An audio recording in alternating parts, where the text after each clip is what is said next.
Chapter 833. What stupid thing have I done? Sansa questioned. The past cannot be chased. The future is still uncertain. There is no point in talking about it. Bran sighed. What about now? Sansa was very unhappy. She insisted that her brother give her an explanation. The most important thing now is that you and your daughter can live through the night safely. But look at yourself. What have you been doing recently? Mother and daughter. She is a girl. Sansa stroked her belly. The anger on her face turned into a motherly gentleness. Then, she raised her voice and roared at the crow, "What am I doing now? If you had helped me a little, I would be lying in my husband's arms right now and singing a lullaby for my unborn daughter. If Aegon was still alive, I would not have to worry about anything right now. I could be a mother and wife in peace. Do you think I am not tired of scheming and plotting? But I am a widow. My daughter lost her father before she was even born. Who is the reason for all of this? Tell me, Bran. Who is the reason for all of this? Are you saying that you have made a choice and that I will bear all the responsibility?" Bran said coldly, "This is why I did not want to see you. I knew that you would think and say this. Yes, you are the three-eyed crow. You know everything you want to know." Sansa's pretty face twisted slightly. "Since you know everything, why don't you help me once? Just once is enough." "It is meaningless," Bran said sadly. "It is meaningless to you, but it can change my life." Sansa roared angrily. "Sansa, if I told you that I was protecting you and paid a great price to help you avoid the most tragic fate, would you believe me?" Bran sighed. "Can I be worse off than now?" Sansa obviously did not believe him. She thought that her brother was lying. She was so angry that her face turned pale and her lips trembled. The crow's red eyes swept across Jon, Arya, and Theon's faces. Then, it asked, "If I helped Sansa once, do you think she would ask me to help her a second time or a third time? If I don't respond to her after helping her once, will she hate me even more than she does now?" This. Jon lowered his head and rubbed his nose, silently agreeing with Bran's statement. Theon smiled awkwardly. Arya nodded without hesitation. "She definitely will." Sansa pulled out a pillow from behind her and threw it at Arya. Bang! Ouch! Arya even had the time to roll her eyes. With a light punch, she sent the pillow flying back to her sister's head. "I'm only asking you to help me once. Let Aegon live. Is this too much?" Sansa asked loudly. "If I want Aegon to live, I have to help you countless times. In the end, Jon, Arya, Rickon, and even me would be dragged into the abyss.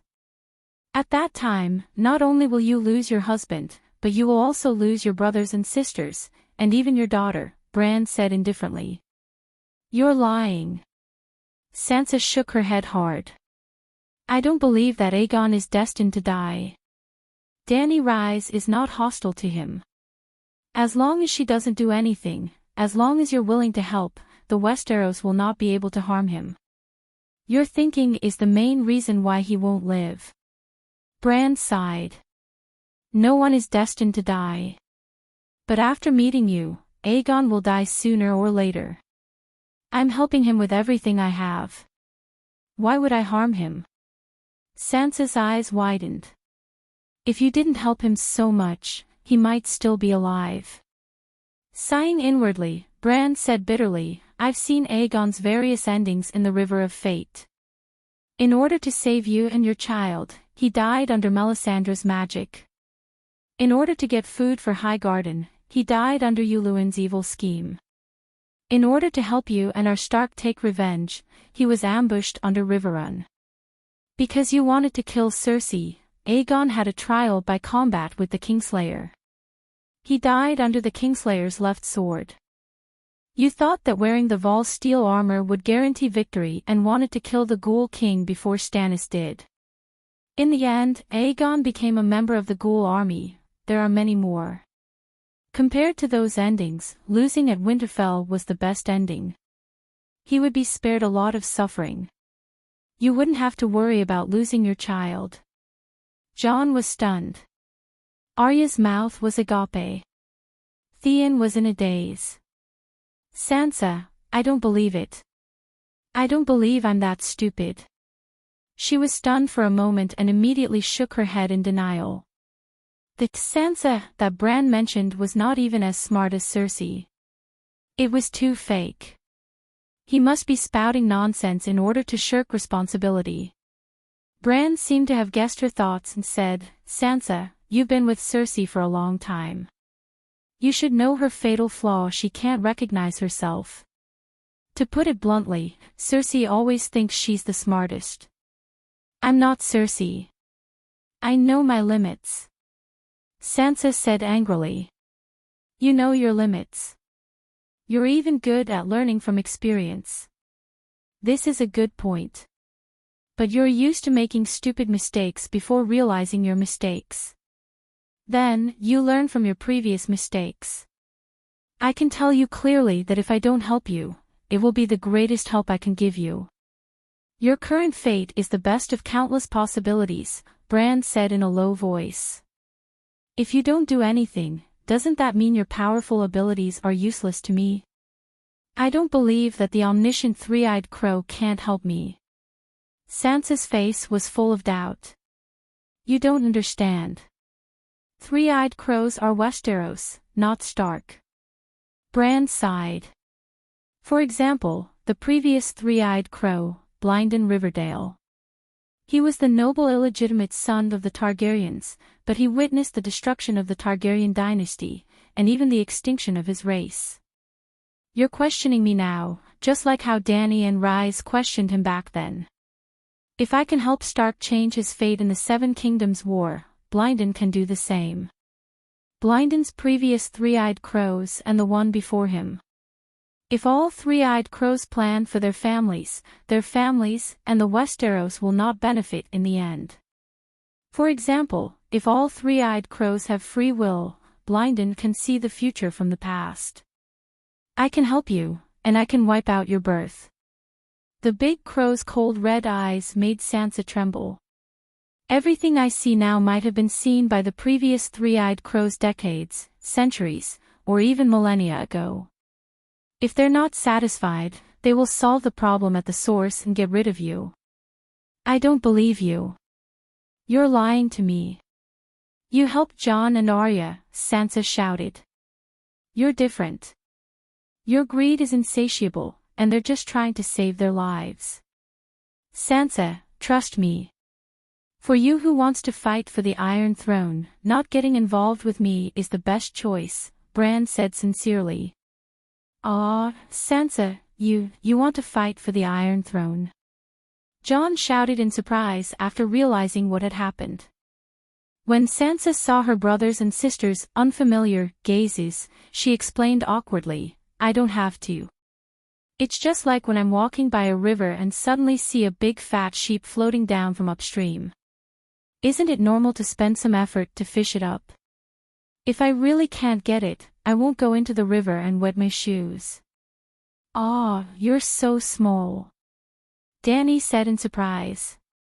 The next morning, in the forest 50 kilometers south of Long Night Castle, she saw Bran wrapped in fur. He was really small. He was a little over 1.4 meters tall and weighed no more than 60 pounds. He was small and skinny, like a stunted child. All right, he was a child to begin with. His actual age was only 12 years old. Because he broke his spine and lacked exercise for many years, his muscles had atrophied. Also, because life beyond the Great Wall was tough, his nutrition couldn't keep up. If I cure his disability, I'm afraid his nutrition won't be able to keep up. Dany glanced at Marylide, who was smiling bashfully. She thought unkindly. However, when she looked at the two of them carefully, they were both small and skinny. They did look like husband and wife.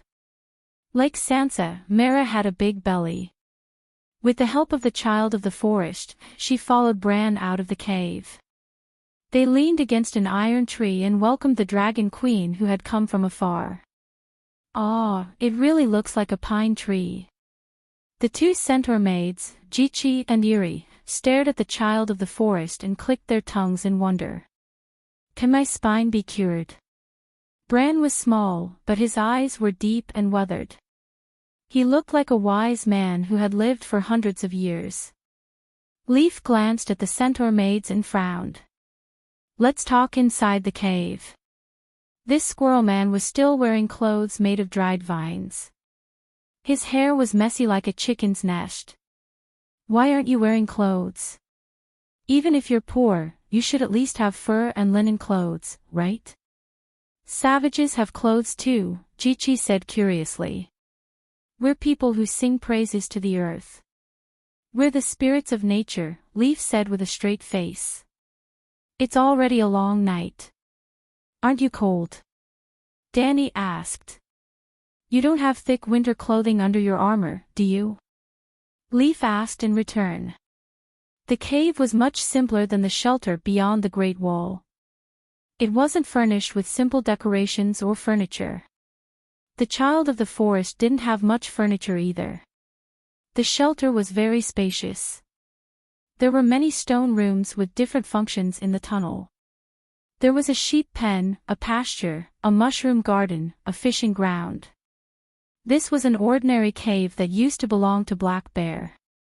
There was a gap in the cave that connected to the underground tunnel. It was cold and damp. "How have you been living these days?" Dany asked curiously. "There's an underground river where we can fish. There's a forest nearby where we can cut wood for fire." There was only peace and contentment in Leaf's large golden cat eyes. "How is it?" By the fire, Bran had already taken off his shirt and was lying on a thick fur blanket. The skin on his back was as pale as paper. Because he was too thin, the contorted bones were clearly visible. Above his pelvis, there was a lump of grayish-blue sarcoma the size of a melon. It was a mixture of broken bones, tendons, nerves, and blood vessels. "Ah, so disgusting." Iri covered her mouth and whispered. "Do you want some poppy milk?" Dany signaled the two maids to prepare the surgical tools. Ji-Chi opened her backpack and skillfully took out bottles and jars. She prepared to concoct an anesthetic unique to the world of ice and fire for Bran. "No need. I'll transfer all my consciousness into the crow's body," Bran said. Under the gaze of Bran and a dozen children of the forest, Dragon Queen first used high-concentration alcohol to clean the corpse's back. Then, she separated wisps of red flames from the dragon fireball above her head and burned the surrounding air. The scalpel danced in her hand. The deformed broken bones were removed, the sarcoma was cut, the nerves and blood vessels were adjusted, and the white light of Saint Healing swept across like a laser beam. "This is amazing. Saint Healing combined with pharmaceutics and anatomy can be so powerful." 2 hours later, Bran muttered in shock as he looked at the smooth skin. "Go in and try," Dany said. "Aw. It hurts, it feels so good. I can finally feel the pain in my lower body." Bran howled and laughed as his soul entered the body. Chapter 834. After the Battle of Winterfell ended, the reinforcements of Winterfell left. Dany followed closely behind Erlu and brought her maids to the Great Wall to treat Bran's spine. Then, they set off for Slaver's Bay. Little Green and Little White would stay on Dragonstone Island, while the Winged Dragon Legion was responsible for sending the Southerners back to Winterfell. The next morning, Dany returned to the palace of the Great Pyramid of Meereen. It was morning, but the sky in Meereen was like a winter evening at 5 o'clock. It was not pitch black, but it was dark and gloomy. Without a lamp, the house would be pitch black. Only by carrying a lantern could one walk on the streets. What was more frightening than the darkness was the cold and the heavy snow. I've lived for almost 40 years, but this is the first time I've seen such a cold day and such heavy snow. Earl Shackle shivered in his thick fur coat. There was no fireplace in the hall at the top of the pyramid. When it was designed, the pyramid did not consider winter facilities. Earl, you should go to the Westeros and visit Winterfell. It's so cold that you can't even light a fire, Jysai said. This is the long night. The world is eroded by cold and darkness. Dany turned to Blackie. Is there any guarantee of heating in Meereen? Previously, there were hundreds of thousands of convicts, and now there are 60 to 70,000 captives. The long night is coming, and they can't farm. I've arranged for them to cut wood and burn charcoal in the northern forest, Missandei said. What about the civilians? They won't have a share of the charcoal, Dany asked again. As soon as she finished speaking, she laughed involuntarily. The long night is coming, and I haven't appeared in front of the civilians. They're probably out of their wits and panicking. Compared to firewood and food, it's more important to stabilize the people. Missandei, make the arrangements. Tomorrow, I'll go to the manor outside the city for a field trip with the theme of Meereen under the long night. 3 days later, I'll give a speech in the People's Square about Slaver's Bay and the people spending the long night as one. You're right. Even I'm at a loss for the future. Red-haired Lila, who was sitting opposite Earl Shackle, smiled bitterly. Your Majesty, what's the result of the battle at Winterfell? Could it have been lost? Ymont asked worriedly. If the goal of the Battle of Winterfell was to kill the variant Ghost King, the Dragon Queen and the 2 maidservants would not be the only ones returning. It's not really a failure. Dany took some time to recount her experience in the north. It was mainly about deviant ghosts. By the 7 gods, Winterfell is sealed under an ice mountain, 2,000 meters high. Hearing the effects of the forbidden spell, White Frost, everyone around the conference table turned pale, their eyes filled with fear. If the Frost God comes to Meereen, how are we going to stop him? The Earl of the Shackle asked in a trembling voice. Dany had a strange expression on her face. The Westeros are the front line against the deviant ghosts. As long as the people of the 7 countries are still fighting, the deviant ghosts and the God of Frost will not cross the narrow sea and come all the way to Slave Bay. The Count let out a long sigh of relief and smiled. That's good, that's good. I've heard that there are many nights in the land of the setting sun. With them in front of us, we can rest easy and wait for the Savior. Your Majesty, are you the Savior? He widened his eyes and asked curiously. I will save the world, but I'm not the Savior.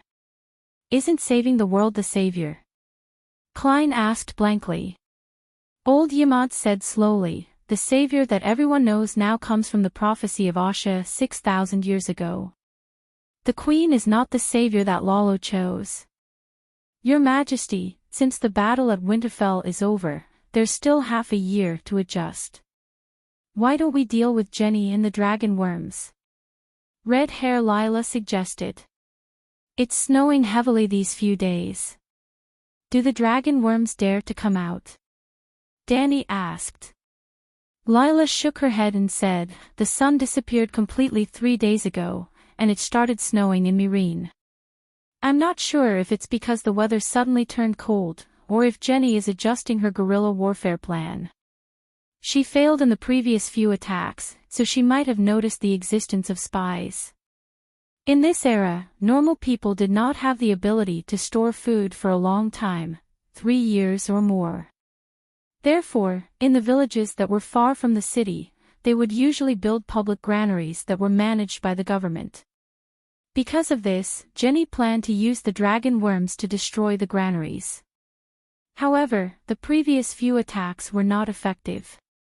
The burned villages were not only empty, the food was moved, and there were also pterosaur knights ambushing them. The Dragon Queen had more than 50 pterosaurs, and only 40 were sent to the Westeros. The rest were in Meereen, preparing to deal with Jenny's dragon worms. In the half a month before the sun completely disappeared due to the confrontation between LoveLore and the God of Frost, Jenny had attacked 3 villages. 4 dragon worms had died, and 7 or 8 cylindrical warehouses had been destroyed, but not a single grain of rice had been burned. Even the centaurs who acted as couriers outside the villages guessed that there was a spy by Jenny's side. Indeed, Prince Leo arranged for one of his subordinates to fake his death and leave the dragon worm cave, revealing Jenny's plan to Meereen. "Ah, you are the Dragon Queen." The young spy had just entered the palace with the unsullied guards when he pointed at the Dragon Queen on the throne and exclaimed, "This is Her Majesty the Queen, do not be rude." The red-haired Lila scolded loudly. I thought." The young man wanted to say something, but when he met the Dragon Queen's puzzled eyes, he immediately knelt on the ground and said, "Forgive me, Queen, forgive me, Lord Amber, I mistook you for someone else. The Queen looks like a kind person I met before." The young man had blonde hair and blue eyes, with obvious characteristics of the Loiner tribe. He was 24 or 25 years old, barely over 1.6 meters tall, thin as a bamboo pole, but with an exaggeratedly long freckled horse face. Dany stared at him and frowned for a while before she suddenly remembered the identity of the person who knelt. "You didn't mistake me for someone else, but you used a fake name, so I didn't recognize you immediately." Dany smiled. "Ah, you're really Miss Lila, you've become the Queen." "Oh no, you were a spy in Volantis." The long-faced young man suddenly looked up and was so excited that he spoke incoherently. "Aren't you called Cadillac? Why did you change your name to Dick?" Dany asked curiously. This young man was the elephant coachman that Dany and old Bart met when they were touring Volantis. At that time, Cadillac had a wheel tattoo on his right cheek that represented the coachman's identity as a slave. Now that the tattoo had been cut off, leaving a scar, and even his name had been changed, causing Dany to not think of him as a former coachman. "Dick is the new name that Prince Leo gave me. He said that Cadillac is a mark that the slave owner left on me, and should have been removed along with the tattoo," the long-faced young man said. Dany's mouth twitched a few times. That guy seems to be able to get along well with anyone. A few words and a new name, and you were fooled. Cadillac did not know what was going on, and could only confess blankly. "Prince Leo said that the Alliance had already lost, and we couldn't be buried with Priestess Jenny, so surrendering was the best choice. He even took me in as a servant, and promised to bring me back to Ko Chang Island after we're free. He gave me a piece of land, a noble's daughter as my wife, and 20 elephants. I said that I had a wife, so he gave me a name and surname, Dick Tywin." He. Dany could not help but laugh, and so could old Yamont. The two of them laughed until Dick Tywin, who was below, was at a loss for what to do. After laughing for a while, Dany asked curiously, "Did you know that I purposely hid the gold coins and the copper coins that day?" P.S. Dick Tywin's face turned green and red, and his eyes flickered. Dany was deep in thought, and the smile on her face disappeared. "You thought that I made a mistake, and you were afraid that I would ask for the money back, so you didn't come looking for me." When they met in Volantis that day, this elephant coachman showed amazing skills in driving elephants, and he was also very smart. He was respectful to the Dragon Queen, who used the alias of Priestess Layla. More importantly, he admired the Dragon Queen, who freed the slaves. Therefore, Dany decided to give him a chance. When paying for the carriage, she purposely mixed 5 gold coins in the handful of copper coins. She waited for Cadillac for a few days, waiting for him to come to the Merchant's House Hotel to find her. No matter the reason, whether it was because he did not pocket the money he found, or because he was smart enough to guess her intentions, as long as he went, she would take him away. There were elephants in Slave Bay, and she could always arrange a suitable place for him. But she did not see him. Dick Tywin's face turned pale. He prostrated himself on the ground and begged, "Your Majesty, please forgive me. When I found the gold radiance coin and the copper coins, I immediately had two guesses. The biggest possibility was that you purposely rewarded me with the gold radiance coin for some purpose. The other possibility was that you didn't care about money and put the gold radiance coin in the wrong pocket. I know I should go back and find you, but..." Dick Tywin pressed his face against the carpet and choked out, "5 gold coins can change my fate. I don't want to be a slave. I want freedom. Only by becoming a free citizen can I marry Dana. I'm afraid. Even if the possibility is very small, if you ask me for the 5 gold coins, I... Get up." Dany raised her right hand and said gently, "The gold coins are a gift from me. You didn't steal them or rob them. What crime are you guilty of?" She was really not angry. She was the one who gave the gold coins to Cadillac. Cadillac's choice was up to him, and his choice would determine his fate. Dany did not want to get anything from him. She was just giving him a gift. His actions determined how much she gave him. Clearly, Cadillac's choice was not the best. He only received 5 gold coins from her. Well, although he missed the chance to become Dragon Queen's follower, he was now in contact with the dwarf. He even received the promise of Ko Chang Island and 20 elephants. His luck was not bad. "How did you come to Slave Bay?" When Dick Tywin got up, Dany asked again. "I secretly gave the 5 gold coins you left me to Dana.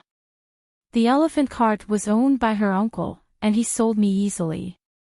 Then, she gave me freedom and married me. Our marriage was not blessed by her family, but we could make a living. I can ride an elephant, and Dana made meat pies with her mother at Kelly's meat pie shop since she was young. So, we used the rest of the money to buy an elephant and a barbecue cart that was converted from an elephant cart. We sold meat pies on the streets of Volantis. Those were the happiest days of my life." At the end, the young man's long face was filled with sorrow and nostalgia. "Uncle, Kelly's meat pie." Dany chewed on these 2 words. They seemed to trigger a memory in her. Chapter 835. Since you're living happily by opening a small food stall in Volantis, why did you join the Alliance Army and become the elephant soldiers for the expedition against Slave Bay? Dany asked in confusion. She clearly remembered that when Cadillac was still a slave coachman, he yearned for Misha, who freed the slaves. It was also because of his admiration that he gained the favor of the Dragon Queen, who decided to give him a chance to change his fate. Could it be that his thoughts changed when his identity changed? Dick Tywin said helplessly, "I just got married. Of course, I don't want to fight, much less work for a slave owner." However, Dana's mother was stripped of her status as a free person because she blackmailed a high-ranking Alliance Army officer. As a chef with a slave status, she had to follow the army to Slave Bay. Dana was worried about her mother and cried every day. "I went to find the Alliance Army officer to ask about Kelly and happened to meet the Long-Nosed King who was recruiting elephant soldiers. The story of how I became a free person from a slave made me famous in Volantis. My elephant controlling skills were gradually known and recognized by everyone. The Long-Nosed King heard about it and personally tested my ability.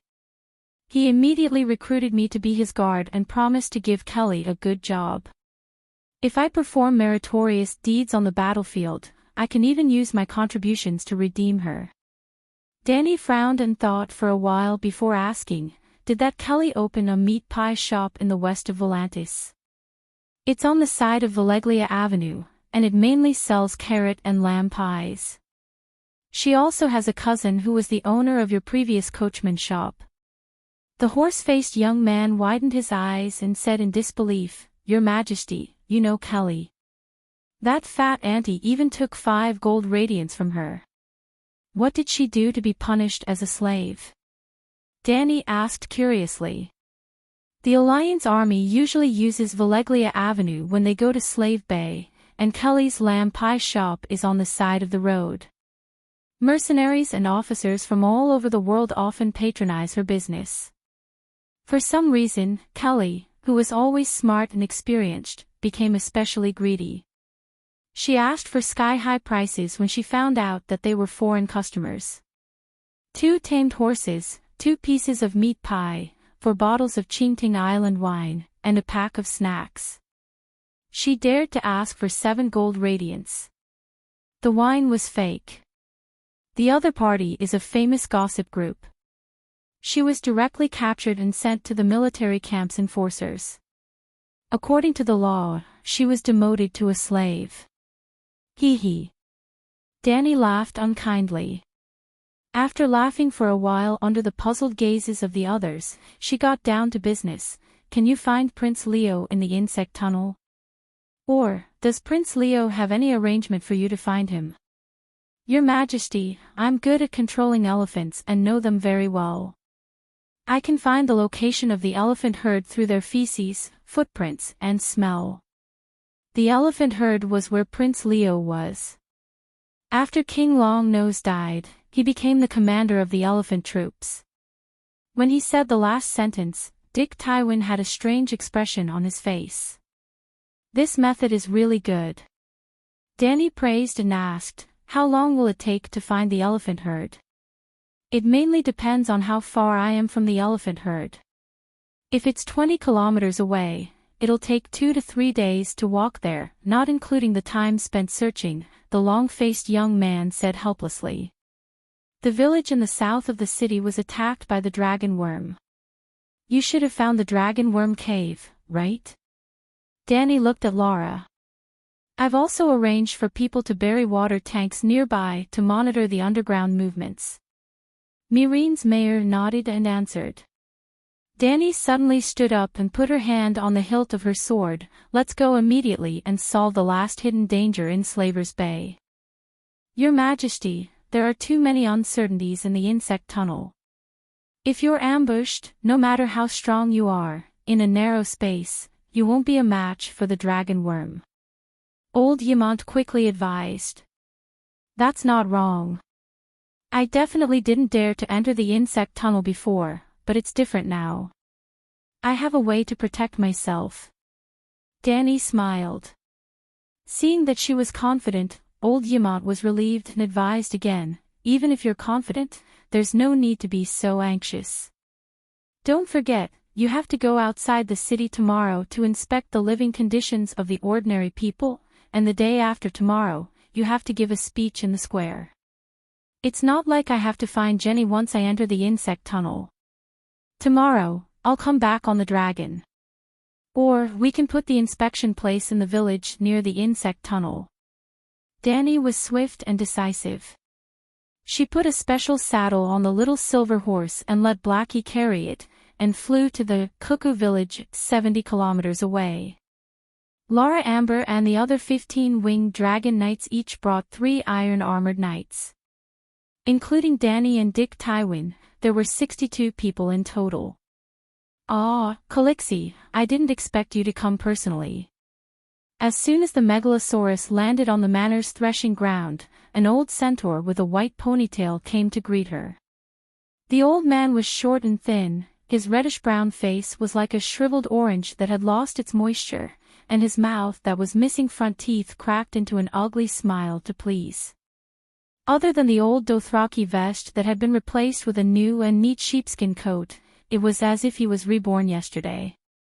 Danny could not help but be in a daze. The scenes that happened in the Red Wasteland a few years ago flashed through her mind quickly. Avanti.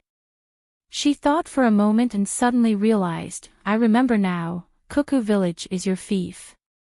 Even the Count of Shattered Shackles had a fief, so the Dragon Queen would definitely not mistreat the old officials that followed her all the way out of the wasteland. The 3 cities of Slavers Bay were all fiefs under the Queen's direct jurisdiction. The south of Heilongjiang, especially Mirin and Astapor, completely implemented the county system.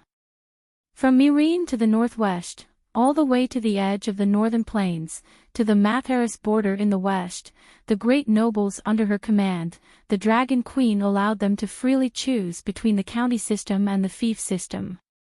Even the Ming dynasty's guard office had hereditary official positions and land. The Dragon Queen had her own direct knights, and they all needed a piece of land to support themselves and pass on their family. In the Heilongjiang region, she had divided many small knight territories, and one of them was Avanti's. Centaurs, slaves, and foreign knights were the 3 main forces under the Dragon Queen's command. Maintaining a balance between the 3 would be more beneficial to her rule. Oh, no, there was the rule of Lucinba's descendants. The great ancestor did not need to play politics, it was all for the sake of his descendants.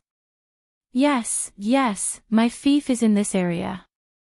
Sigh, those damned Valeglia people, the sun is already gone, what's the point of tormenting them? Oh right, Calixi, do you know when the sun will rise?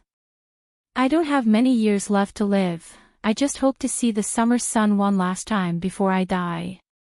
The old centaur sighed. Your ambition is not small, to actually want to live until the next summer, how many years would that take?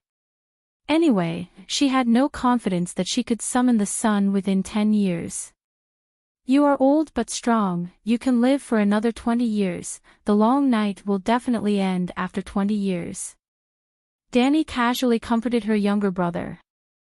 Arriving at the entrance of the manor, 3 centaur women in their 40s and 50s smiled and saluted the Dragon Queen. Calixi, we are so happy that you can come to our house. Beside them were 2 ponies about 2 or 3 years old, a boy and a girl. They looked nothing like Effendi's son and daughter, so they solemnly followed the centaur custom and called them Calixi. Effendi waved his hand and instructed his wife, go to the stable and choose 61 healthy horses. Calixi did not come to our house as a guest. If the dragon worm is not dealt with, this land will not be peaceful for a day. The feudal system of Slavers Bay was also different from that of Westeros. Every feudal lord had 1 or more positions to serve the king. For example, Effendi, as the feudal lord of this land, in addition to bringing his own rations, serving the army, paying taxes for the king and other traditional duties, he also needed to manage a pasture for the Dragon Queen. The pasture was in his fief, the production costs of grass, labor and other production costs were all provided by him, but when the nearby relay station needed war horses and trained horses, Effendi had to provide them free of charge. Another example was the Count of Broken Shackles. Even if he was a great noble, Slave Bay was very big, but very common in Westeros. He also had to help the Dragon Queen maintain and protect the road from Meereen to the Dothraki Sea, but he could not set up checkpoints on the road to collect toll. The road belonged to the kingdom. To put it bluntly, these nobles had the title of feudal lords in name, but they were actually more like county magistrates or magistrates. A large portion of the production in their fief had to be taken out to contribute to the kingdom. They served the country in a substantial way, not the king. To a certain extent, Slave Bay had completed the centralization of power of the strong and the weak. Not long after, Effendi's 3 wives and 20 centaur soldiers brought over a group of healthy horses with saddles and shoes. The Dragon Queen planned to ride on horseback to explore the Worm Road. Her mount was brought over by Blackie, and the other 61 war horses needed to be provided by the relay station. Slave Bay's relay station system began in Astapor. At that time, in order to ensure a substantial ruling power over the villages outside the city, one of the measures was to connect all the centaur relay stations in the villages. When Yuan Kai and Meereen fell into their hands, and when the Battle of Meereen was won, the older centaur warriors retired from the army and changed jobs to become the relay soldiers of Slave Bay. Other than delivering parcels and letters, conveying the queen's orders to the village, and helping the village chief deliver memorials to his superiors or even the queen, assisting the village militia in arresting bandits was also their job. Calixi, I'm very familiar with this place. Let me go with you. Afana patted his chest and volunteered. You're familiar with the surface, but if we go underground, there will definitely be a battle. You'd better stay at home and take care of the children. Danny waved her hand and led the 60 fully armed knights out of Afanti's house. The insect path was located at the center of the village. It was the ruins of a collapsed brick house. The house had collapsed because of the dragon worm's sudden attack. A path had been cleared by the village militia. The average width of the tunnel was about 3 meters, so it wasn't stuffy at all. Caw, caw, caw. A series of black shadows flew out from Danny's purple eyes and turned into 81 large crows. Go, look for a passage with a higher concentration of fire elements and the highest temperature. At the same time, pay attention to the smell in the air. If you find feces or traces of human life, inform me immediately. Caw. Caw. Caw. Caw. 79 large crows cawed and disappeared into the dark cave in front of them without a sound. Boom. The remaining 2 turned into a ball of fire the size of a plate. One floated in the middle of the cavalry while the other floated at the front. Let's go. Danny frowned and urged the stunned Dick Tywin. Caw, caw.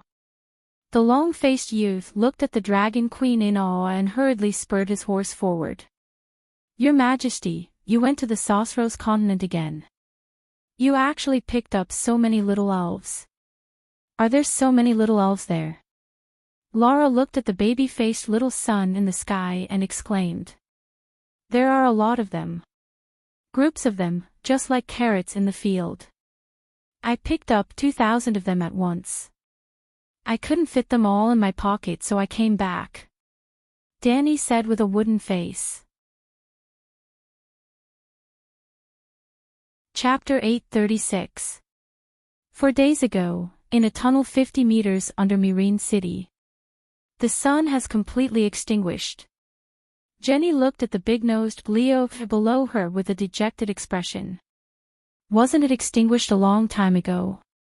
Tyrion focused all of his attention on Jenny's blushing face. It's like firewood in a bonfire. When the fire is extinguished, there will always be some embers in the ashes that will continue to burn for a while. It's completely dark. Tyrion was stunned for a moment before sighing. Speaking of which, it's been a long time since I went to the surface. Tomorrow, we will leave Slaver's Bay and return to the land of long summer to rebuild Orlos. Jenny said as she stroked his chubby face. Tomorrow. Tyrion almost sat up in shock, causing Jenny to let out a moan of ecstasy. Don't worry, the long night won't affect the land of long summer. Perhaps the smoke coast will become even more pleasant. Jenny said with a dazed expression. Tyrion shivered as he touched a burning red worm that looked like a tentacle. He lay back down and asked anxiously, You're giving up on your plan to take revenge on Slaver's Bay? I didn't expect the sun to extinguish so quickly. Now that it's snowing in Slaver's Bay, the dragon worms will only be courting death if they go to the surface. In fact, the dragon worms have already become sickly due to the drop in temperature in the past few days. There's nothing we can do if we stay in Slaver's Bay, so we might as well return. Jenny said helplessly. Then what about the remaining elephant soldiers and elephants? Tyrion asked. I didn't succeed in my previous sneak attacks on the villages. What does that mean? Jenny said coldly. Didn't we already catch a spy? If you're still worried, then we can do another purge. Tyrion gritted his teeth. He was very passionate about catching spies. In the half a month since the Dragon Queen left Slaver's Bay, more than 10 officers that he thought couldn't be roped and had already become food for the dragon worms. If he continued with the purge, he would be able to keep all the elephant soldiers firmly in his hands. If he didn't have the Dragon Queen's help, he would be able to overturn Jenny and escape. There's no point in continuing the purge. As long as there's nothing wrong with their brains, they'll know that the Alliance's momentum is gone. Even idiots should know that continuing to follow me won't end well. Right now, they only have fear and no respect for me. Their loyalty cannot be guaranteed. Before leaving, I will let the dragon worm eat them all. I guarantee that the traitor won't survive. Jenny said sinisterly. Eat them all. Tyrion became excited. Jenny frowned and wriggled a few times in dissatisfaction. When it came back to life again, she showed a satisfied expression.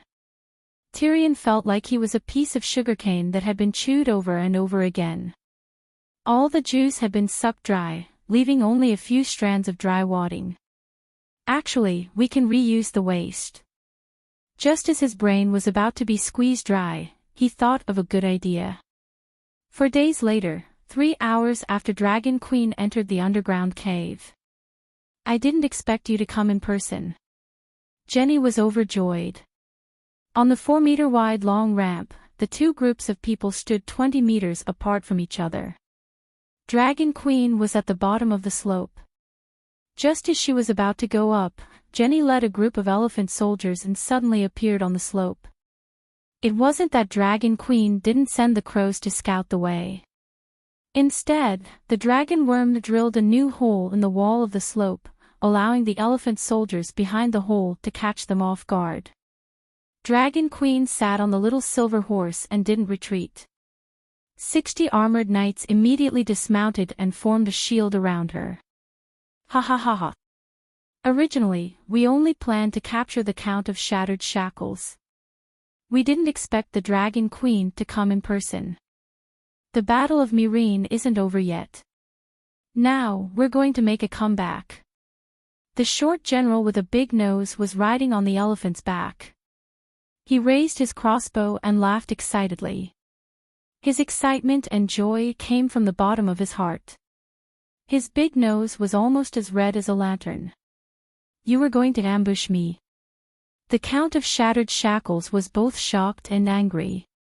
Previously, Big Bear was in charge of searching the worm passage. When night fell, Big Bear followed the Dragon Queen to the Westeros. Then, it was changed to the Count of Shattered Shackles escorting a group of prisoners from the Allied army to map the terrain of the worm passage around Meereen.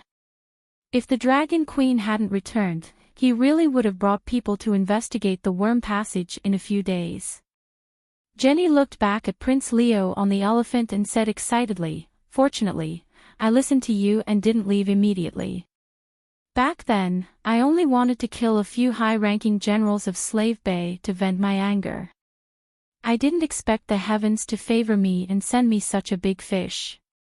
Ha ha ha. You're right. The Battle of Meereen isn't over yet. The final winner is us. Big fish. Maybe a shark. Looking at the elephant herd behind Jenny and the crossbow in the hands of the elephant soldier commander, Danny smiled meaningfully. The shark will also make you into a bowl of shark fin rice. Leo waved his crossbow and said loudly. What's shark fin rice? Jenny was stunned. It's a special delicacy of Slave Bay. I invented it. Your man can eat 3 big bowls in one meal. Ha ha ha. Danny raised her head and laughed. In the midst of her laughter, the 5-layer dragon spirit soul extinguishing strike was launched one after another. The target was only Jenny. While Jenny was concentrating on resisting the soul attack, the elephant soldier commander shouted, "Everyone, charge!" This was different from the battle strategy they had agreed on earlier. What was Leo doing? Why did he decide on his own? Jenny was surprised. In the next instant, Leo raised his crossbow and pulled the trigger. Whoosh! The steel arrow with a strange green light on its head shot out like lightning. Under the Dragon Queen's confident gaze and the others' dumbfounded gazes, the arrow as thick as a pencil pierced through the back of Jenny's head. The powerful kinetic energy made her stumble forward. Bang! The arrow pierced through her skull and exposed a finger-length section from her nose and lip. The poison on the arrow turned the blood dark green and flowed through Jenny's red lips and white chin. This poison was made by Jenny herself at Leo's request. Danny Rise is a powerful extraordinaire. Her recovery ability is very strong. Normal arrows have no effect on her. Do you have a poison that is specially used against fire mages? Prepare for me. I want to kill that bitch myself. At that time, Prince Leo clenched his teeth and said to Jenny below him. Leo betrayed me. He's the spy. Coldness and numbness froze Jenny's thoughts. Ong, the giant elephant raised its head and raised its front hooves. It landed heavily on the back of the struggling dragon bug monster, Jenny. He looked like a 200-pound fatty wearing a pair of new leather shoes and stepping on a pile of fresh poop. Squeak! Juice splattered and broken bones flew everywhere. Get out of the way. We're on the same side. I'm a spy. After stepping on Jenny's poop, the elephant continued to run downhill. Prince Leo shouted at Dragon Queen and the others from the elephant's back. Blackie. Danny whispered softly. Buzz, just as the elephant was about to hit the shield wall, a red light appeared in front of the shield. In an instant, the red light extended into a red mirror. The rider on the giant elephant and Tyrion were shocked. The scenery in front of them changed instantly. The cramped underground tunnel turned into a vast snowfield. Whoosh whoosh, the wind blew the snow out of the mirror and landed on their faces. It was cold. It was not an illusion. The next moment, the giant elephant rushed into the mirror. Tyrion looked around blankly. The wheat field was covered in snow. On the low hill beside the wheat field stood a ferocious giant beast. Blackie? What's going on? Ong ong, the sound of the elephant herd came from behind. Turning around, they saw the dark and narrow tunnel. The elephant soldiers who were roped in by the dwarf did not hesitate. They rode the giant elephant on Jenny's poop and rushed down the slope. They entered the mirror world and came to the commander's side. Tyrion was in a daze. Not long after, the Dragon Queen and 60 knights killed all the diehards in the elephant soldiers and came to Jenny's side. Danny covered her nose and looked at the mud on the ground. She muttered, I prepared a trump card for you, but it seems like I won't need it now. Pop! Black mud, green organs, red flesh, white tendons, and golden hair were all mixed together. Suddenly, a chopstick-sized dragon worm crawled out. Then, 2, 3, a group of dragon worms crawled out. Chi chi chi, the knights around the Dragon Queen did not say anything. They waved their steel swords and cut the dragon worms into two. They struggled for a while before they disappeared completely. Boom, the flames burned. The dragon worms' corpses and the mud on the ground turned into ashes and a huge amount of spiritual quality and divinity. A satisfied smile appeared on Danny's face. Ao ao ao, the moment the dragon worms died, Tyrion held his head in the snow field and wailed in pain as if he was having a difficult birth. Queen, save me, save me. He's coming out, save me. This was probably the most miserable wail Tyrion had ever cried in his life. The space door was already closed, but the dragon's spirit connection with Blackie was not cancelled. Therefore, with Blackie's eyes and ears, Danny saw and heard the dwarf's wail. It was very tragic. However, she did not go back immediately. Jenny had prepared a huge trap for her. The 200 elephant soldiers were just an appetizer and cannon fodder. The real trump card was the dragon worms above, below, behind, and in the walls on both sides. Especially the dragon worm above her head. According to the original plan, it would cause the worm tunnel to collapse. Thousands of tons of earth and rocks would fall. Even if it did not crush Danny to death, it would bury her alive in the depths of the ground and eventually suffocate her to death. However, before the thousands of methods were used, the long-armed crossbow prince had completed the triple kill. Now that the dragon worms had lost their master and were at a loss, Danny naturally had to subdue them before they scattered and fled. Therefore, after more than half an hour, she dispersed Balerian's imprint in the dragon worm's mind and left her own consciousness behind. Only then did Danny leisurely ride the little silver horse and return to the ground along the path she came from. Ha ha ha. After wailing for more than an hour, Tyrion was exhausted. His voice was hoarse and he could only groan with his teeth chattering. He was currently in the snowy outskirts of the city. The elephant soldiers that he had subdued around him did not dare to move because of Blackie's cold gaze. "Save me, Queen, save me." Finally, Tyrion saw the Dragon Queen's iron boots approaching slowly from afar and used the last of his strength to shout. "Are you stupid? Jenny's will wants to snatch your body. Don't you know how to activate the Holy Knight's seal and use the Holy Mother's power to force her out?" Danny kicked away his right hand that was grabbing at her and said angrily. "Holy Mother." Tyrion muttered with a twisted face. "I'm so stupid, really. I only know that, wait." Just as Tyrion was muttering to activate the Holy Knight's seal, a thought flashed through Danny's mind. She bent down and tapped on his forehead with a finger, breaking his connection with the seven gods. Ow wow, his cries became more and more shrill and blood even seeped out from the corners of his eyes. "Save me, why do you want to kill me? I've worked for you and been your spy. Dragon Queen, you can't get rid of me after I've outlived my usefulness. Don't worry, don't be afraid. I won't hurt you and won't let you get hurt. On the contrary, you're lucky and will get a great opportunity," Danny said with a smile. Chapter 837. In Winterfell, Lalo used the red sword to trick Danny once. In the process of losing 20% of her soul, divinity, and divine power, she fully activated the red sword for the first time. At the Great Wall, she only activated a portion of the runes in the red sword, and the runes in the sword were completely open to her. Danny was very curious why the red sword was stuck to her hand and she could not get rid of it. After studying the runes, Danny more or less figured out the reason behind it. The nature of fire had a strong greedy trait, as if it wanted to swallow everything that could burn. In the natural world, the appearance of this trait was very common.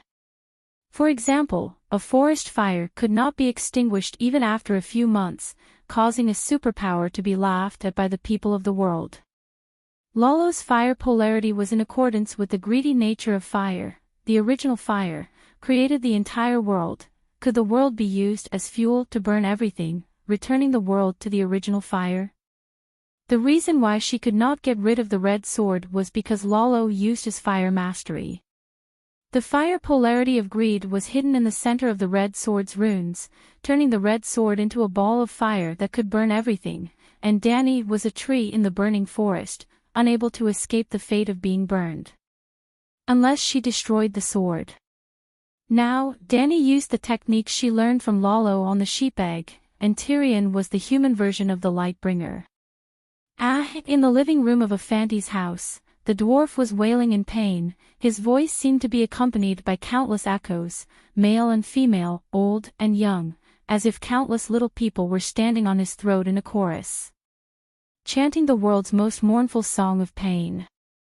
The dwarf was only wearing a pair of underpants. His body was covered with strange runes drawn with dragon blood. The runes lit up with dark red flames, burning his skin and even his soul. "This is Lalo's devouring formation. Why is it here? What do you want?" Every syllable came from a different person, causing a Fanty and the others outside the house to tremble in fear.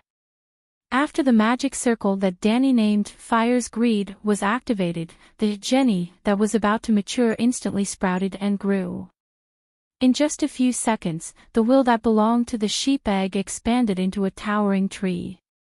To put it more bluntly, Danny had imitated Lalo's method and extracted the goat egg's divine soul, divine power, divinity, and even the song of fire into Tyrion's body.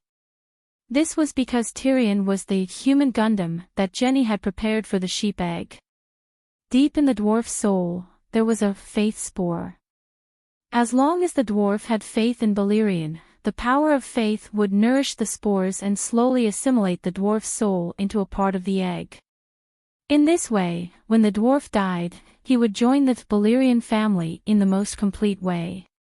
Everything he had would belong to young Dan. The direct descendants of the 14 Fire Peak families and the wizards of Valeglia had also fused with the sheep egg's divine soul in this way. Danny's fire's greed did not have the ability to seize the sheep egg's divine soul, it was mainly used to nourish the faith spore that belonged to the sheep egg. If she did not do anything, the sheep eggs would continue to grow and eventually destroy the dwarf's will. The sheep egg did not lose anything, but instead gained the dwarf's body. This was like Danny forcefully summoning the sheep egg. But the sheep egg knew that the Dragon Queen would not spend so much effort just to chat with him. He began to struggle, just like how Danny struggled to get rid of the red sword that day. He wanted to get away from Tyrion's body. The dwarf's body was like a clay bodhisattva in a temple that was exposed to the sun and wind. Cracks appeared on the surface of his body and red light seeped through the cracks. Tens of thousands of red light filled the room. Those who did not know would think that the dwarf was practicing some peerless technique. His body could not withstand the power of the sheep egg's divine soul and began to collapse. To get rid of the red sword, the only way was to destroy the red sword. To leave the dwarf's body, the only way was to destroy it. If Danny wanted to maximize the benefits, she should have waited for the sheep egg's divine soul to continue to grow and the dwarf's body was about to explode. Then, she would have killed the dwarf, burned his body, and used the spiritual bestowment to turn the sheep egg's divine soul in his mind into spiritual essence and divinity. But she was not that black-hearted. No matter what, the dwarf was helping her undercover. The fetus, in his mind, was a work injury. At least the dwarf had killed Jenny at the last moment. He had made a great contribution. Tyrion, wake up quickly and activate deity's descent. Danny pointed at the dwarf's forehead and helped him activate the mark of the Holy Knight. A large amount of warrior's divine power surged into it, and the Holy Mother's healing spell wandered all over his body, repairing his broken body. Almighty Heavenly Dragon, Pineapple Jackfruit. The dwarf subconsciously chanted an incantation. Kacha kacha, crackle crackle, his body was like a blow-up doll under the pump of a single man who had just watched an adult film and swallowed 10 Viagra. The speed of his expansion was extremely fast. In a breath's time, he had become the Nessa of 100,000 cold jokes. The Vidra Song of Power runes, carved into his organs, muscles, and spine were even more powerful than the soul. It was so powerful that Danny was shocked. Because she could clearly feel that the dwarf's strength had exceeded the limits of a normal person. In other words, in the state of deity's descent, his strength was even stronger than Danny, who had absorbed the Song of Power's divinity. This dwarf is really the best experimental material. Danny's eyes lit up. If she could comprehend the Song of Power through studying the dwarf. Forget about comprehending the Song of Power. As long as she could naturally condense the runes on her body, then her strength would increase by a large margin. Perhaps, she could use physical attacks to break through King of Strange Ghost's ice armor and split its head open. The Holy Mother has appeared, deity has descended. The dwarf raised his head and roared. His loud voice shook the roof tiles. Focus and calm your breath. Use your will to lock the strange soul in your mind. Danny used soul suppression to help him regain his rationality. No, Tyrion's chorus of 10,000 people gradually lowered. Finally, he spoke with his own voice. Ah, Your Majesty, my head is like a bladder that has been holding in for 10 days. It's so swollen. It's about to explode. Save me. The dwarf regained control of his body. Don't panic. Don't panic.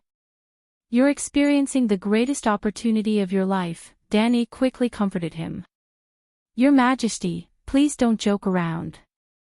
I'm experiencing the greatest pain of my life. Help me. The dwarf wailed. Stop talking. Focus and think carefully. Did you notice that there are many more memories in your mind? Right now, Balerian's soul is sealed in the center of your mind. He wanted to forcefully fuse with you, but the fusion process has been stopped. In theory, you're one person.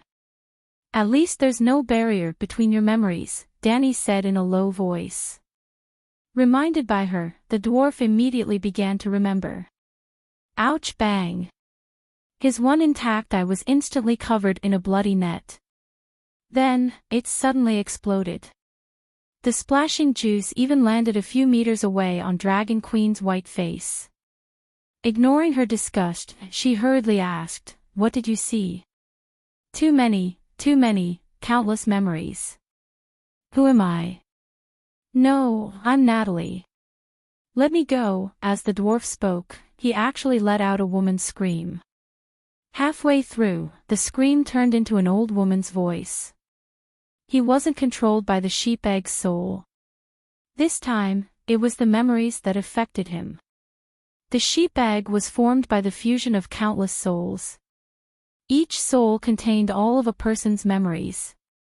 With these memories, that person would complete a different kind of possession. Tyrion was like a rash kid. He knocked over the luggage of memories. The luggage was filled with bottles of different colors. Every bottle represented a person's memory. If the memories were different, the colors of the dyes in the bottles would also be different. Now, countless bottles of dyes fell into the pool of Tyrion's memories. He was contaminated. He was about to go crazy. Why did you open so many memories at once? Danny cursed. Her figure flashed and appeared behind him. The flames that contained the divinity of fire creation burned his hair, skin, flesh, skull, brain, countless memories in his mind. The mutated memories that belonged to the sheep egg turned into spirituality and divinity. Tyrion's brain, bones, skin and eyeballs slowly recovered in the fire of creation. If a normal person burned like this, they would have died long ago. However, Tyrion was different. He was a close blood relative of the Dragon Queen. Following Danny's advancement, the level of his bloodline increased. His resistance to fire was far greater than that of a normal person. Because of this, he was still the best experimental material to study fire creation. As the impurities in his memories were burned clean, the dwarf regained his consciousness. It's too scary. Compared to Balerian's memories, my life is like a drop of water in a pond, he said in horror. Use a technique to let the memories find you, Danny said. How? Tyrion asked. Now, there's a sea of memories in front of you. You're standing by the sea and calling out some kind of memory, instead of jumping into the sea and wandering through countless memories. For example, let me ask you, when is St. Bailey's name day? You can't start recalling your life's experiences from birth and then encounter memories related to St. Bailey's birthday, Danny said slowly. Tyrion was very smart. Not only did he immediately understand what Danny meant by letting the memories find you, he also guessed the reason why she was tormenting him like this. You want Balerian's witchcraft knowledge. You should have said so earlier. I was worried that I would be punished by you if I didn't complete my undercover mission, so I kept seducing Jenny to teach me all kinds of witchcraft, he said bitterly. You know the method to make tile steel? Danny said calmly. Jenny said that the tile steel forging technique can only be managed by the Great Wizard. She doesn't have the right to know, the dwarf said slowly. You know the realm of the Fire Devil King? Danny asked again. What's the Fire Devil King? The dwarf was confused. You know about fire armor. The dwarf sighed. Tell me, what do you want? I'll think about it. Record down the Fire Devil King first, Danny said excitedly. The dwarf closed his eyes and pondered. King of Fire Devils, King of Fire Devils, King of Fire Devils. Gradually, a large amount of memories leaped out of the sea and entered the dwarf's mind. Ah, it's so complicated. I can't understand or remember it. What should I do? Haven't you always boasted of being smart? Danny said unhappily. If you ask me to recite the Annals of the Four Kings, I can memorize an entire passage in an hour because I can understand it. But now, I can't understand those runes at all, Tyrion said helplessly. Danny had no choice but to find a stack of Longy paper for him. Chapter 838. How do you feel? Yimod placed a bowl of black chicken and red date soup on the bedside table and asked with concern. The dwarf struggled to get up and sat sideways on the pillow. He picked up the bowl and gulped it down before sighing in satisfaction. After the Battle of Meereen, I've been suffering underground for half a month. Finally, I can eat normal food again. But I'm not feeling well now. From time to time, I'll have two opposing feelings for the same thing. How so? Yimont asked curiously. For example, now. The dwarf pointed at the white porcelain bowl. I think it's salty and light, and it tastes good. But suddenly, another me says, what kind of shit is this? Why don't you add sugar? Then, a third me stands up and says, you should add some black pepper from Cocoa Island. Asterisk smack. Asterisk the dwarf slapped himself and cursed. 7 levels of hell. I've never heard of Cocoa Island in my life. I don't even like spicy pepper. This. Old Yamant had been a scholar for almost 100 years, but he still could not understand the dwarf's symptoms. Have you been tortured to the point of mental illness? His old eyes could not help but show pity. No, I have other people's memories in my brain. Those fragmented memories made me have multiple personalities, the dwarf lamented. But you don't seem to be crazy now. The queen also said that you've recovered, old Yamant said. It had been a week since Jenny's death. The dwarf returned to the Meereen pyramid and was unconscious for 5 days. He had just woken up the day before yesterday and could barely get up today. Those memories are not complete. It's like a bowl of oatmeal with a handful of rat feces mixed in. Not just one, but a handful. The dwarf emphasized with a raised fist. My head is that pot of slightly smelly porridge. The rat feces have melted and mixed with the porridge. I can't separate the feces anymore. Old Yamant frowned in disgust. What did Jenny do to you? Sigh, before she died, she forcefully activated the fetus of faith in my mind and summoned Balerian's will to descend upon me. There was some doubt in the dwarf's eyes. He said hesitantly, the queen said that Balerian wanted to take over my body by force. The memories left in my mind are the aftermath of the fusion of my soul and his. That doesn't make sense.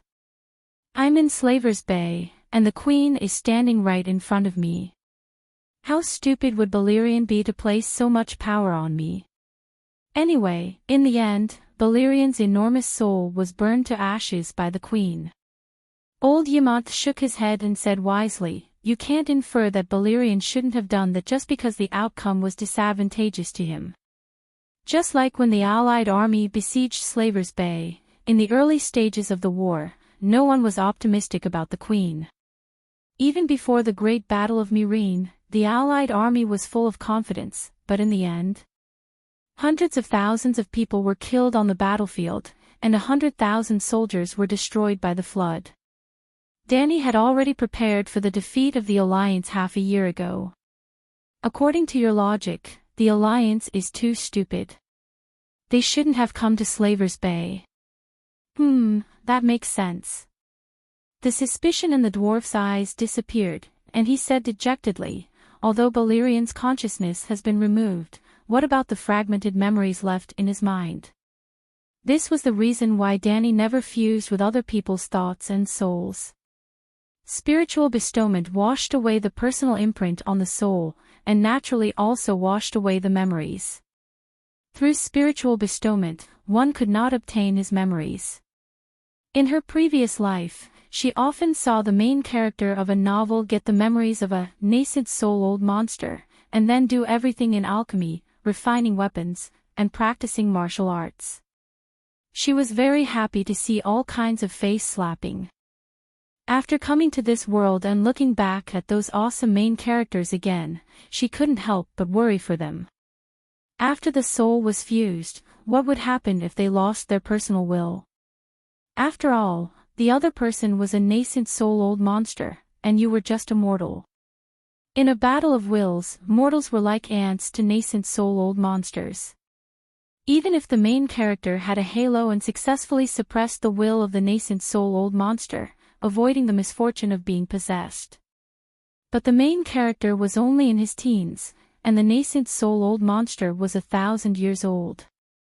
It was like a hard drive of tea. Only a dozen or so gigabytes of memory data belonged to the main character, and the rest was occupied by the old monster. Would the main character be affected by the old monster's memories? Just like how the dwarf was now. Was the sheep egg as strong as a nascent soul-old monster? No one knew if they hadn't fought. But his will and memories must be 10 times, 100 times more terrifying than a nascent soul-old monster. Because the sheep egg was not alone, and countless Valeglia were with him. If Danny took the initiative to fuse with the sheep egg's soul, he would go crazy with joy, because this was his goal all along. For the next 2 days, Yamant, Ashera, Misai, and the others accompanied the dwarf to talk about the things that happened in the Westeros in the past, helping the dwarf recall and deepen his memories, habits, and personality. This was the treatment plan that the Dragon Queen came up with after diagnosing the dwarf when she came back in a hurry. The harm of messy memories isn't great. Actually, our memories and habits are changed by others at every moment. For example, when you're obsessed with reading, you unconsciously think of yourself as the main character in the story, and the adventures of the main character become part of your memory. The main character likes to eat cherry crepe, and every time, he describes the texture and taste extremely clearly. Then, you'll try it in reality and fall in love with the cherry crepe that originally felt ordinary. What you need to do now is to distinguish your own memory from the memory fragments of the external world, and clarify yourself, and fade the memories of others into the experiences of the main character in the book. This way, you'll feel like you're reading a messy storybook with clear characters. Also, go out more often when you're free, don't stay in your room and let your imagination run wild. Listen and observe the real world. You'll feel like you've forgotten the plot of the book you've read a long time ago, and fade away the messy memories that aren't inferior to yours. The Dragon Queen comforted him like this. As for whether it could be completely cured, if it was that easy to get rid of the side effects, she would have fused with it herself. After all, she had longed for the secret technique that had been passed down in Valeglia for 6,000 years. After a few days of recuperation, the dwarf got rid of the trouble of the strange memories, and began to seriously think about a question that had been bothering him for a long time. Who am I? This had nothing to do with philosophy, it was purely a genetic question. On this day, Messiah excitedly found her uncle and announced the good news that she had been appointed as a court lady by the queen, and asked some questions about government affairs. One of the questions was how to ensure that the maid wouldn't reveal the secrets of the queen and the court. Tyrion suddenly realized that it was useless for him to think so hard. Finding Barristan and asking him was more effective than anything else. He found old Yamant's study, interrupted the teaching process of the children, and asked anxiously, Master Yamant, when will Sir Barristan return? Yamant was displeased, and frowned. I'm busy now. If you're not in a hurry, go out first, and we'll talk about it during lunch. Tyrion was stunned, and looked around, only to find that the study had changed greatly, and there was a room full of children sitting in it. The spacious room with bright windows was about 80 square meters, the bookshelves were cleared, and there were about 30 wooden tables neatly arranged. Each table was accompanied by an armchair. The two tables were placed side by side, and behind them sat two childish children. The oldest was no older than 12 years old, and there were dark-skinned Midsummer Islanders, white-skinned Undols or Loinars, silver-haired Valeglia, brown-skinned centaurs with almond eyes, milky white queers. There were men and women of various colors, and the dwarf was dazzled for a moment. But in just a moment, his attention was attracted by the half-blood centaur boy sitting in the middle of the front row. Silver hair, purple almond-shaped eyes, and a beautiful face were not the main things that captured Tyrion's attention. The boy had a unique temperament. Among the other children, he did not have the aura of a king, but Tyrion could tell at a glance that he was different from the others. He stood out, like a firefly in the dark night. At least, that was the case in his eyes. "What are you doing? Who are they?" The dwarf frowned as he looked at the boy. The boy was neither shy nor afraid, and openly looked back at him. Old Yamont's heart skipped a beat. He put the textbook in his hand on the podium, took a step forward, and pulled the dwarf out of the door. "This nature class will end here. Next is the extracurricular reading time. Go to the bookshelves behind and look for a book to read. Remember to write a review, at least 300 words, and hand it to the class monitor after you finish it, then you can have lunch." "Got it, Master Yamont," the children replied cheerfully. "What are you doing?" The dwarf was even more puzzled. "I'm in class. You didn't even knock before barging in. No manners at all," Yamont said angrily. "Class?" The dwarf said blankly, "I've only been away for a month." "Why?" Yamont interrupted him and said, "It's not just a month, my class has been going on for almost half a year. Didn't Messai tell you? She's also a student here, but she's a middle school student. I'm teaching elementary school students now." Middle school students, elementary school students.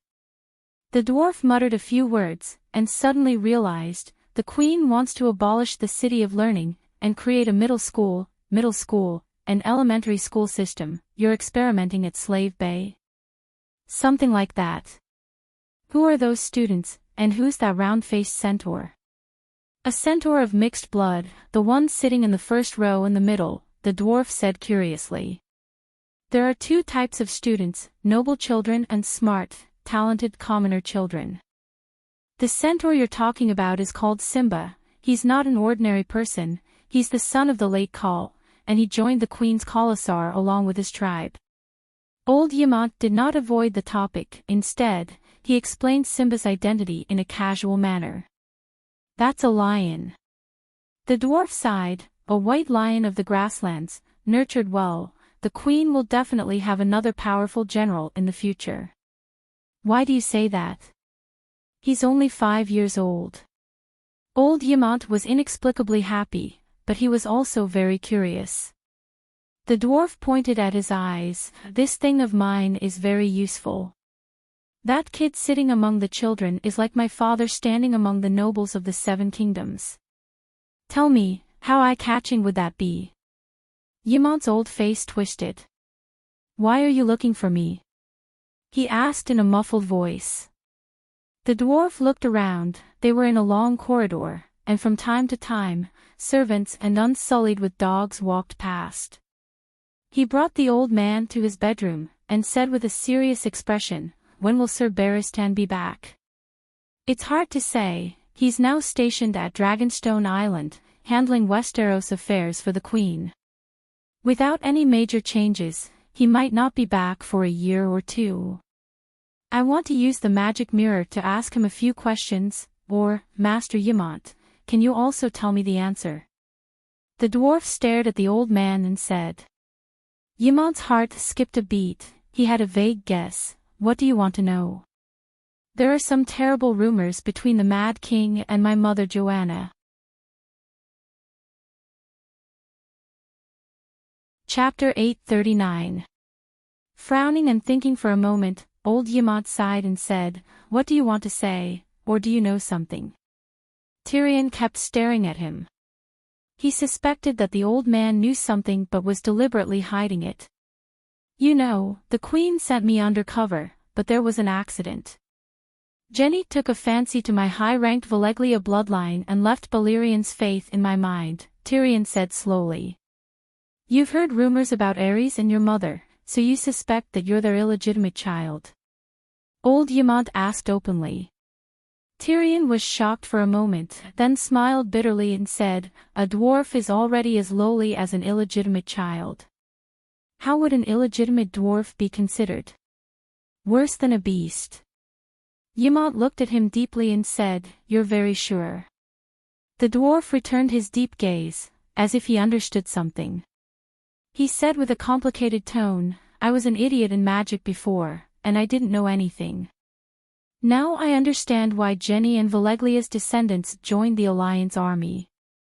It was because Balerion wanted to seize the Dragon Queen's unique, unburning blood. If I'm her illegitimate brother, then Jenny has a perfect explanation for how much she values me. After all, our Lannister has never had a marriage alliance with the Targaryens in 300 years. We, Lannister."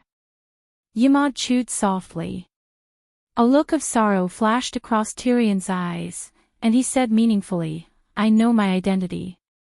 You and the Dragon Queen don't have to worry. I won't take advantage of the Targaryen world empire with my identity as the Mad King's son and the Queen's brother." Yamant understood that the dwarf understood that they knew his identity long ago. When the dwarf guessed his identity, Yamant did not intend to hide the fact that he already knew his true identity. "Do you know about the witchcraft lens?" Yamant asked. Tyrion's pupils constricted as he said with difficulty, "Genes can be tested." "You already knew then?" Yamant's eyes were clear, and he did not evade the question. "You were infected with grayscale disease.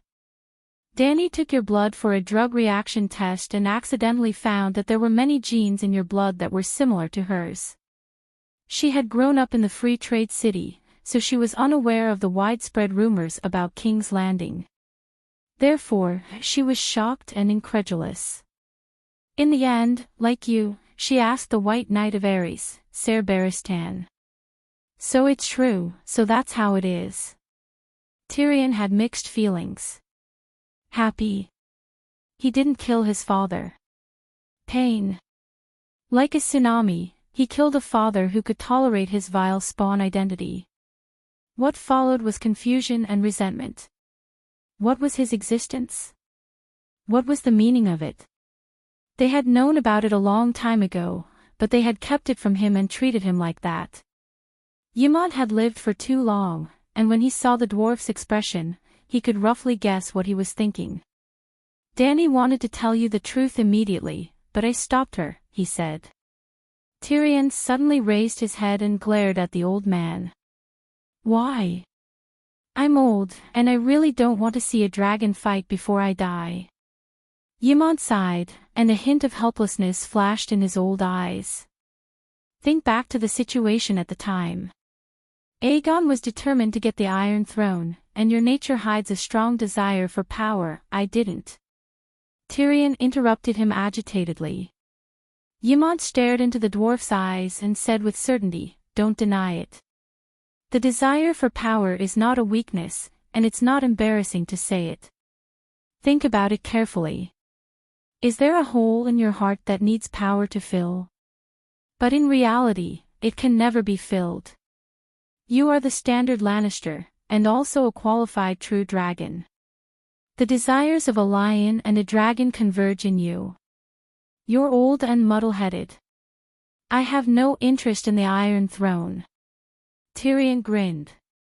His body was trembling, and so were his hands hanging by his side. His heart was also trembling. "Am I really like Littlefinger, Tywin, Old Rose, and Cersei, crazy for power?" "No. Tyrion, it's not shameful to desire power. You're a dwarf, and you want to be recognized by others. The only way for a dwarf to become a giant is through power. And God's descent. Tyrion's smile was twisted. That day, I grew to 1.6 meters tall. Old Yamant said numbly, what would Aegon think if he knew that you were the son of Ares? You should know that it's good for both of you to remain the same. The Mad King's illegitimate son is not as glorious as Tywin's son. If you don't know your identity, you won't clash with Aegon. It's only good for Dany Rise. She has the witchcraft lens, so she must know about Aegon's identity, but she deliberately hid it. Aegon helped her attract the firepower of the Alliance, and I was constantly given missions that would send me to my death. You can't wait for us to all die, so that we won't interfere with the Dragon Queen's great empire. Tyrion sneered. Ymond was not angry. Instead, he smiled strangely. It seems that you still care about your Targaryen bloodline. If it didn't matter at all, the dwarf wouldn't be angry. If he wasn't so angry that he felt wronged, he wouldn't have said such angry words. I don't care about bloodline, but your actions of hiding the truth make me angry. Tyrion said coldly. Aegon has the Targaryen bloodline. The witchcraft lens only showed that his true dragon bloodline is much weaker than Dany's. This doesn't mean anything. After all, there's a layer between him and Dany, and his mother, Ilya, isn't a Targaryen. If Ilya hadn't taken the initiative to reveal the secret, no one would have been able to confirm his true identity. Suddenly, Ymont noticed the change in the dwarf's expression. He didn't think much of it, and his face was full of mockery. His heart skipped a beat, and he probed, you also guessed long ago that Aegon isn't Lajazi. Also? Tyrion was shocked. Ymont's expression was complicated. Perhaps he looked down on a weak girl like Dany, or perhaps Aegon's identity as a red dragon was going to be exposed sooner or later. Ilya only tried his best to hide Aegon's existence, but he didn't care much about hiding his true identity. Dany and Viserys wandered the free cities like beggars. Aegon had received elite noble education from a young age, and even had Ashalla guiding his faith. The Golden Regiment mocked Viserys for asking for help, but swore a blood oath with Aegon. His completely different attitude towards Aegon, Dany, and Viserys showed that Ilya only treated Dany and Viserys as pawns, cannon fodder. But Dany and Viserys were the true Targaryen bloodline. Any loyal subject who wanted to restore the Targaryen dynasty should not have treated them like that. Even if it was for Rhaegar, it wasn't worth it. Rhaegar had committed a grave mistake that was enough to strip him of his right to inherit the Iron Throne, let alone Rhaegar's son. So, Ilya definitely isn't a friend of the Targaryens. The flaw is indeed huge, but Ilya can't be blamed for being careless. The dwarf couldn't help but sigh. The Dany Rise before she was 14 was a completely different person from the Dragon Queen after she hatched. He could toy with the fate of the last princess, but could only kneel and tremble at the feet of the Megalosaurus. Targaryen is only complete with a dragon, old Ymont said matter-of-factly. So a dwarf bastard without a dragon like me deserves to die. Tyrion sneered. Don't you know what you've done? If you were just Lannister and dared to sneak out of Slaver's Bay with Tessa, you would have been swallowed by Blackie long ago, old Ymont said in annoyance. Tyrion blushed and shouted, she told me to go to Saucerose. Sir Clinton went. Is he dead? Tyrion, you must understand that she has no reason to protect you. In terms of age, you are older than her. If you had the ability, you should have protected her. But you are in dire straits because of her help. In terms of friendship, you were just strangers before. You still have Lannister's mark on you. Don't you know the relationship between Lannister and the Targaryens? In terms of relationship, she is a ruler and you are a subject. Even when Tywin was alive, did he let you be on equal footing with Jaime? You can't even be a subject and you still have the face to make a fuss here, old Ymont rebuked bluntly. Tyrion was speechless. You are right. This sister queen is at least better than that sister queen, he said self-deprecatingly. Don't be mistaken. She wanted to reveal your identity. I was the one who stopped her, old Ymont said calmly. Just a week ago, in a speech in the People's Square, Dragon Queen announced the plan for the Great Cold War to the 1.5 million people in the 3 cities of Slavers Bay. This was the second national strategy after the Great Leap Forward in agricultural production. In fact, the Great Leap Forward and the Cold War were 2 steps in the overall strategy to survive the long night. The food in Slavers Bay can last us for at least 10 years. We still have the sea to fish. In 10 years, we don't have to worry about food. With that, we don't have to worry about the food shortage of the 3 great dangers of the long night for now.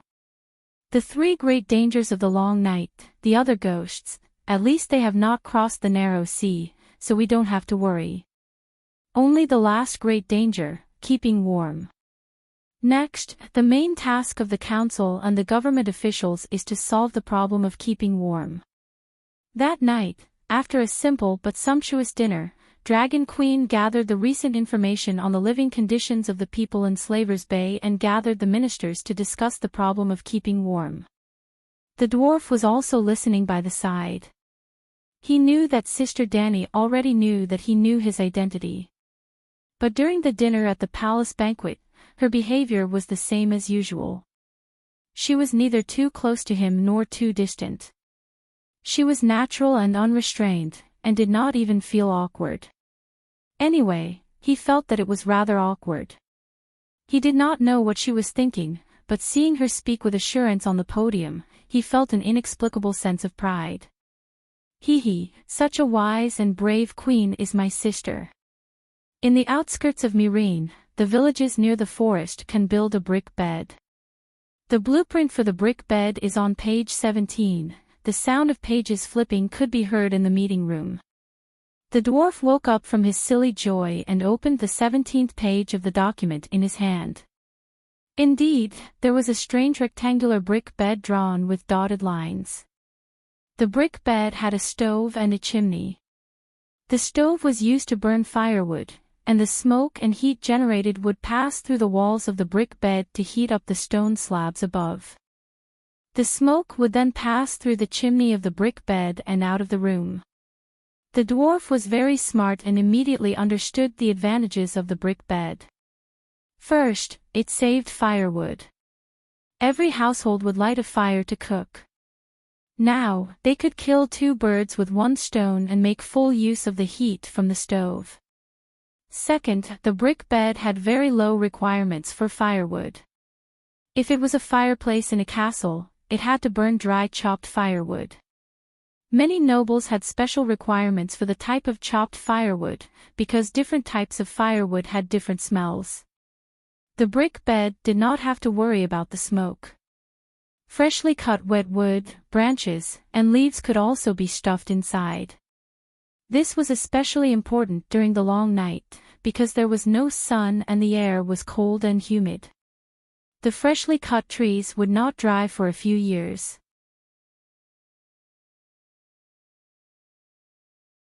Chapter 840. The 8th page is a map of the worm tunnel outside Meereen. 20 to 30 meters underground is much warmer than the surface, maintaining a temperature of around 5 dragon degrees.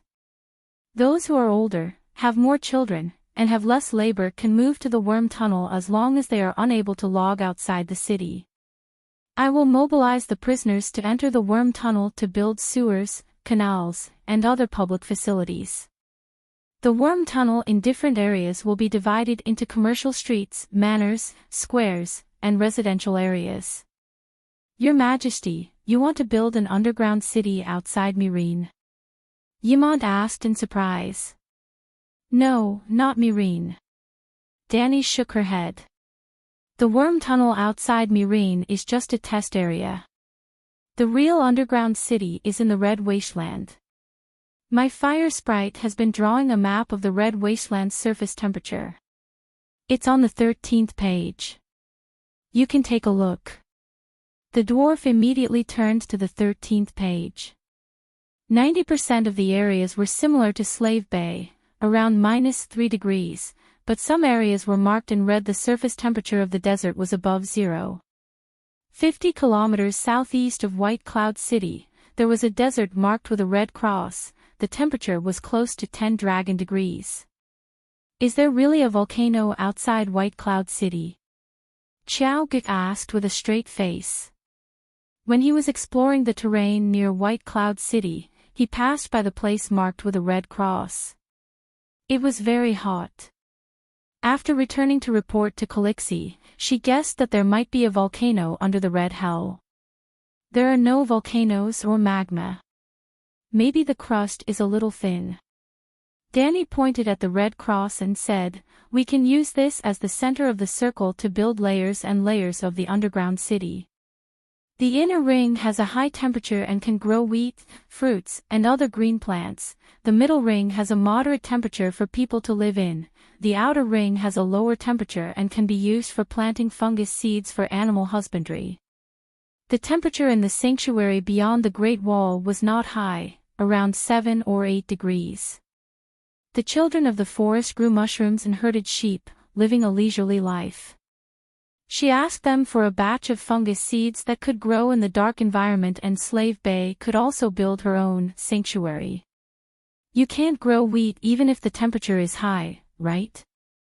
Green plants need sunlight. The dwarf was puzzled. Danny's eyes flashed. I have a fire sprite.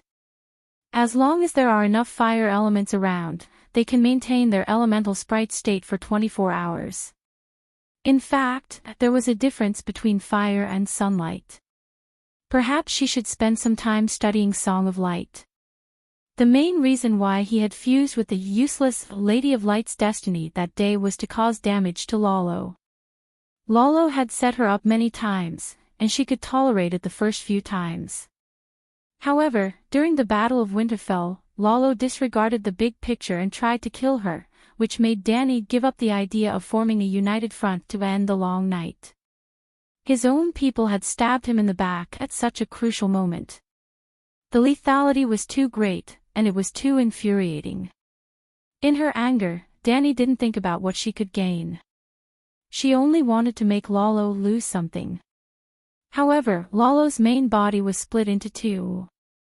Shadow Demon was in the Far East, and Light King was in the Earth's core. At least Danny did not have the ability to threaten him now. Then, she would take the initiative to start a great Dao battle with him, take away his Song of Light and make the King of Light lose his status as a true god. Comprehending Song of Light required time, and it didn't seem to be of much use to her. In theory, she shouldn't waste time on it.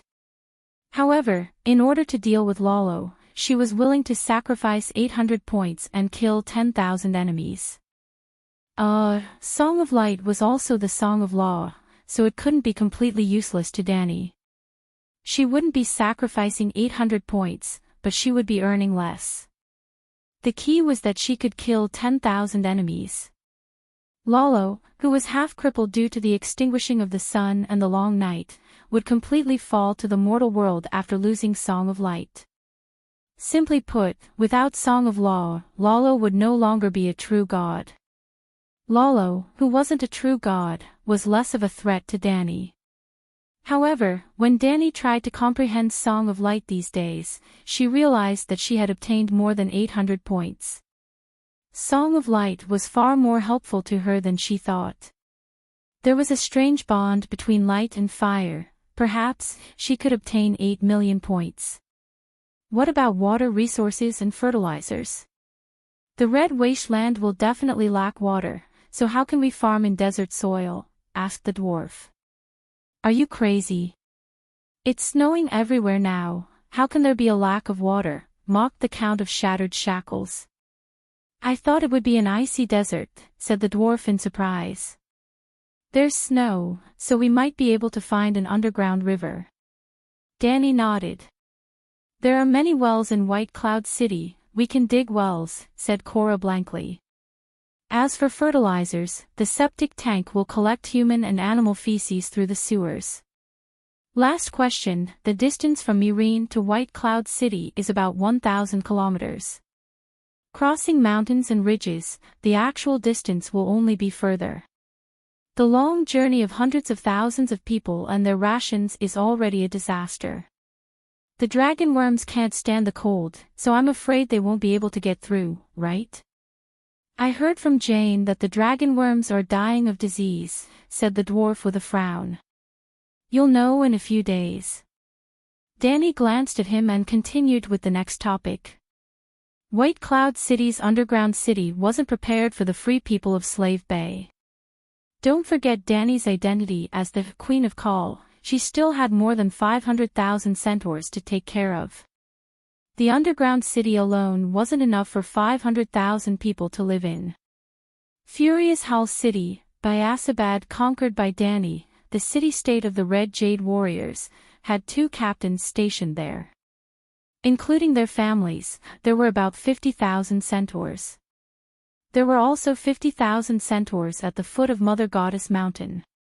At least 200,000 people, including the Red Jade Warriors, gathered in Khaleesi City, which was built on the south bank of the Raza River. Now, they were on their way south to White Cloud City. The remaining centaurs were in the form of Khalasar nomads on the plains of the Lone River. It had been less than a month since the long night fell, so they didn't have time to rush back. If the underground city was doing well, then a portion of it would be moved there. This way, the burden on Slave Bay would be greatly reduced. After the meeting ended, everyone bid farewell and left. Tyrion and Ymont stayed behind with different expressions.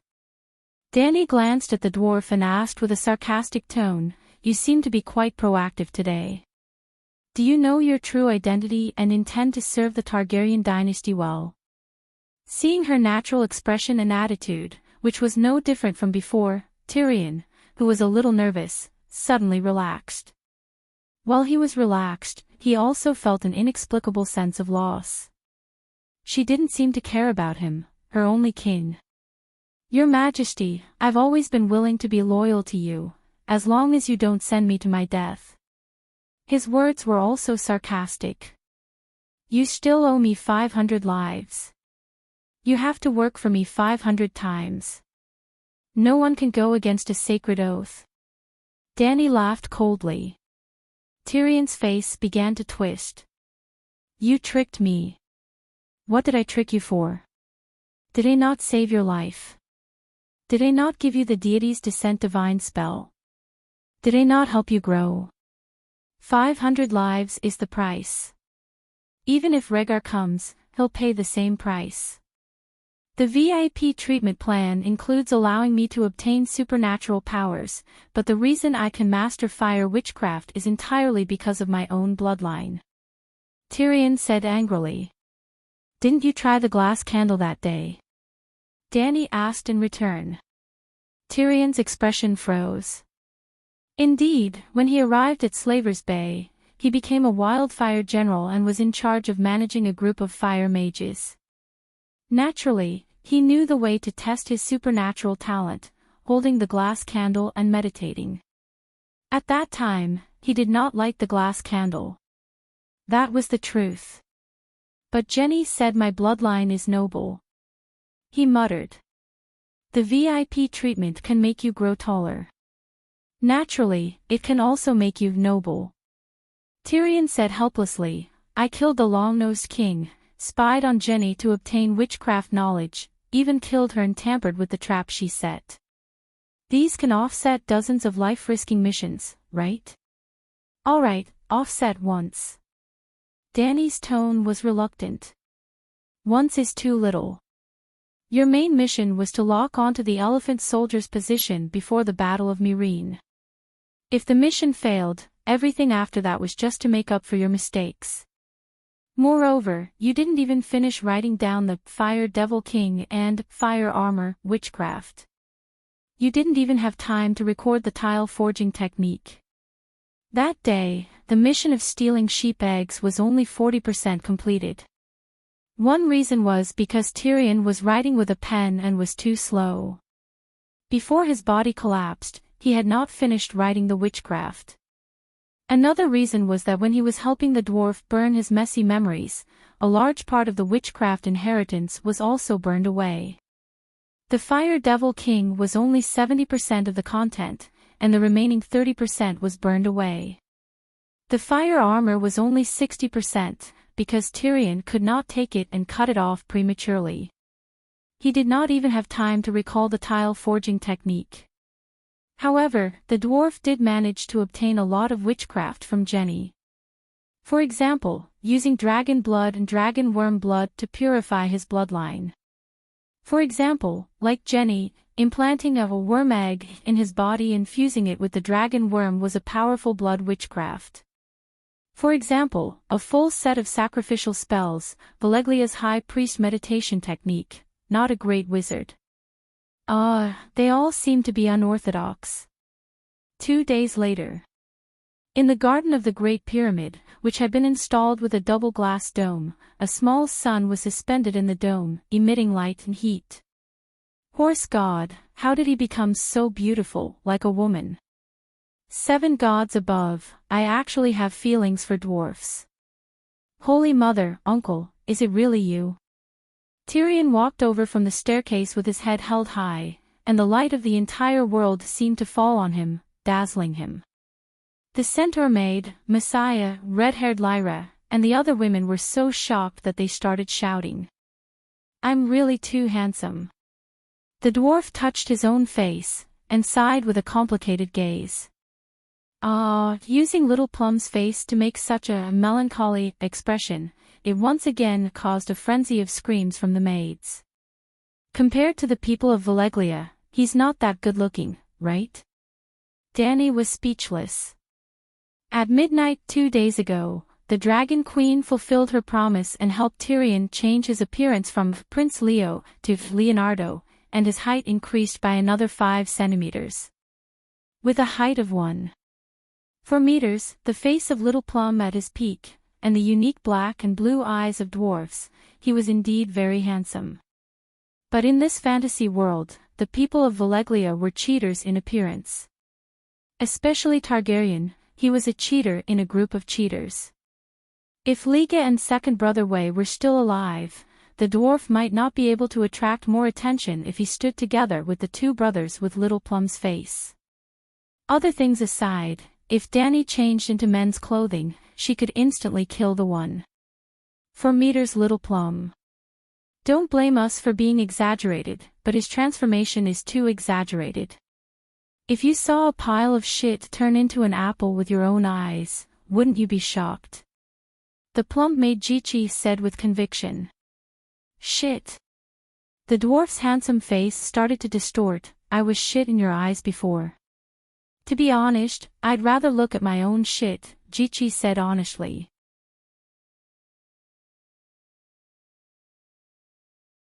Chapter 841. I want to return to the Westeros, Tyrion said to the Dragon Queen who was sunbathing on a decked chair after finding a chair under the persimmon tree. Go ahead. The United Front Against Ghosts needs a peerless general like you, Dany said casually without raising her head. There are 3 issues that need to be resolved. The dwarf took a glance at the many girls playing in the pool. His gaze paused on Messai for a moment. Then, he lowered his voice and said, my identity, the dragon worm in my body, and my pterosaur Tessa. I will publicly announce that you are the illegitimate son of Aerys and Joanna. Then, I will acknowledge your identity as a super illegitimate son, Dany said. Shoo, lower your voice, the dwarf nervously took a glance at the pool behind him. I don't want to reveal my true identity. I just want you to not tell anyone else. Why? You were complaining about Ymont concealing your identity, Dany raised her head and said in surprise. Targaryen's illegitimate son is no more glorious than my original identity. But being your illegitimate brother is more dangerous. Your Majesty, many people hate you, but they can't do anything to you. I am different. I have a mortal body. I don't want to repeat what happened to Aegon, Tyrion said solemnly. You don't want to let go of your ties with Lannister, right? Dany revealed his true thoughts with a sneer. You are afraid that Messai, Cersei, Jaime, and your other relatives will look at you differently. You are afraid that you will lose their love. I have seen the love of deviant ghosts. What love does Cersei have for me? Jaime must hate me because I killed his father. Tyrion's handsome face turned red. His eyes were filled with sorrow as he growled. You can't hide it anymore. Dany shrugged and leaned back on the chair. She said lazily, don't forget about Bran. The three-eyed crow knows everything that happened in the Westeros. If you don't want to be schemed against, it's best to disclose everything. Don't let the enemy have an advantage in information. The three-eyed crow is real. Knowing everything about the past, present, and future, isn't that a little too much? Tyrion said in shock. You're an idiot, Dany said indifferently. The midget was baffled. What's wrong? How many times have I told you about the three-eyed crow? But if you only believe what you want to believe, isn't that stupid? I now fully understand why the City of Knowledge created the real world. It's because there are too many smart people like you who have a skeptical spirit. Actually, I shouldn't be talking nonsense with you. I won't be the one being plotted against. If you want to continue hiding your identity, then go ahead. Tyrion's expression changed several times. After a while, he took a deep breath, and his eyes became incomparably clear. He sighed and said, You're right. I was really stupid before. After experiencing so many things, even the sun in the sky has disappeared. If I still think the same way as before, I will suffer a great loss sooner or later. Hearing his words, Dany was a little surprised. Then do you want to reveal your identity? I don't want to waste any more time on this, she said. Let's reveal it. Tyrion smiled bitterly. A secret is a secret that only one person knows. The three-eyed crow has no reason to be kind to me. But what does a super illegitimate child mean? Do you know of noble illegitimate child? Dany asked in reply. Could it be? The midget widened his eyes and said in shock, You're willing to give me the right to inherit the Targaryen name? The right to inherit is nothing. You're a super illegitimate child, and you're stronger than a noble illegitimate child. A noble illegitimate child only has the right to inherit, and he doesn't have the Targaryen name. I can give Aerys to you. What? The midget was confused. Give me what? I'll return your father to you. My father.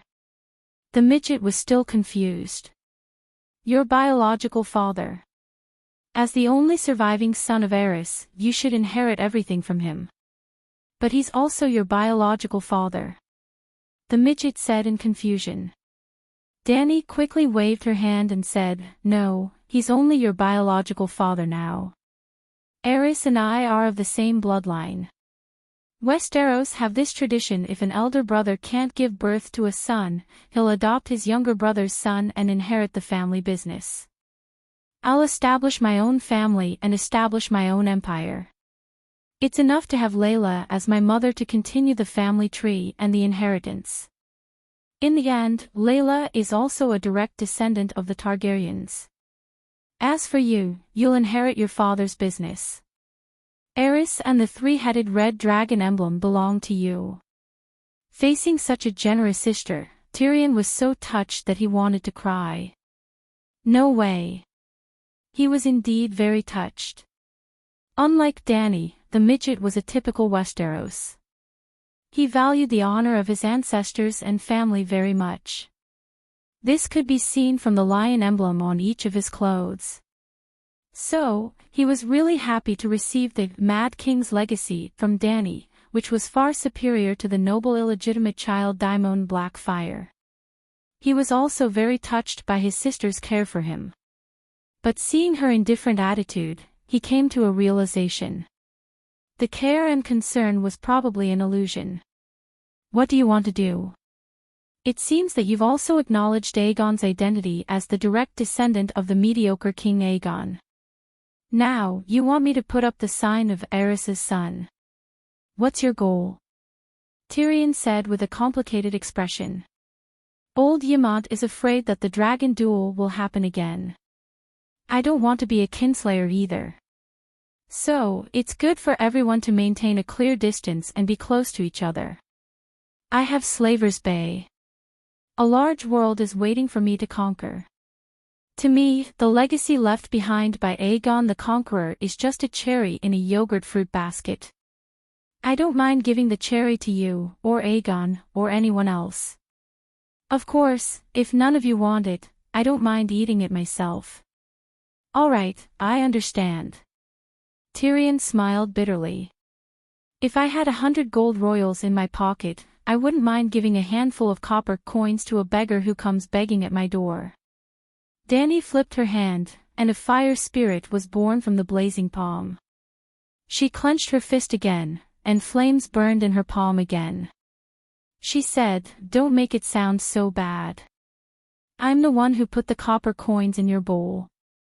If you think that you're begging, then my actions are charity. If you acknowledge the fact that Aerys is your biological father, then I'm taking your father's place to care for you." The dwarf's plum face became more and more distorted. If you say that a sister's care for her illegitimate brother, it'll be more sincere, and it'll make me feel better. Dany rolled her eyes at him beautifully. The truth is more sincere. The dwarf was silent for a moment. You gave me the Targaryen surname and clan crest. What about the other things? Aerys' other legacy. The Iron Throne.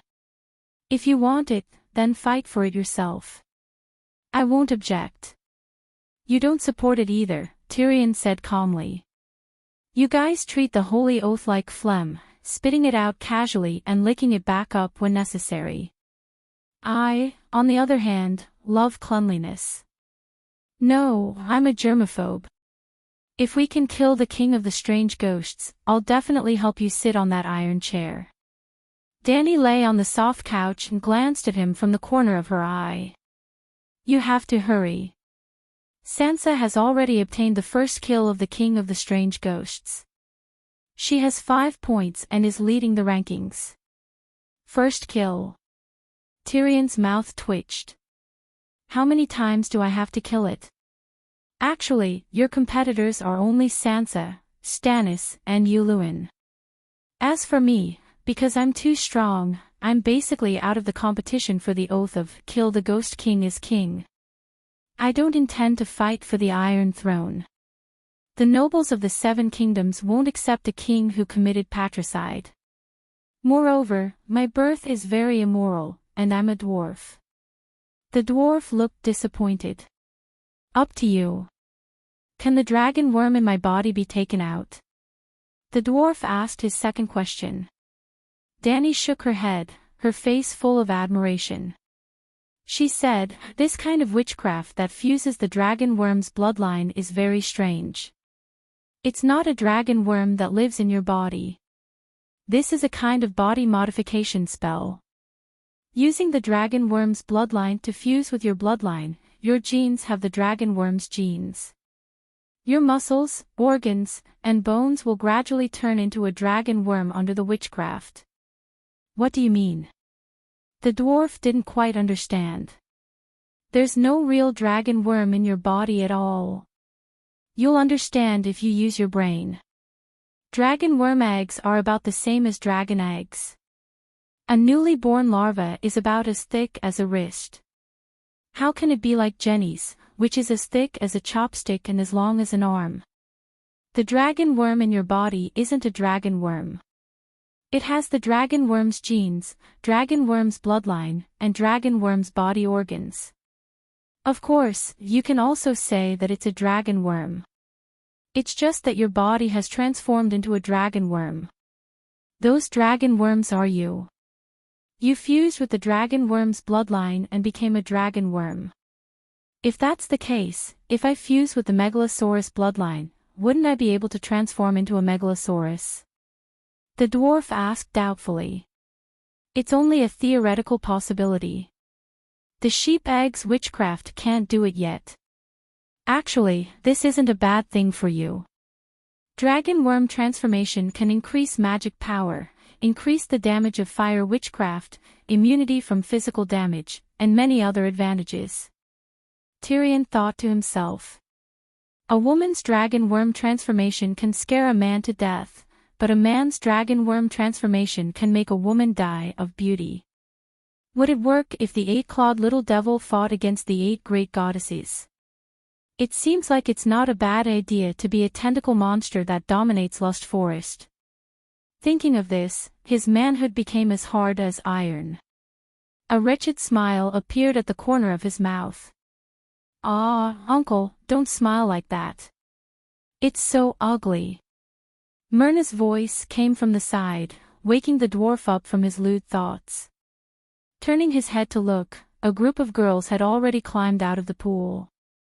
They were carrying baskets and picking strawberries and small tomatoes in the garden that was opened up in the flower bed. Gulp. Seeing those white bodies that were full of vitality, the dwarf swallowed his saliva and began to envy the queen's happy life. Even Robert didn't seem to be so. No, the queen was his sister, not his brother. Sigh, what a pity. Grinning at his niece, he asked again, "Where's my Tessa?" The dragon queen was lying on the chair, wearing a pair of aviator glasses and looking at the sky.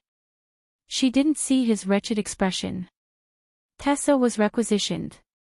The dwarf suddenly stood up and said in shock and anger, "Who dares to steal my dragon? You promised back then that you wouldn't give my Tessa to anyone else." When he was under cover, he scattered the Holy Knight seal in his mind. Naturally, his dragon knight relationship with Tessa was dissolved.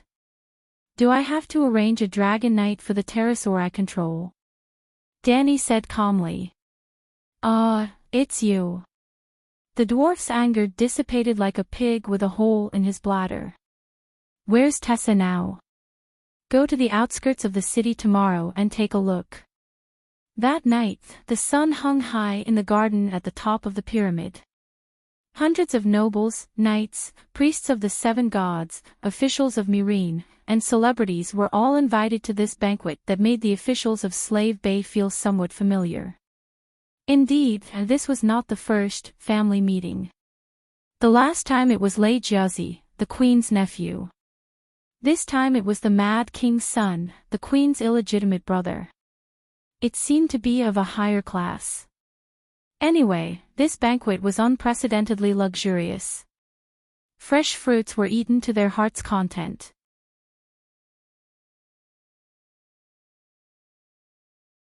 Chapter 842. The dwarf was the same as Aegon back then. His gorgeous robe was embroidered with a lion representing his mother's tribe and a 3-headed red dragon representing his father's tribe. Just like Aegon, he was extremely handsome today. Because he was too handsome and too tall, the guests looked at the new prince with suspicious eyes as they ate the cherry and strawberry salad. Danny noticed their gazes and said, "Everyone knows him, General Wildfire Tyrion." Yes, his appearance and height have changed. But this is his original appearance.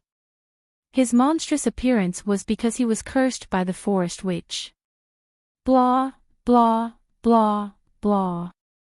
The Dragon Queen adapted the story of the Frog Prince into the fascinating Dwarf Prince. She did not know if everyone believed it, but Dragon Queen told the story brilliantly. Everyone listened attentively and were satisfied. While Dragon Queen was telling the story, the dwarf also tried his best to maintain an elegant smile, as if he was really the lecherous prince who was kissed by the Red Saintess 100,000 times. The one who kissed the ugly dwarf turned handsome prince was not the princess, but the Red Saintess of the temple.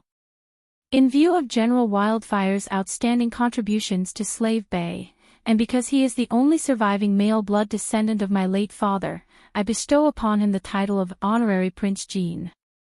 In the end, Dragon Queen finally took out something useful and gave the dwarf a surprise. Congratulations to Prince Tyrion of Jean. Dragon Queen raised her wine cup. Congratulations to Prince Tyrion of Jean. The guests congratulated in unison. What's up with Prince Jean? After the opening speech, the banquet officially began. After every guest came to greet the new prince, the dwarf finally had the chance to ask the question in his heart. You don't know about Jean Island? Danny asked in return. You're going to confer the title of New Guys to me. The dwarf was excited and moved. New Guys was the transit point of the East and West Sea trade. It was the pearl of the Summer Sea and the gateway to Slave Bay. Its commercial and military value was too great. Is there something wrong with your ears? You're Prince Jean, not New Guys. Isn't Zingi's Island a part of Jean Island? The dwarf laughed.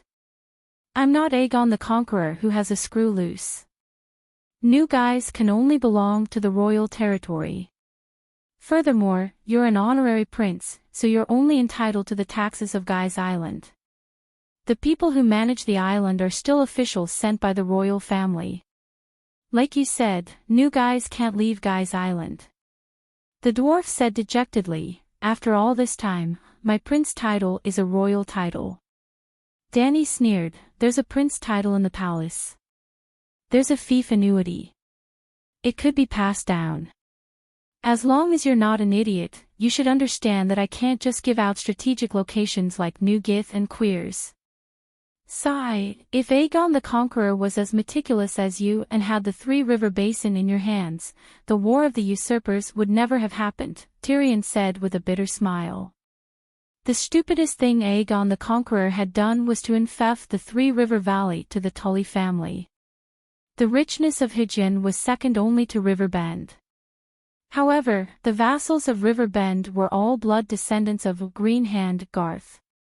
It was difficult for outsiders to interfere, just like how it was difficult for the vassals outside to rule the north.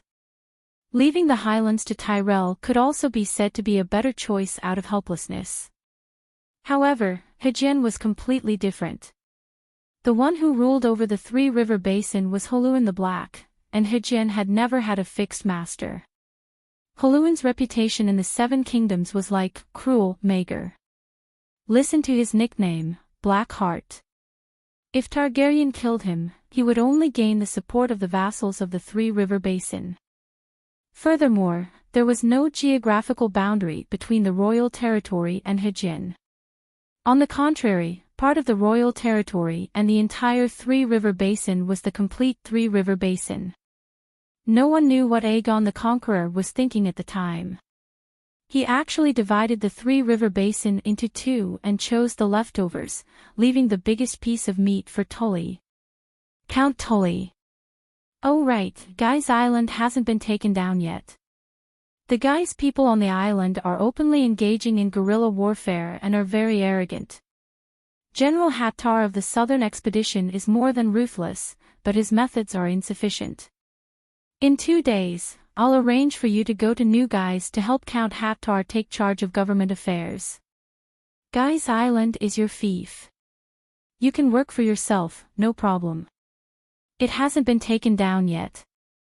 The dwarf's face was distorted. Why don't you make me Prince Pentos? It'll be closer for me to visit my family in my hometown. To be honest, if you have the ability to deal with the various evil gods in the Free City, I really don't mind giving you Pentos, Danny said with a serious expression. Evil gods. The dwarf was a little confused. Are we talking about the same Pentos? The long night is coming, and the world's upper echelons are starting to become active. Think about it with your brain. If there is a super giant tree that is 100 meters tall in a forest, will there be a shortage of ordinary giant trees that are 50 meters tall? Tyrion shuddered violently. The kingdom's noble class is basically a pyramid model. The king is at the top, the next level are the 7 great dukes, and then the next level are the powerful counts of the 7 kingdoms. After that, it's the mid-level counts, ordinary counts, knights. If the world's power class is also a pyramid model, if the two true gods, Lalo and Frost God, are counted as kings, and each king has 7 great dukes, this demigods are everywhere," he said in horror. "You're not too stupid." Danny nodded approvingly. "Just like how there are more than just Westeros with kings in the world, there are more than just Lalo and Frost God as true gods. Other than Westeros, every trading city-state in the continent of Essos has a god behind it. I want to go back to Westeros." Tyrion was stunned, and said seriously, "Do you think Westeros are safer? I can't find a sense of belonging in Slaver's Bay." Tyrion sighed, and said honestly, "All right." Danny picked up a cherry and put it in her red lips. "You can leave any time. I thought you would ask me to stay." Seeing her agree so easily, Tyrion was strangely disappointed. Danny looked at him strangely, and said, "I won't stay in Slaver's Bay for long myself. Why would I ask you to stay? I forgot about the deviant ghosts." The dwarf smiled awkwardly. "When are you going back?" "The 2 Megalosaurus will stay on Dragonstone Island, and cooperate with Barristan to form the Dawn Warriors. I won't be involved in those trivial matters anymore. After I'm done with the matters of Slaver's Bay, I'll put all my energy and time into training."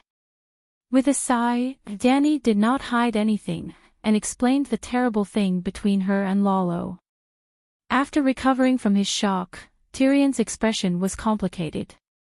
"You've grown to this extent. I'm not a normal person." On the afternoon of the second day, outside Meereen City, Prince Jean saw Tessa, whom he had not seen for many days. At the same time, he saw a spectacular scene. More than 50 pterosaurs were flying in the sky, each pterosaur holding a long chain in its claws. It was a dozen meters long, a few dozen meters long, and even 300 meters long. All the chains were connected to the side of a spaceship in the sky. The ship's hull was very simple, shaped like a U. There was no bow or stern, only a huge skeleton. In other words, it was the rough prototype of a giant spaceship made from dragon bones. Hiss! A huge bump suddenly appeared on the ground covered by the charcoal fire. Then, a huge dragon worm stuck its head out and screeched in the middle of the fire. Waves of heat radiated from its body. The round dragon worm was more than 2.5 meters tall and wide, and when it opened its mouth full of sharp teeth, it could swallow a giant elephant alive. Now, under the cold gaze of Megalosaurus blackie, this 30-meter-long giant creature was as obedient as an earthworm. It wriggled its body and quickly crossed the fire, climbing onto the giant spaceship that only had a skeleton. Then, more than 10 centaurs carried a huge straw mat onto the bone spaceship. They opened the mat and wrapped it around the dragon worm. Hiss! When the centaurs got off the ship, Blackie roared loudly at the group of pterosaurs resting on the ground. Original language: "Lazy bums, get up and get to work." Hiss, hiss, the pterosaurs flapped their wings and slowly took off, until the chains on their claws were straightened. The dwarf also saw his Tessa. No one was controlling her, but under the roar of the Megalosaurus, she was as obedient as a little demon in front of Tywin. The 50 pterosaurs occupied different levels of space in an orderly manner, and did not interfere with each other at all. When they flapped their wings together, the bone spaceship carrying 20 tons of dragon worms swayed gently, and then slowly left the ground, quickly climbing into the sky and flying towards the mountains in the southeast. "This is really a crazy and genius idea," Tyrion muttered. "This is nothing, I'll show you something really crazy."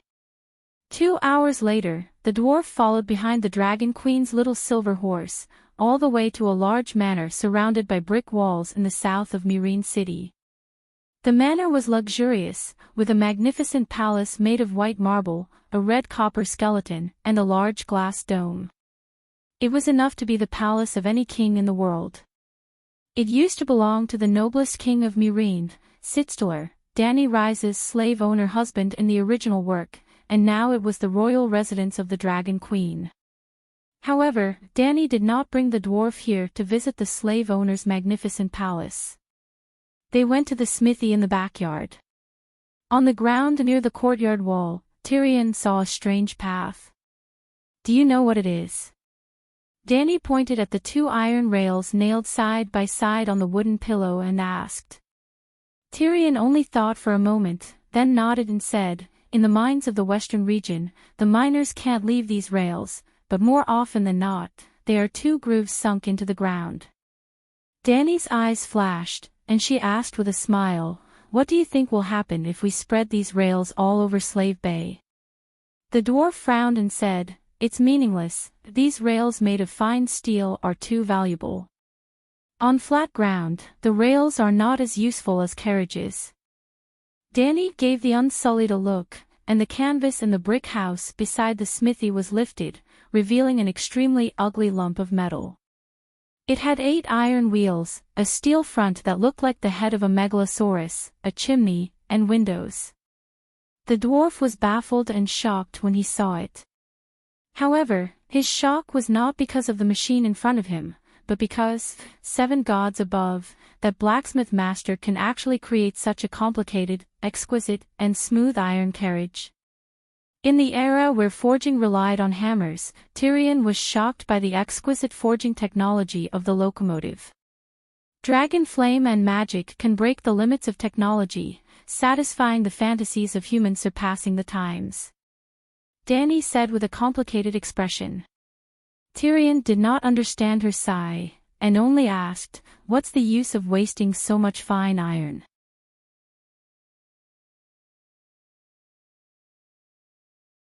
Chapter 843. Wukacha Kacha Kacha. When Dragon Queen threw a bottle of wildfire into the steel fireplace and lit it up, the head that she named Train suddenly spewed out thick white gas and steam. After waiting for a full 5 minutes, Dragon Queen moved the guillotine. The sound of gears grinding and twisting came from within the huge lump of metal. Then, the wheels turned and the locomotive began to accelerate slowly. 7 gods above, this iron carriage is too amazing. It can run even without a cow pulling it. It's so fast and the pulling force is so strong.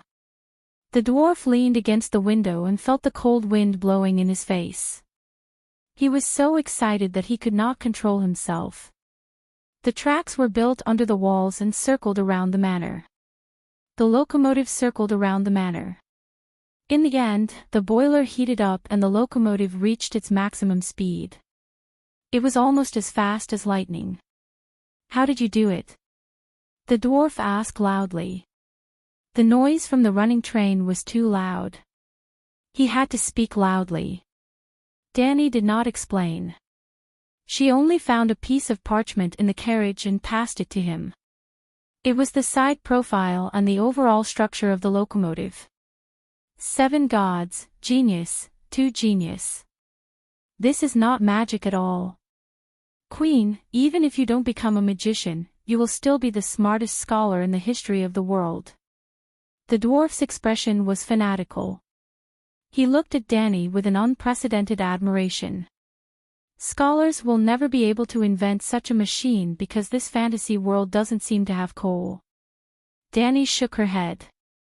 Perhaps the mining depth was not deep enough, or the location was not found. Perhaps there was no coal at all. In any case, Dragon Queen had transmigrated for many years and had never seen coal. Otherwise, she would have occupied that place long ago. Coal. What is coal? The dwarf had never even heard of this word. It's something that burns at a high temperature and heat. Just like wildfire, half a kilogram of wildfire can heat up 80 times more water than charcoal. The temperature of wildfire is also much higher than that of firewood. It can even melt steel in an open space. Only when the heat is high can it last. Only when the temperature is high can the steam power be sufficient. There is also the problem of ash and smoke from the firewood. After wildfire burns, there are no debris left. There is no smoke during the burning process and it will not block the ventilation pipe. Wildfire is the perfect fuel for machinery. Do you understand what I'm saying? More or less. The dwarf said reluctantly. Gotcha, gotcha. The wildfire was still burning, but Danny pulled down the brake to slow the train to a stop. In the dwarf's eyes, the Dragon Queen's locomotive was enormous. It was the largest and heaviest steel monster he had ever seen in his life. However, in Danny's opinion, the train was only 1.8 meters wide and 6 meters long. It was just a steam car used for experimental purposes. A bottle of wildfire would be enough for it to run around the yard for an hour or so. There was no way she would wait for it to run out of fuel and stop by itself. Actually, there is an even more powerful wildfire engine. Its design is more complicated and dangerous. Danny brought the dwarf, who was reluctant to leave the train, to the Queen's forging room. Then, she handed the dwarf a scroll of blueprints. Pouring wildfire directly into the cylinder. It's too scary. It'll explode. The dwarf was very smart, and after looking at it for a while, he understood the principle behind the evolution of the steam engine into the fuel engine. Do you still remember what I said when I appointed you as the Wildfire General? The Wildfire General is definitely a greater position than the Hand of the King. If you can develop a stable and powerful wildfire, the entire world will change drastically. Before coming here, the dwarf would have scoffed. Now, he only felt deep shock and awe. He was shocked by the Dragon Queen's grand goal of changing the world, as well as her genius wisdom to change the world. Being born in the same era as you is both a blessing and a misfortune. You have a high talent for magic, a megalosaurus, can fight, a natural-born expert in governing a country, and you're so smart. How can a normal person live? The dwarf sighed deeply. Everyone is different. Some people are born to be princes, while others are born to be thrown into the trash heap of the slums by their parents. The next day, they meet strangers. Don't compare yourself to me. If you compare yourself to me, you'll lose the meaning of living, Danny said calmly. The dwarf could not refute. He only asked, what's the use of studying trains and steam engines when the long night falls? Do you think that this place was built after the long night? The dwarf looked around. It was a very large warehouse, at least 400 square meters. The roof was half open, and a corner was filled with brick-sized metal ingots. There was gray iron, gold, silver, red copper, and so on. There was even a huge steel-making furnace and a matching mold room built in the open-air room. There were also messy metal parts that he could not understand their purpose. In the blacksmith's shop outside the warehouse, there were blacksmiths in uniform who were busy with something. Danny said, technology is a process of continuous accumulation. For example, alloys need to be tested bit by bit according to different ratios. Where do you plan to use the locomotive?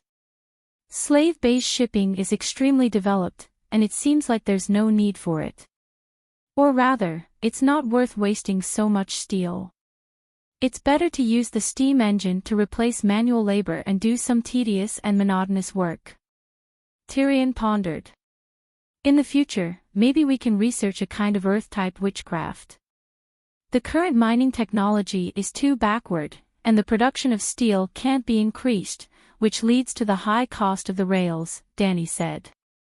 After that, in front of the dwarf, the Dragon Queen used a pile of strange steel parts to form an iron box the size of a carriage beside the locomotive. Then she pulled the sluice gate again, and the locomotive began to move again with a whooshing sound. However, this time, the transmission shaft did not move the wheels of the train. Instead, it made the newly formed metal box hum. Then, something that made the dwarf dumbfounded happened. A large bag of wheat was poured into the port of the metal box, and from the other end, a long cloth bag surrounded the exit, and handfuls of warm flour as white as snow slid out. Smelling the sweetness of the flower and grabbing a handful to feel the smooth and tender flower, the dwarf's eyes widened. He said in disbelief and realization, "So that's how it is. So this is how the steam engine changes the world." He turned his head and pointed at the strangely shaped but exceptionally large six-bladed iron plow in the corner. He asked, "Can we still use the steam train to plow the land?" "You think that plow the land is more difficult than threshing grain?" Danny looked regretful. "If we had discovered the two steel statues 2 years earlier, I could have let Slave Bay feed the entire world for 10 years. The dwarf murmured, "I seem to see the future after the long night. Using the steam engine to plow the land and threshing the grain, every family's granary would be filled with wheat and rice, and no one would starve to death in winter." As if he had some kind of realization, his eyes were clear and firm. "The magic civilization is the future of mankind. The city of knowledge is wrong, and the people of Valeglia are also wrong. The power of dragons and magic should not be used to conquer the world, but to serve the production of the world." "You're wrong." Danny shook her head. "The combination of magic and technology is the way of the king. If we don't understand the laws of science and physics, the power of magic will always be a weapon." "Yes, you're right, but we haven't even walked down the path of science. The history of the human kingdoms is more than 10,000 years old, and there is almost no progress in civilization. 10,000 years of development is not as good as a few years of torment from you." Tyrion's tone was complicated. After spending the whole afternoon in the blacksmith's shop, Danny finally brought the dwarf into the palace in the evening.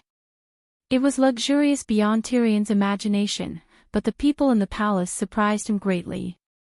The palace was like another city of knowledge, and the people living in it were all mages and scholars recruited by the Dragon Queen from all over the world.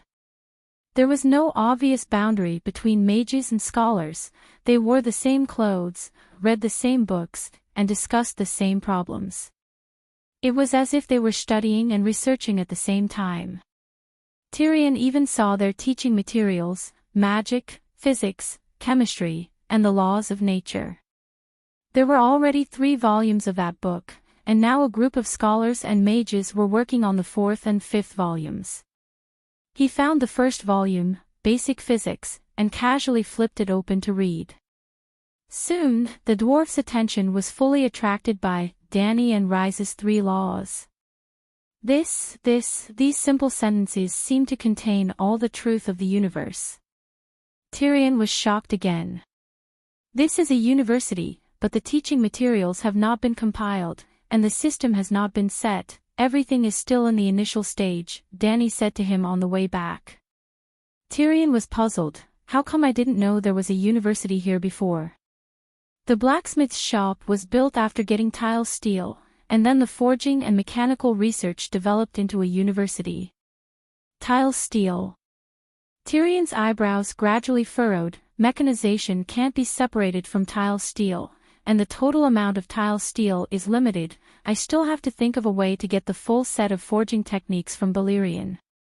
Another 2 days passed, and after all the dragon worms were transported to the Red Wasteland, Tessa returned.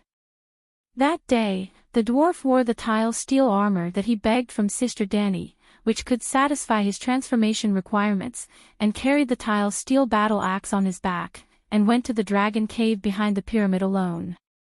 He was ready to leave. "Hey, you are Simba." Just as he walked out of the staircase, Tyrion saw the boy that left a deep impression on him. He was scrubbing the scales of the Megalosaurus. The red dragon was also more than 2 years old, almost 3 years old. Its body was almost 20 meters long, and it was as tall as a 1-story building when it lay on the ground. The boy called Simba was also shirtless in the middle of winter, wearing only a small pair of underpants. He stood steadily on the red dragon's back, using a brush to brush a layer of white foam on the dragon's scales. The red light from the torches on the wall fell on the child's sweat-soaked back, shining brightly and hot. "Greetings, Your Highness." Simba saw the dwarf, but did not go down. He only stood on the dragon's back and performed a centaur's salute. "What are you doing?" Tyrion asked curiously. "Bathing Her Majesty's Megalosaurus."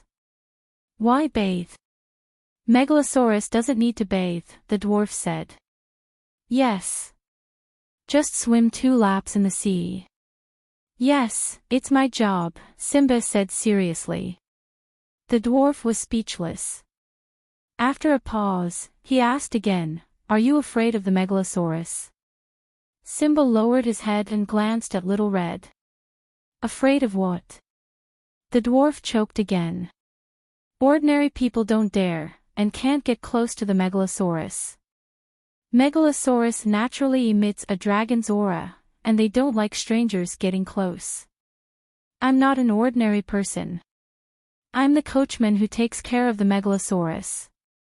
Tyrion grinned and waved to the boy. "Simba, come down. Let me take a good look at you." Simba did not understand, but he still slid down the wing like a slide, carrying a wooden bucket and a mop. This relaxed and casual movement made the dwarf's pupils contract. "Child, how old are you? Who are your parents?" He touched Simba's soft and thick silver hair, and a trace of suspicion gradually appeared in his eyes. "I'm 5 years old. My father is Jocko, and my mother is Lilith." "Shit, you're only 5 years old. How come you're almost as tall as me?"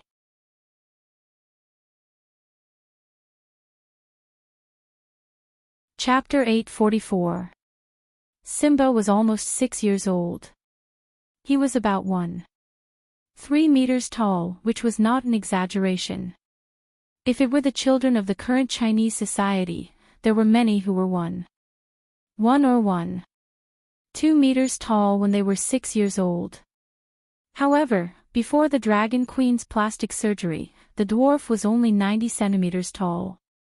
Now, even at his maximum height, he was only 1.4 meters tall. At the end of the day, he was still too short. "Call Jake." Tyrion's heart skipped a beat. He remembered who Jake was.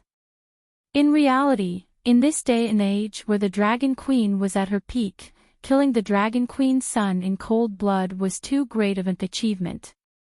When they thought about how the Alliance army had mobilized hundreds of thousands of soldiers to inflict that much damage to the Dragon Queen, and then thought about Jake, the people in power in the Free City wanted to cry. "You, Tyrion, what are you doing here?" The dwarf was about to ask again when Blood Alliance guard Xiao Gu walked over. "Have you completed your mission today?" Xiao Gu looked at Simba with a wooden face.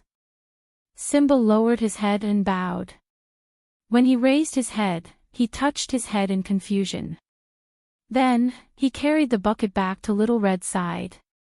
The dwarf's hand that was stroking Simba's head clenched into a fist. He stared at Blood Alliance guard's face and probed, "His father is Jake. Why are you still letting him live? Khal Drogo massacred my parents' Khalasar. Now, I am Calixi's Blood Alliance guard. Under normal circumstances, a courageous Khal with magnanimity would not kill the children of a defeated Khal," Xiao Gu said blankly. The dwarf frowned. "You centaurs have strange customs. You Westeros knights have even stranger attitudes towards oaths." Xiao Gu looked at him blankly. He started walking and was about to leave. "Wait." Tyrion's suspicion did not disappear. He stopped Blood Alliance guard and asked, "I heard that Jake's son was born at the same time as the Queen's child, right?" Xiao Gu nodded blankly. "A few days apart. Calixi gave birth to a son. Jake's wife gave birth to twins." Tyrion was shocked. "Simba has a sister. Where is she?" Being a maid for the Queen in the Pyramid means that she often runs around behind Kiki. Tyrion stroked his chin as he recalled the skinny little girl. She was indeed a mixed-blood, silver-haired pony. If my poor nephew was still alive, would he look like Simba? When I see Simba, I can't help but feel a sense of closeness. He seemed to sigh unconsciously. This was not a lie. He really did feel an inexplicable closeness to Simba. When he said this, Tyrion stared at Blood Alliance through the corner of his eye. Unfortunately, he was disappointed. The centaur that looked like a wooden statue had the same expressionless expression as before. Little Khal is different from Simba. He inherited Khal Drogo's black hair, Chogo said. Black hair. Tyrion was disappointed. The difference between silver hair and black hair was too big. There was no way to pass off as genuine. Where's Tessa? He seemed to want to hide his emotions and asked a nonsensical question. After condensing the Holy Knight's seal again, the Dragon Queen removed her control over Tessa. The human and dragon would sense each other. Before leaving, he turned back to look at Simba one last time. After hesitating for a moment, the dwarf was about to throw away a strand of silver hair between his fingers when he stopped. Stuffing the hair into the leather pocket at his waist, he threw away the previous distracting thoughts and ran excitedly to his pterosaur. Hiss! A few minutes later, the huge pterosaur leaped up and ran with the newborn dwarf to his beloved home. You are fun and I. After the dwarf left, Chogo was about to leave the dragon cave and go to the Great Pyramid to report to Calixi the suspicion that Tyrion had shown before. However, he saw a little person hiding in the tunnel that connected the pyramid and the dragon cave. The female dwarf, Fanenai, looked sadly as the pterosaur disappeared into the dark sky. Oh, Lord Chogo. I. Fanenai went from being sad to being embarrassed and at a loss of what to do. Are you here to send Tyrion off? Chogo broke her awkwardness with a straight face. Yes. Fanenai lowered her head and her voice was as soft as a mosquito. Chogo frowned. He didn't look for you after he came back. Fanenai nodded gently. She no longer lived in the Great Pyramid. She came to Slaver's Bay because of Tyrion. She could live in the Great Pyramid because of her identity as the dwarf's girlfriend. Other than the dwarf, Fanenai did not have a close relationship with Clinton and Ashera. Therefore, after the dwarf ran away to the Westeros to help Aegon conquer the world, the female dwarf consciously moved out of the Great Pyramid. It was not that she had no place to go. After coming to Slaver's Bay, relying on the dwarf's relationship, she easily got the city's household registration of Estapo and was already qualified to be allocated a house and land. Later, she joined the arts troupe and gradually became one of the pillars. Her monthly salary was not small. She had her own home in Estapo and also had staff housing in Meereen assigned by the arts troupe.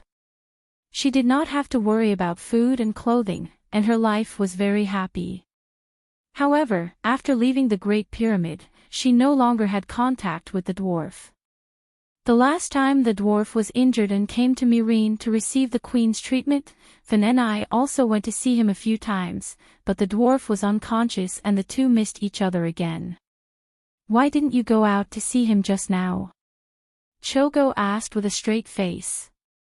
Fanenai lowered her head and said something. Then, she turned around and ran away with her short legs. Looking at her back, Xiaogu felt that it was strange. A few days later, he vaguely heard Eri mention the female dwarf. It seemed that she was married, and her husband was a burlesque actor in the arts troupe, who was also a dwarf. However, this was a story for later. Seeing the female dwarf run away, Chogo also put this small matter to the back of his mind. That's it. I suspect that he is suspicious of Simba's identity. In the Queen's study, Chogo reported the dwarf's improper words and deeds to Dany. Oh, I know. Dany thought for a while and said to old Yamot beside her, perhaps, he will find an excuse to ask you for the witchcraft lens. Old master, you should be careful. Old Yamot nodded and sighed. I guessed that he would suspect that there is a strange sense of intimacy between Targaryens. Danny looked at the dragon crystal magic mirror leaning against the wall and smiled. No matter what he feels, he will forget it completely when he returns to the Westeros. With the current chaotic situation of the Seven Kingdoms, he might lose his life if he is not careful. Ymond heard this and said with a complicated expression, "I didn't expect Stannis to be so ruthless." That is not Stannis. The real Stannis Bella, Theon, is dead. He died in Winterfell. The person who killed his daughter and burned down the city is an evil spirit sent to the human world by Lalo. I should have burned his body immediately. Danny said regretfully. The matter at Slaver's Bay is almost finished. Do you want to return to the Westeros and ask him to restrain himself? Ymond said hesitantly. Danny's eyes gradually darkened. She tapped her finger on the table and shook her head. I want to go fishing in the Sea of Sorrows. Actually, even if we scold him for being ruthless, we have to admit that he did something that I have always wanted to do but could not do. Danny, you. Ymond was shocked at first, then his shock turned into worry. Don't be impulsive. Don't follow that bad example. I am sure that Stannis is finished. Even if he has the two-headed demon dragon, the people of the Seven Kingdoms will not accept him. You are worrying for nothing. Do you think I am stupid to follow him? Danny rolled her eyes. Old Aemon sighed and said, to be fair, Lou Bolton and Sigurdsson are indeed at fault, but their actions are not incomprehensible. It is impossible to expect everyone to face death calmly. We fought to the death with the Allied army on the battlefield, but didn't we allow the enemy soldiers to surrender to each other? Danny said disapprovingly, can you not die if you don't want to? If the night doesn't end, you will die sooner or later. If you are not afraid of death, you may be able to fight for a way out. As they were talking, the little black girl Missandei came over. Your Majesty, that Dick Tywin has been looking for me several times. How do you think I should send him away? The little black girl was not young anymore. It had been almost 5 years since they met. She had now grown into a 14-year-old girl, slender and elegant. She had helped the Queen deal with government affairs all year round and had developed an intellectual and noble temperament. Tyrion did not make any arrangements. Danny asked. He is looking for Prince Tyrion, but Prince Zeon said that he is Tyrion, not the fourth prince of Ko Chang. Missandei said helplessly. He is reasonable. What does looking for Lu Xun have to do with Zhou Shuren? After laughing for a while under the puzzled gazes of the others, Danny asked again, why is Dick looking for Tyrion? He is looking for his mother-in-law and wants Prince Leo to fulfill his promise to go to Volantis and bring his wife over to Ko Chang as a baron. Oh yes, and 20 elephants. That dwarf is really shameless. Whether it is Lannister or Targaryen, they must fulfill their promises and repay their debts. He probably knows about your relationship with the elephant coachman and plans to throw him to you. Old Ymond guessed. Throw him to me. Danny smiled coldly and said to Missandei, explain to Dick about the imp and Leo. When the pterosaur returns to Dragonstone Island, bring him along. Actually, you can give him a knight's domain on Jean Island. Old Ymond said embarrassedly. Danny waved her hand. That is the dwarf's promise, not mine. 2 days later, on Dragonstone Island. Holy Mother! Are you really Tyrion? Princess Dorne was so shocked that her jaw almost dropped. You are a completely different person. Barristan looked at the dwarf with shock and doubt in his eyes. If he had not communicated with the Dragon Queen earlier, he would have suspected that the person in front of him was fake. Your height has increased by more than half, and your face. Bronn could not help but reach out and pinch the dwarf's little face. You are not a faceless person, but you are 10,000 times scarier than a faceless person. How did you do it? You don't seem to doubt my identity. Tyrion pushed away his old partner's right hand and smiled. Your appearance can change, and your height can change, but your lowly temperament and your depraved soul have not changed at all. Bronn crossed his arms and sneered. Your voice has not changed, and your heterochromatic eyes have not changed. Yelane's gaze swept down from his handsome face and finally landed on the dwarf's crotch. She gulped. Your body has become well-proportioned. Your head is no longer big and your legs are short. Tyrion met Yelane's moist eyes, and his heart skipped a beat. He smiled and said, actually, some changes can only be felt, but not seen. Ahem, Tyrion, are you a Lannister or a Targaryen now? The old crab interrupted the flirting between the couple and asked seriously. What does that have to do with anything? The dwarf's eyes flashed, but he did not answer the question directly.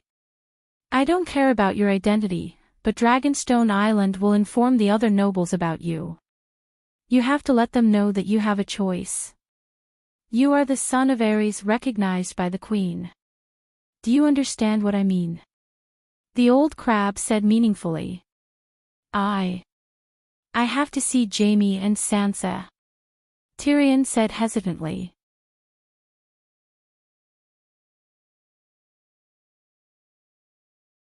Chapter 845. Another 2 days passed. Taz Island, 700 kilometers south of Dragonstone Island. Taz Castle, a luxurious and spacious bedroom. The north wind whistled outside the room, and snowflakes gently knocked against the mosaic floor-to-ceiling windows. The fireplace burned brightly inside the room. Sansa sat up with difficulty with Theon's help. She stared at the handsome man in front of the bed and asked, Are you really the Mad King's son? If she was 13 years old, she would have blushed, her heart would have raced, and her mind would have been in a daze. If she had just left King's Landing and had not been taught by Uncle Finger, she would have regretted it when she saw her ex-husband again. You should have transformed earlier. Even if you're still not as tall as my shoulder, your looks can make up for your height. Plus, you're short but not short. If she had met him before the Dragon Queen personally acknowledged Aegon as the son of the mediocre King Aegon, she would have gritted her teeth and complained that the heavens were unfair. Why did I marry a fake prince instead of a real one? Now that she saw Tyrion, the son of the Mad King, Sansa did not have the time to be infatuated with him, nor did she have the time to lament about the fickleness of fate. Her heart was filled with fear and vigilance. The dwarf had surpassed Stannis and Yuluen, and had become her biggest competitor on the road to the Iron Throne. Sensing the hostility of the pale pregnant woman on the bed, Tyrion smiled bitterly. If you can call him Aerys. Even though he's crazy, I'm his son. Actually, I'd rather you scream at me, like Princess Elaine and the others, and say, You're so handsome, or something like that. Are you flirting with me? Sansa was so angry that her lips trembled, but a strange feeling arose in her heart. I just missed the simple girl who would be infatuated with Joffrey and Loras. Facing you like that, our conversation can be less guarded and scheming. The bitter smile on Tyrion's lips, coupled with his handsome face, made him look even more charming. Sansa looked at the unfamiliar face and was stunned for a moment. She did not expect the little demon to have such a heart-wrenching smile. Her expression softened, and her tone was no longer as aggressive. As long as you're not blind, you can tell that I'm no longer a young girl. Sansa lowered her head and stroked her belly. Catelyn Targaryen, Catelyn Targaryen. The Maester says she will be born within the month. Do you understand? For her, I must abandon my naivety and foolishness. For her, I must guard against all possible harm. For her, I must strive for more and better things.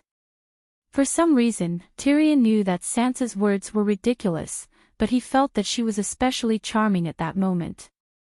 Perhaps it was the radiance of motherhood. Perhaps it was the charm of a new widow. Perhaps it was a similar aura. Stannis is mad, do you know that? Tyrion asked out of the blue.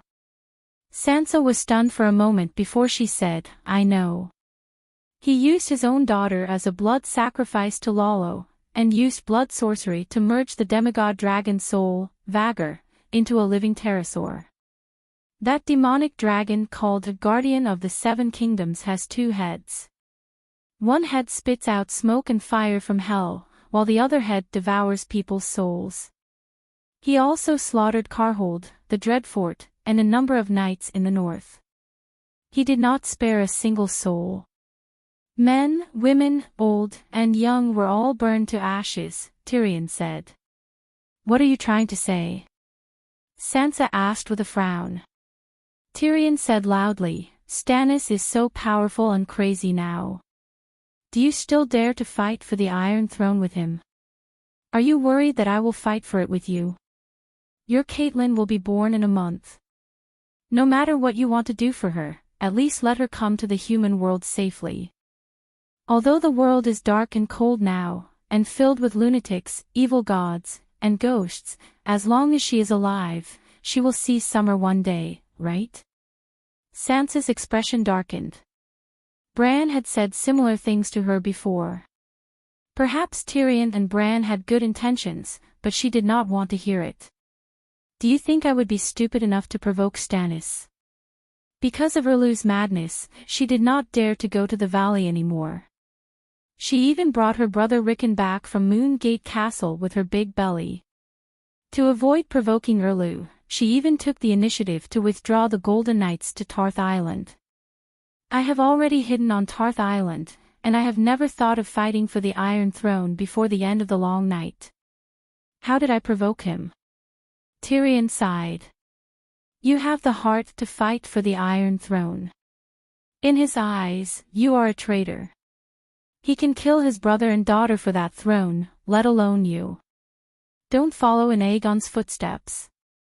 Did I make it very obvious? I am not doing anything right now. I just want to preserve my strength and survive the long night. Sansa had a trace of doubt on her face. The dwarf had just returned, and he already knew she had ambitions for the Iron Throne. This was not normal. Other than Illyrio and Bran, she had never revealed her ambitions to anyone else. Even if she was consolidating the power of the Golden Knights, it was not only the king who had an army. Tyrion let out a long sigh and slowly said, Your ambitions are not obvious. They are even very hidden.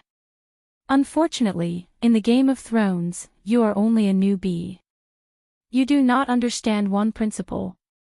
Veteran players will be wary of every character who has the ability to participate in the game, whether or not they have entered the game. During the rebellion of the Four Princes, Robb only focused on Lannister. It was as if Dorne, the Iron Islands, and High Court did not exist. They did not enter the game, but they had the ability to decide the outcome. Robb could not see this. But me, my father, Littlefinger, Varys, and the others, everyone knew what to do. So, when Robb was winning battles in Hygin and the Western Territories, I appeased your Aunt Lyssa. I sent Myrcella to Dorne for a marriage alliance and won over Prince Mikhael. I sent Littlefinger to High Court to discuss the marriage between Joffrey and Margaery. That's right, at that time, you and Joffrey had not yet broken off the sacred betrothal. Even for the Iron Islands, we promised King Balon that if he could conquer the Northern Territories, we would make him the king of the Northern Territories and the Iron Islands. After Robb won 100 battles and turned around, exhausted, he was shocked to find that the entire world was filled with his enemies. So, do you understand now? As long as you have power and status, even if you hide your head in a mouse hole, the players of the Game of Thrones will lock onto every part of your body with nail-like gazes. As if to increase his persuasiveness, he even used his powerful gaze to sweep across the pretty widow's body. Sansa's expression changed a few times. After a while, she pulled the blanket up to cover her bulging breasts and sneered, Do you think your sister is dead? Would she let Stannis kill all the competitors who participated in the Night Terminator bet?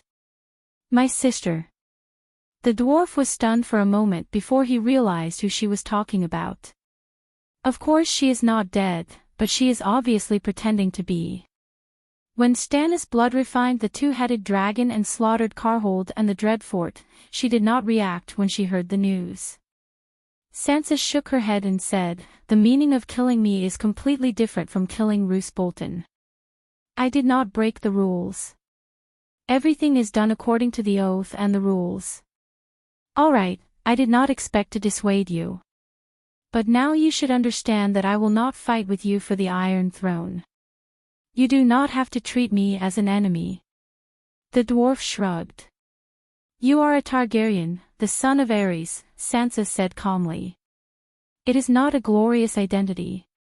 I am alone and do not have the power to fight for the Iron Throne." The dwarf smiled bitterly. Sansa's eyes flashed.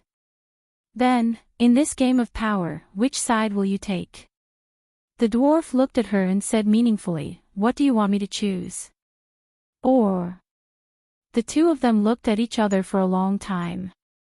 They seemed to have understood something, as if there was a tacit understanding between them, but nothing happened. It was as if they were just looking at each other. Theon frowned. What was the smell in the air? Hiss. The sound of the winged dragon in the sky came into the room through the window. "Who is it?" Tyrion suddenly came back to his senses. Not long after, Brittany came to report, "Lady Sansa, Prince, Duke Stark and Count Sherworth are here." "Sherworth?" Tyrion said cautiously, "The Onion Knight is Stannis's Hand of the King." "What is he doing here?" "They are in the living room." "Should I help you out or call them in?" Brittany looked at Sansa and asked. "Jon." Sansa's face was gloomy. "Let them in." Jon and Davos were not the only ones who came. There were also 4 fully armored skeleton knights. Yes, after the death of the Golden Knights, the flesh and blood on the skull would be boiled and plated with gold before being hung at the top of the flagpole. In the end, the golden skull strung together became the symbol of the Golden Knights.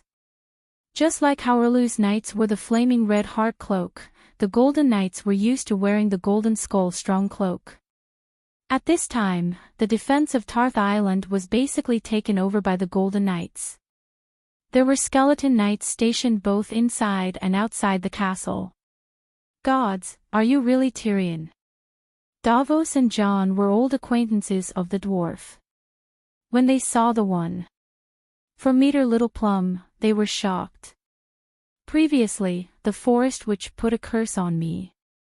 I can only recover my true appearance after being kissed by the prostitute 10,000 times. How is it? Am I legendary enough? Actually, I think I need a princess more. Only by being saved by the princess's kiss of true love can I become a bedtime story for the children." 10,000 kisses of prostitutes would be seen by old grandma as a scourge that poisons little Lord Jew and little lady, comparable to the king of strange ghosts and Stannis.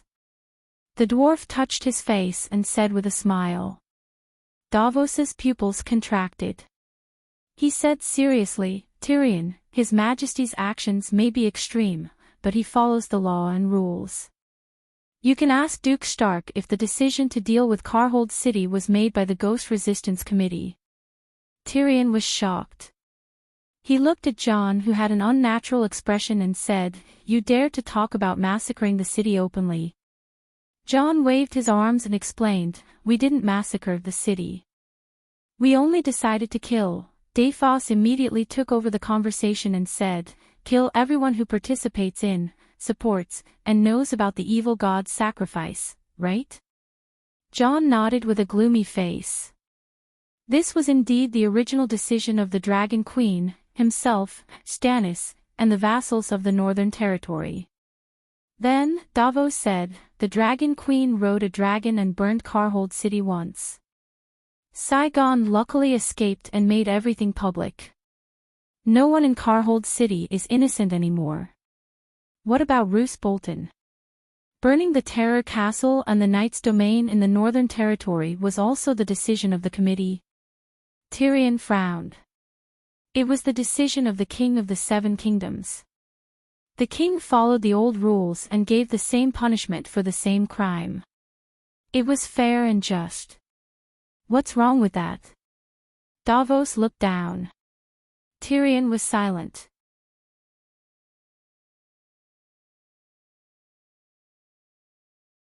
Chapter 846. Harsh punishments are needed in troubled times. This concerns the safety of all humans.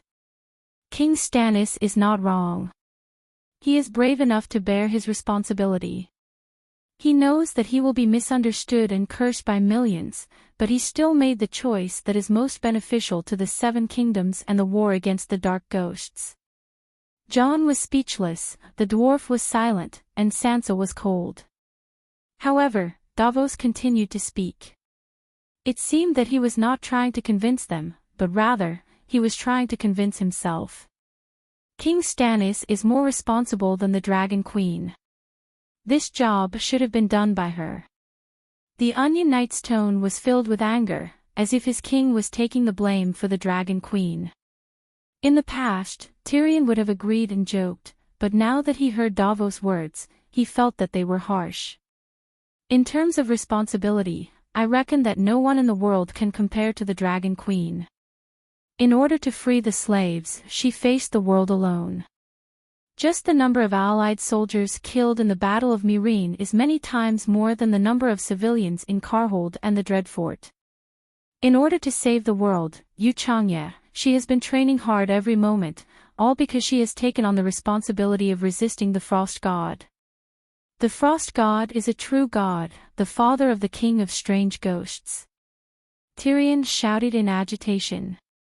The Frost God is being dealt with by the Light King. The Onion Knight was uncertain and even doubtful. The Light King gave up long ago. Tyrion mocked. Davos frowned and said, I don't know about the affairs of the gods, so I can't express my opinion. I didn't come here today to discuss the secrets of the true gods. He turned to Jon and said, Do you want to say it, or should I? Say what? Sansa looked at the two of them warily. Jon, Rickon is still in Winterfell. Why are you here? Bran has returned to Winterfell. With him, Rickon is safe. Jon first comforted his sister, then said with a complicated expression, the Ironhide has temporarily stopped providing aid to Stannis, but the King's Landing still hasn't been taken. Tyrion thought of something and asked, should we suspend the gold or the food and material aid? They stopped. Davos sighed. After understanding the process and outcome of the Battle of Winterfell, the Iron Gold Warehouse changed their attitude and told us that the Eternal Night is coming. They won't allow supplies to flow out. So you guys have your eyes on me. The veins on the back of Sansa's hands bulged, and her fingers almost broke the blanket. There seemed to be a cold flame burning in her eyes. Davos blushed and said awkwardly, His Majesty Stannis will compensate you after we take down King's Landing. Besides 500,000 starving civilians, what can he get from King's Landing? Sansa sneered. Davos' old face was filled with pain and helplessness. Not only 500,000, but a large number of refugees from Hejin and the King's Dominion have flooded into King's Landing. Now, the streets and the city walls are filled with starving tents. In addition, the sky is dark, so the Winged Dragon Legion doesn't dare to use kerosene bombs to attack the city. As the hand of the king, it's my duty to take care of the country for the king. But now, I don't even dare to take down King's Landing. I don't know how to feed those people. The Onion Knight's eyes turned red, and his voice was choked with sobs. Sansa sighed and softened her attitude towards the old man. I do have a batch of food on Taz Island, but there's more food in the valley. Why are you looking for me? Not only you. Seagull Town also has a batch of food being loaded onto a ship, Davos said. Transporting food from Taz Island to King's Landing isn't any closer than Seagull Town, Sansa said. The valley alone can't support King's Landing. Also, whether you are willing to provide food for His Majesty Stannis is also an attitude. Lady Sansa, you have caused quite a commotion in Wind's End Castle and Taz Island. Do you understand what I'm saying? Davos looked at the pregnant woman on the bed with a deep gaze. Sansa clenched her fists even tighter. If I refuse, will Stannis let his two-headed monster burn me to death? Davos shook his head and said bitterly, you are different from Roose Bolton and the others. His Majesty Stannis won't kill people for no reason. You can refuse, but you have to leave the Westeros with the Golden Group. Don't forget, according to the previous agreement, you have been exiled. I feel ashamed for you. Sansa sneered. I didn't break the agreement at all, but you still remember your promise to me. If Aegon didn't expose his identity, Davos had no choice but to shut his mouth after explaining. The mockery in the woman's eyes was like a knife that cut through his armor of lies and stabbed into his tormented heart. He missed the determined young man who cut off 4 of his left fingers and said, deeds can't make up for crimes. Those who are guilty will be punished. He was so young, so brave, so righteous. That year, it was so far away. Lady Sansa, I can swear to the Holy Mother that I have absolute goodwill towards you. A sigh made the wrinkles on his face that had been carved by the passage of time even deeper. Before Sansa could say anything, Tyrion took a step forward and whispered into her ear, don't do anything about this. I'll take care of it. You? Sansa glanced at him and said calmly, who are you to take care of me? Aegon is the hand of the king. He didn't revoke my position before he died, did he? Tyrion smiled bitterly. Sansa looked down to hide the joy of victory in her eyes. She loosened her grip on the quilt and said softly, I'm tired. You can talk outside. Jon looked back and forth between the dwarf and his sister with an awkward expression. He wanted to say something but stopped. Tyrion gave Davos a look and they left Sansa's bedroom together. In the living room, by the warm fireplace, the 3 men opened a bottle of red wine and talked about the terms as they drank. Count Cyworth, even the king doesn't have the right to take a vassal's property, right? Tyrion said. It's not taking, it's borrowing. After we take down King's Landing, we can repay it with property, Davos emphasized. Tyrion waved his hand and said with a smile, Sir, I promise you that after we take down King's Landing, you won't find a single copper coin in the Red Keep. On the other hand, in my sister's bedside table, you can find a stack of IOU with a piece of ass-wiping paper. We won't let River Bend and Casterly Rock go. His Majesty Stannis is the king of the 7 kingdoms, not the king of King's Landing, Davos said meaningfully. Sir, have you forgotten what time it is? Or did you not participate in the Battle of Winterfell and have no idea what a million ghouls are? Tyrion turned his gaze to Dan. I heard that Winterfell is sealed in an ice mountain 2,000 meters high. Isn't it magnificent? Isn't it beautiful? Dan shrugged and cooperated with the dwarf. It's beautiful and magnificent. The Dragon Queen even called it the 10th wonder of the world. Sir Davos, you should go and take a look. Tyrion turned his eyes back. That's the result of a frost god's forbidden spell. The frost god wouldn't cast a forbidden spell only once. Davos was silent. The 7 kingdoms are in danger, and the humans are on the verge of extinction. You still want to fight among yourselves? What will happen after you burn Casterly Rock and Highcourt? Abandon the western region and River Bend and the 1 million civilians. Just for an iron chair? Tyrion questioned. Davos said hesitantly, if you consider the big picture and cooperate, they won't cooperate. Tyrion interrupted the Onion Knight. First of all, Luwin and Cersei won't consider the big picture. Second, your king doesn't have the right to make them consider the big picture. Davos's expression darkened. He said calmly, then can we still talk? Talk, of course we have to talk. Aren't we bargaining now? Tyrion laughed. What's your price? Davos asked. The King's Landing doesn't have money. Even if it did, it would have been used to buy food on the other side of the narrow sea. Besides, we don't need money. Tyrion leaned forward and approached Davos. He whispered, I won't play games with you. I don't like Stannis. But if he continues to be strong and even ends the long night, pledging allegiance to him is the best choice. On behalf of Sansa, I can agree to provide you with at least 100,000 tons of food, but you have to give the orphan and widow an equal return. What's the reward? Davos' complexion looked better now that he had completed his objective.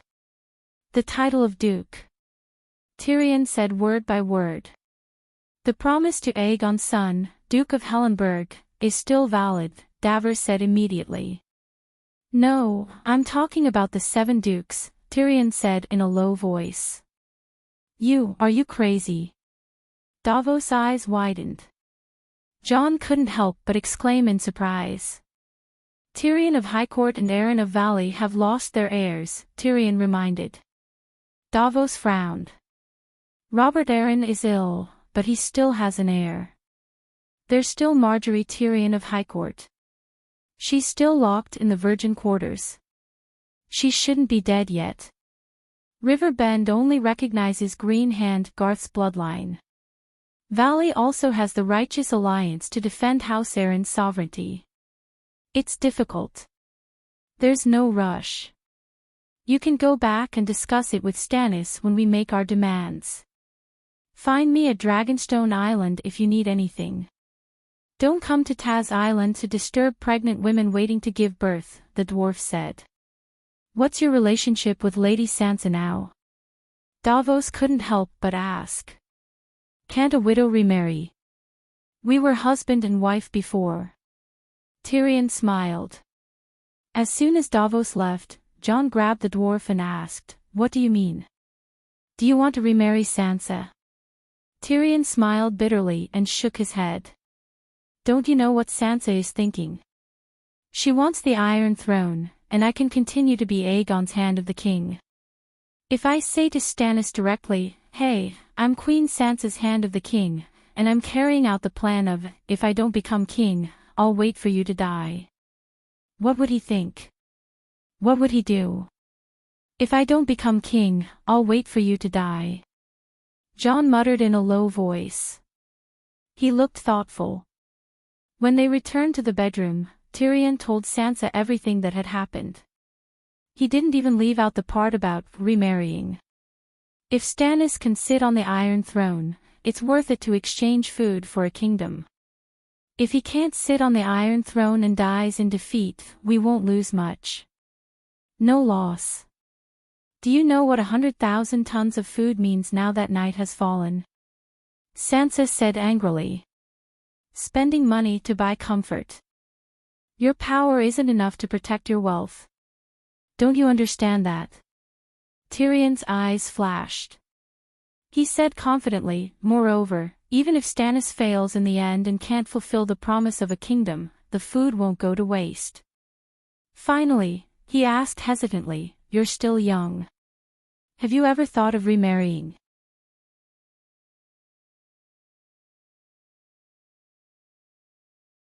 Chapter 847.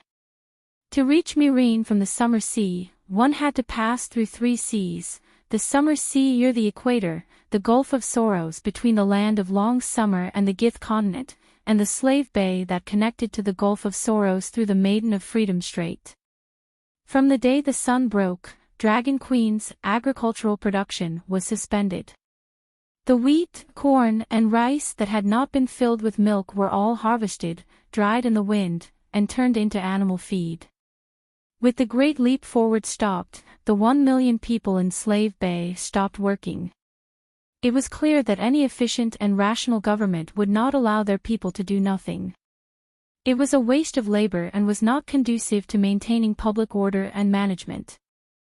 Dany understood this point, so she immediately arranged a new job for them, all fishermen. When she had just taken over Astapor, Danny had built a few salt pans by the sea. In recent years, Slave Bay's snowflake salt was also a popular export product. Because of this, Slave Bay did not lack salt. This provided a good foundation for the salted fish industry. When Dragon Queen went to the Westeros to fight deviant ghosts, Little Gold, who had stayed in Slave Bay, went to the sea every day, leading a few pterosaurs to drive the fish in Slave Bay to the shore. This was just the coastal fishing. There was an even larger deep-sea fishing. After all, Little Gold alone could not have more than 1 million people around him. As the starting point of the slave trade, Slave Bay originally had more than 1,000 ships of various sizes. In these years of continuous battles, the New Gith Alliance and the Allied Army had sent more than 1,000 ships, adding up to more than 2,000 merchant ships and warships. Originally, most of these ships would be sold at the docks at a low price, or their decks would be dismantled for firewood. Now that the long night had come, Danny used them to form an unprecedented super fishing team.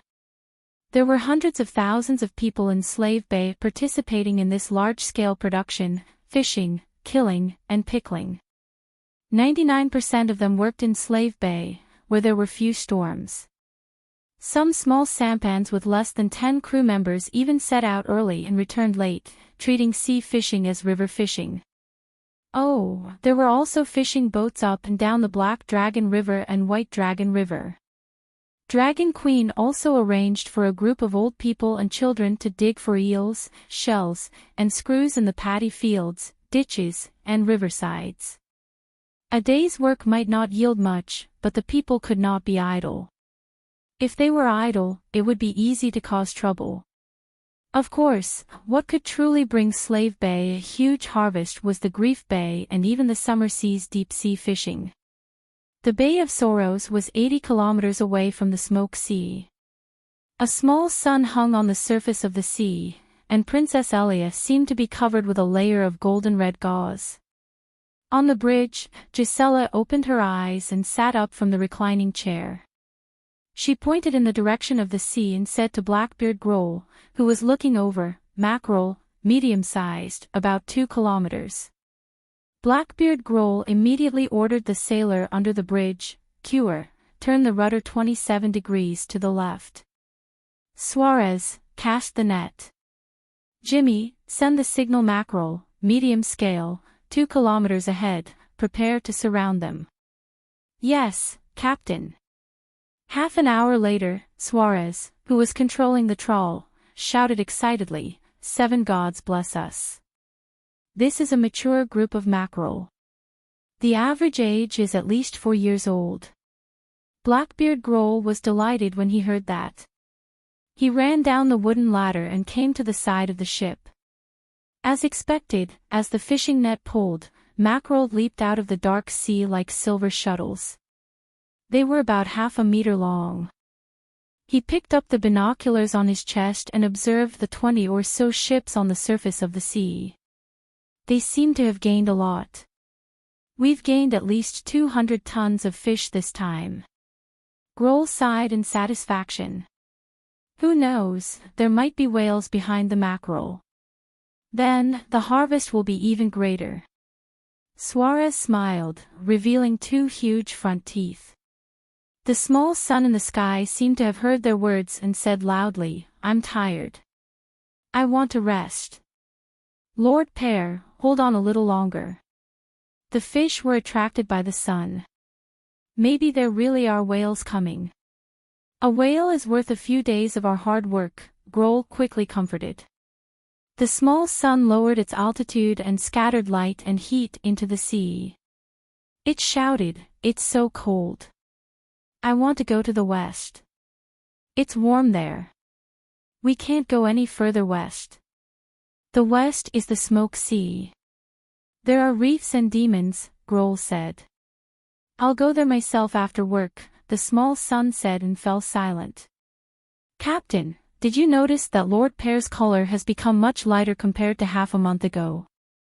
Suarez whispered into Blackbeard's ear. Growl stared at Pear for a while and nodded. It's not as red as before. Lord Pear has been attracting fish for us in the day and flashing at night, acting as a lighthouse to guide the fleet. Is it too tiring and sick? Suarez asked worriedly. I don't know about that. Grohl thought for a while and shouted at the small son, Lord Pear, are you sick? Pear could not be bothered with him. You're probably sick. Suarez sighed. Grohl looked back at the captain's room and said, I'll ask Her Majesty later. Another half an hour passed before the heavy fishing net was pulled up to the deck. Immediately, a group of sailors came over with baskets. They formed a circle and sat on small stools with a huge wooden chopping board in front of them. They slapped the fish's head with the back of the knife and knocked it out. They picked it up and placed it on the chopping board. With 2 slashes, the fish's head and tail were chopped off. They reached into the fish's stomach and pulled out the innards. The middle section of the fish was thrown into the bamboo basket and knocked out the next fish. When the half-meter-tall bamboo basket was piled flat, a sailor immediately came over to change the basket. They carried the basket containing the fish to a pool surrounded by wooden planks at the bow of the ship. They poured out the fish and scattered a handful of white salt on it. At night, someone would carry a huge clay jar as tall as a person over. They would pick up the fish, divide it into 2 pieces, rub coarse salt, and put it into the jar. The jar was filled, sealed, and carried into the cabin. In fact, the fish's head, tail, and even the fish's innards were not thrown away. They were all placed in the jar. The fish's head and tail were sprinkled with a thin layer of salt. They were dried and used as livestock feed when they returned, and the innards were used to make dung. While the sailors were salting the fish, Grohl personally went to the kitchen to bring a tray to the captain's room. Your Majesty, it's time for dinner. Ji Chi stepped forward to receive the tray and removed the lid. It was a steaming hot pot with chili oil. There were prawn balls the size of a child's fist, lumps of golden fish roe, green kelp slices, and milky white cuttlefish fillets inside. It was filled to the brim with a rich aroma. The main dish was a few pieces of burnt yellow baguettes. Let's eat together. Danny first scooped up a bowl of seafood stew with a spoon. She tore the bread into pieces and soaked them in the bowl until they were soft. Grohl thanked her and scooped a bowl for himself. Ji Chi took out 3 glasses and poured wine for the Queen and the Admiral. Then, she sat down next to the Queen and scooped soup for herself. Whoosh! A line of fire flew into the room through the gap in the window and turned into a big crow. Mother Goddess, I want to go to the Sea of Smoke in the west to recharge, Yali said. You're not a battery. Why recharge? Turn into a big crow and sleep. You'll be full of energy the next day, Danny laughed. Hey, I like places with fire. Then sleep in the furnace, Danny said. The big crow nodded and sighed. I've slept in a charcoal furnace before, but the charcoal fire was not as tasty as the fire in the west. This time, Danny was interested. The Sea of Smoke is only a few dozen kilometers away. You can feel it. It seems like the fire in the west makes me feel comfortable. The fire in the Sea of Smoke came from underground. It was a 4th-level earth fire, so of course, it was more tasty than a 1st-level fire. If possible, the best place for the fire elves to rest would be volcanic magma. If they absorb the earth fire for a long time, maybe they could evolve into Lolo. Go. Remember, don't go too deep into the Sea of Smoke, Danny said. After Yali cheered and left, Grohl said, Yali's fire is not as red as it was a few days ago. Is it sick? Then, do you feel that the light on its body is dimming? Danny asked with a smile. Grohl thought carefully and said in surprise, not only is it not dimming, it seems to be brighter than before. Yali is turning from a fireball into a ball of light, Danny said. Isn't a fireball a ball of light? Grohl looked confused. Is it brighter under the sun or by the fireplace? Danny asked. Of course it's brighter with the sun. Then, is it hotter under the sun or by the fireplace? Danny asked again. Fireplace. Grohl frowned. He was touched, but he still couldn't figure it out. Just think of it as Yali growing from the fireplace to the sun. Danny shrugged and didn't explain further. If Blackbeard was an extraordinaire, she could explain it clearly in one sentence. In the recent days of cultivation, she had comprehended her own Song of Light. Because she didn't have a light attribute meditation method, Danny didn't think that the Lady of Light's destiny could immediately bring her benefits other than the growth of her spirit. In fact, she didn't deliberately comprehend Song of Light. The appearance of Song of Light was a pure surprise, or rather, a shock. Danny was frightened. Ever since Little Gold entered the space inside the Great Wall that she named the world's origin, every time she cultivated, she would be in the state of Song of Wind with the little golden dragon spirit. Just like when the world was born, in the world's origin, all kinds of songs of law were open to Danny, making cultivation twice the result with half the effort. At that time, she was listening to the Song of Fire sung by the world. Just as she was comprehending something, the nine-colored meditation vortex in her sea of consciousness suddenly expanded. Her meditation foundation didn't really expand, but from the root, it emitted a brilliant platinum light. The white light formed an even larger vortex shadow outside the nine-colored vortex. It was like two vortexes superimposed on each other. The inner vortex was a nine-colored entity rotating counterclockwise, while the outer vortex was a golden entity rotating clockwise. Danny was bewildered as she sank her consciousness into the newly formed golden vortex.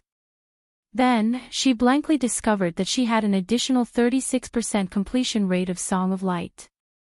In other words, Lalo, like the sheep egg, began to lose the Song of Law, and lost nearly 40% of Song of Light at once. Perhaps, that unlucky guy who was sitting at home, but disaster fell from the sky, had already lost the status of a true god.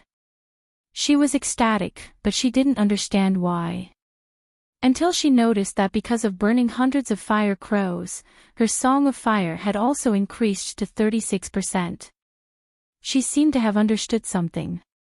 After studying for a few more days, she understood how Lalo maintained Song of Light without disappearing when the sun was extinguished. When the world was just born from the first flame, it was dark. There was no sun, and naturally, there was no Song of Light. When the first sun appeared, Song of Light also appeared. But what was the essence of the sun? Fire.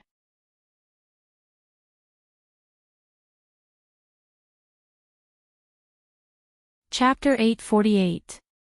No matter what the sun of other worlds was, in the world of the Song of Ice and Fire, it was a fire that was higher than the earth fire and lower than the first fire.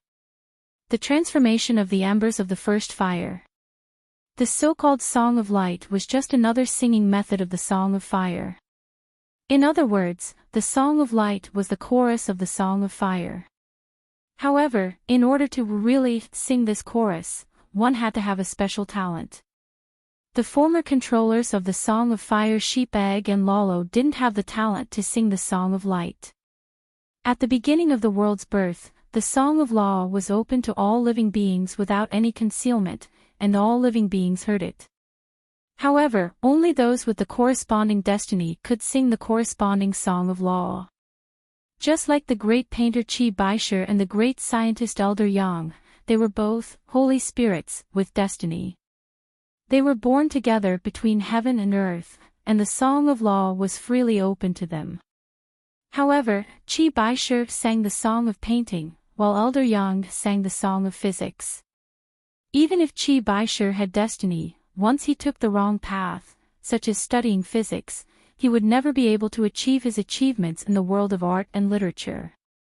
It was the same for Elder Yang. The destiny of the Lady of Light was similar to Chi Baisher's destiny of painting. With the destiny of the Lady of Light, one could naturally comprehend the law of light without relying on the sun.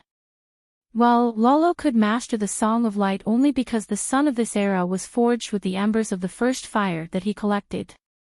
And every time the sun was summoned, a god who mastered the Song of Light would be born in the newborn sun. For example, before the last long night, the Lady of Light who created the Kingdom of Dawn, the predecessor of the barren golden celestial dynasty, in the long mythological era. The Lady of Light was born in the sun and naturally mastered the Song of Light.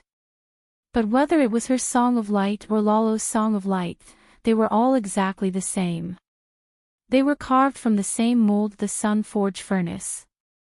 From the beginning of creation to the end of the first era of humans, all the songs of light came from the dark demon who burned himself and brought light to the world. The sons of later generations were all produced by his sun-forged furnace. However, in different eras, the factory director and workers of the sun-forged factory were different. If the sun disappeared, the song of light that lived and died with the sun would also dissipate.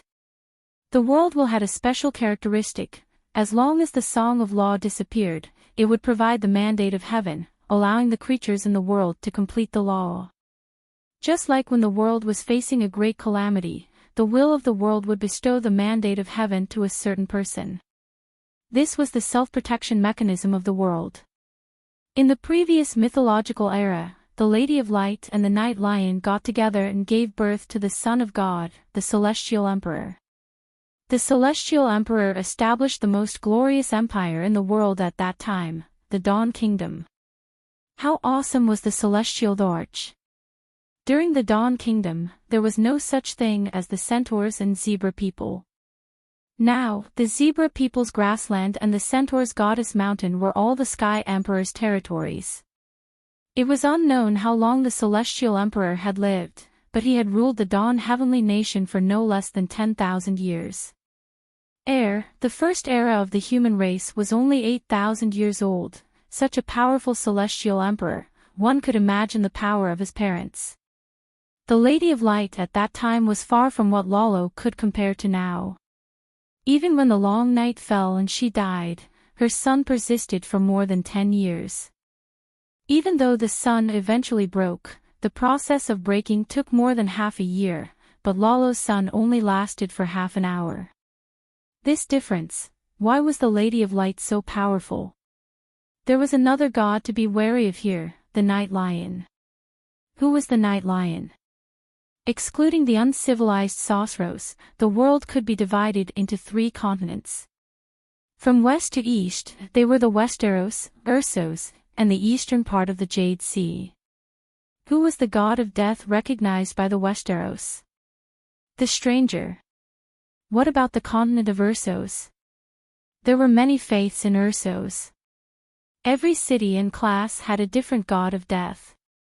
For example, the Weeping Woman, the god of poison and death; the poor believed in the Hooded Walker; the sailors believed in the Pale Moon Chew; the soldiers believed in the Pale Child, the Black Goat of Kohor. There were more gods with the divinity of death that were known to exist, but their names and appearances were not revealed. For example, the god of secrets that the bearded monk of Novos believed in. The god of secrets was not the name of the god, but other than the bearded monk, even the natives of Novos did not know who the god they worshipped was or what he looked like. This was a closed church that did not spread its faith to the outside world. Another example was the Dragon Queen Shengwanwan, or the Black Lady Missandei.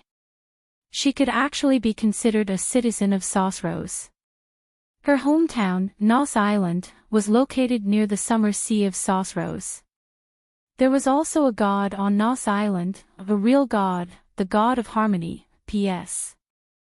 The god of harmony was also in charge of the death of the people of Nos.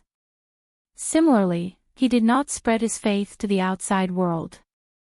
The entire faith system was closed within Nos Island. It could be seen that there were many gods of death in the continent of Ursos. And in the eastern part of the Jade Sea, where the main land was barren, the Night Lion was recognized as the god of death. The Night Lion in the east was like the Stranger in the Westeros. All the above gods, except for the stranger, were real, and they often displayed miracles in front of their believers. From this, it could be seen how powerful the night lion was. In fact, the night lion with the head of a lion and the body of a human was older than LoveLore, the door god, and the mother goddess of the lone river. He had existed since the beginning of the Dark Age. Perhaps, the night lion had even witnessed the birth of the first sun. The union of the Lady of Light and the night lion was not just because of love and lust. At their level, only the Tao was real. Only the improvement of cultivation could be counted as a real benefit. The Lady of Light was light, and the night lion was darkness. Light and darkness, day and night, life and death, wasn't this a pirated version of the Song of Ice and Fire? That's right, the Lady of Light and the night lion were purposefully performing the Song of Ice and Fire. Light was a derivative of fire, and darkness was a derivative of ice. They were not the real creation of fire and death of ice. It was like a country stage, where Michael Jackson of Watermelon Village and Madonna of Dongguan Town were performing together. Even the monkey version of the Song of Ice and Fire had amazing effects. In the mythological era, there were so many gods who created the god kingdoms on earth, but only the Dawn Kingdom of the Celestial Emperor was the most powerful and dazzling. Even today, the world only remembered the Dawn Kingdom. The other god kingdoms only left behind a few words that were difficult to distinguish whether they were true or false. Tens of thousands of years later, in the Golden Dynasty, there were still detailed records of the Dawn Kingdom's emperors. How terrifying was this inheritance? Inheritance was meaningless to the gods. It was only about the improvement of power and the comprehension of laws. The child of the Lady of Light and the Night Lion, the Celestial Emperor, had the power of light and darkness in his bloodline. It was almost the crystallization of the Song of Ice and Fire. The Celestial Emperor and his descendants were like the fire elf in Dany's hands and Tyrion on the experiment table. They were both the process of research and the results of research. In this process, the Lady of Light and the Night Lion had obtained great research results. After playing the pirated Song of Ice and Fire together for tens of thousands of years, the Lady of Light had gotten rid of the original mold of the Song of Light. She began to change the template of the Song of Light and sang the Song of Light that belonged to her alone. The Lady of Light's destiny was born and recorded by the will of the world. If the Song of Light disappeared the next time, the will of the world could copy the Lady of Light's destiny to the holy spirits in the world. If it weren't for the long night last time and the betrayal of the Night Lion, the Lady of Light would have had a high chance of comprehending the Song of Fire from the Song of Light. LoveLore felt threatened, but there was nothing he could do. The will of the world liked the new and disliked the old. This feeling of helplessness was also the source of all his subsequent actions. He no longer stayed at home to practice. He didn't allow the next generation of the Lady of Light to be born. He had to learn from the Lady of Light and the Night Lion. However, LoveLore didn't find a wife. The betrayal of the Night Lion had caused the Lady of Light to fail more than once. Even in the Westeros, there were two true gods who ruined the couple's business. There was no knowing what was in a person's heart. LoveLore only believed in himself and had the ability to rely on himself. LoveLore, the god of fire, sang the Song of Fire. LoveLore, the shadow demon, comprehended the death of ice. Touch, touch. The only thing was that his Song of Fire was too primitive and low-level. The divinity of death and darkness was far inferior to that of the Night Lion. It was even further away from the Song of Law. He needed to improve the Song of Fire. He also wanted to defeat the God of Frost. If he took away the God of Frost's Song of Ice and Darkness, to what extent would he grow? So, he started to cause trouble and actively participated in human affairs to save the world. In the meantime, LoveLore discovered a secret. The will of the world seemed to have begun to learn from the Lady of Light and the Night Lion. The saviors Yasuo, Yahai, and Nisa were also a combination of two opposing destinies. Darkness and light, cold and warm, love and hate. This is an opportunity given to me by God. LoveLore thought excitedly. He took away the fake destinies of ice and fire, of Yasuo, Yahai, and Nisa. The destinies of darkness, shadow, and death were integrated into his body. The destinies of the Lady of Light were useless to him and became a battery for the Messenger of Light. LoveLore didn't have the talent to sing the Song of Light. He didn't need the destinies of the Lady of Light because the destinies of the Lady of Light were to comprehend the Song of Light. What LoveLore needed was the Song of Ice and Fire, not the fake Song of Light and Darkness. He already had the authentic Song of Fire, so why would he care about the fake one? Moreover, the fake one was not a ready-made product. Even if he integrated the destinies of the Lady of Light, he still needed to comprehend the Song of Light himself. If he really had the talent, why would he waste time here? He also wanted to learn from the door god. Sitting at home, enjoying the wind and listening to the song, he could sublimate the Song of Wind to the extreme and even comprehend the second song unintentionally. Before the Lady of Light and the Night Lion appeared, LoveLore learned from the door god and practiced hard at home. LoveLore was very diligent and motivated. He was also good at learning the learning methods of a top student. LoveLore, who had been working hard, also received rewards. He gained a lot during the first long night. As soon as the first long night ended, he began to plan for the second long night, the authentic Song of Ice and Fire destinies of Danny and John. If he succeeded again, there was a great chance that he could improve the Song of Fire to an incredible level.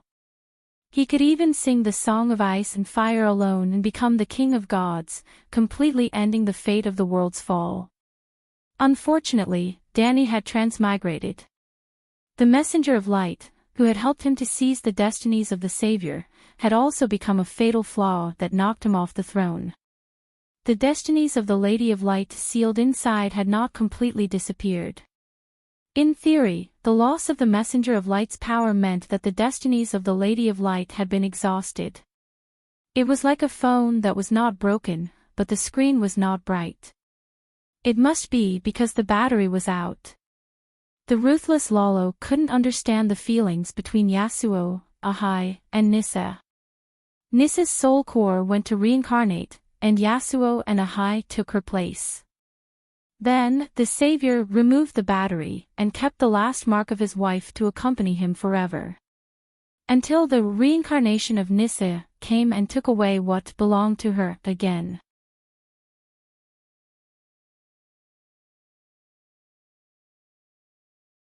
Chapter 849. John has his own destiny, but he's also the reincarnation of Yasuo and Yahai. That's why he's able to fuse with Yasuo and Yahai's destiny without any rejection, allowing himself to be completed. Danny Rise also has her own destiny, but she's also the reincarnation of Nisa. That's why she's able to fuse with Nisa's destiny as the Lady of Light without any rejection, allowing herself to. She's already very complete. This is just icing on the cake. After John obtained the destiny as the Savior, his cultivation speed increased by leaps and bounds. In just a few months, he surpassed Kuei Shi and rose from the #1 youth in the Western continent to the #1 youth in the world. I wonder how Kuei Shi feels after being overtaken by the two bugs, Dragon Queen and John. After Danny obtained Nisa's destiny, her realm also increased rapidly, but she's a little crooked. Her main job, Song of Fire, didn't increase her growth speed by much. Instead, she gained a side job, Song of Light. She's now the Lady of Light of the Seven Gods. With another heavy burden on her shoulders, Dragon Queen could only grit her teeth and persevere. At the very least, LoveLore has fallen from the level of a true god. Who knows where he's still howling in pain. At the very least, she grasped the ability to convert light and fire, gradually allowing the fire spirit to evolve into a true small sun. Recently, the cultivators of the Seven Nations gradually realized that the low-level holy light technique was brighter than before. The milky white flames turned into a transparent golden light that resembled sunlight. Compared to the white light of the holy healing technique, the brilliant sun dealt more damage to the deviant ghosts. Huff, huff, huff, huff. At night, the storm on the ocean suddenly became intense. Princess Elia shook violently as well. Plop! Ouch! In the captain's room where Dragon Queen was, Chi rolled down from the bed like a pillar placed on a slope. Her chubby body smashed onto the floor like porcelain. A flame flew out from Danny's palm and formed a bright red fireball the size of an egg in midair. In an instant, 99% of the heat radiation from the fireball was converted into light. The room instantly became as bright as day. The wind is blowing again. The centaur maid was dazzled by the white light, her left hand shielding her eyebrows, her right hand rubbing the 2 lumps on her chest. Sigh, it's really hard to make a living on the sea. Every day, there are violent and sudden storms. If we're not careful, the ship will be destroyed and people will die. Getting lost and leaving the team is a common thing. Chi sighed. Actually, you have the talent to be a sailor. Even though you've been tormenting yourself every day, you're still able to fall asleep as soon as you're in bed. Ely only stayed for 1 day and couldn't endure it anymore, Danny said with a smile. I was the same as Ely, afraid of seasickness. But I listened to Chui Luo and drank Big Black's dragon essence every day. My body was strong and I didn't get sick, nor was I afraid of seasickness. When the sun was still up, I would often drive a yacht to Slave Bay to swim. Chi smiled proudly. Danny smiled oddly and said, I plan to build an armored dreadnought. Do you want to be the captain? I will make you an admiral. Dreadnought? Chi thought for a moment and said in surprise, Calixi, are you talking about a steam-powered ironclad? That's a huge project. Do you have time to build it now? When the time comes, I'll leave a spiritual projection in Astapor and multitask, Danny said. If I'm an admiral, do I have to fish at sea every day? Chi said in a dilemma. The ironclad's ability to withstand waves is strong. Prime Minister Turtle and I can't always follow the fishing fleet. Now, we're building a hunting base on Hell's Gate Island. If we use the ironclad to transport resources, not only will it be faster, it will also be safer, Danny said. But I want to follow you. I want to be your maid. Chi shook her head. No ambition. You don't want to be an admiral. You want to be a maid. Queen, your majesty, the wind howled outside the wooden house. Blackbeard Grohl's voice could be heard from time to time. At this moment, someone began to call for Dragon Queen. Chi, go out and take a look. There's no need for me to appear in this storm. Did something else happen? Danny didn't move. The narrow wooden bed in the captain's room was given to Chi to use. Dragon Queen sat cross-legged and floated 2 feet above the ground. A circle of light green wind surrounded her body. She held a fireball in each hand. In the center of the fireball, there was a flickering shadow of a struggling fire crow. At this moment, even without the fire ladder technique, she could still float in the air. As she opened her eyes, Chi saw that the queen's big purple eyes were filled with green. The moment they looked at each other, the centaur maid was in a daze. It was as if she was in a boundless space. There were countless tornadoes around her. It was like an ocean of wind. Why are you in a daze? Hurry up and go out. The queen's voice woke her up. Calixi, I see a lot of wind in your eyes. Are you cultivating wind witchcraft? Chi asked curiously as she put on a fur coat. The green in Danny's eyes disappeared. She stared at the maid's voluptuous body wrapped in the fur coat. Chi, maybe after a few years, you'll be able to light up the glass candle. Why? I tried before. I couldn't light it up. Ji-Chi was puzzled. If you stand under the sun every day, even a Quill's milkman will turn black. If you're exposed to the high-energy magic radiation emitted from my body for a long time, you'll also have a positive mutation. Danny said. She was a true demigod. She also understood many laws. Wherever she went, the elements around her would naturally become active. A pig born in the celestial world, even if it didn't cultivate, would definitely not be an ordinary creature. Ji-Chi saw the wind of a world through her eyes. She even used her spiritual energy to enter it unconsciously. This was not something a mortal could do. It was also not something a normal person could come across. Captain Growlithe, today's storm is much weaker than the previous ones. There's no need to call the queen, right? Ji-Chi carried the lantern and braved the wind and snow to walk to the bridge. In a moment, her long black hair was covered in snow. Her plump cheeks were cut by the wind blades. Growlithe had a rope tied around his waist. He stood on the deck and steered the ship.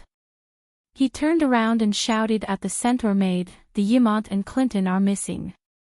I don't know if they're lost or left behind. If it's possible, please ask the queen to disperse the storm and ignite the sun." In a moment, the dragon queen in a cloak came to the bridge. She jumped and disappeared into the violent dark storm. She was like a wind spirit. She blended into the wind and controlled the wind around her. There was no fire on her body. She only relied on the power of the wind to rise quickly. She flew 1,000 meters above the sea. Danny opened her arms and raised her head. Her slender legs were straight and close. She was like a human radar. She received countless information in the wind. Based on the information, a four-dimensional picture of the flow of the atmosphere gradually formed in her mind. The third dimension was the physical state. The fourth dimension was the distribution of wind elemental energy. White green light flickered in her eyes. Her consciousness connected to the wind of a world.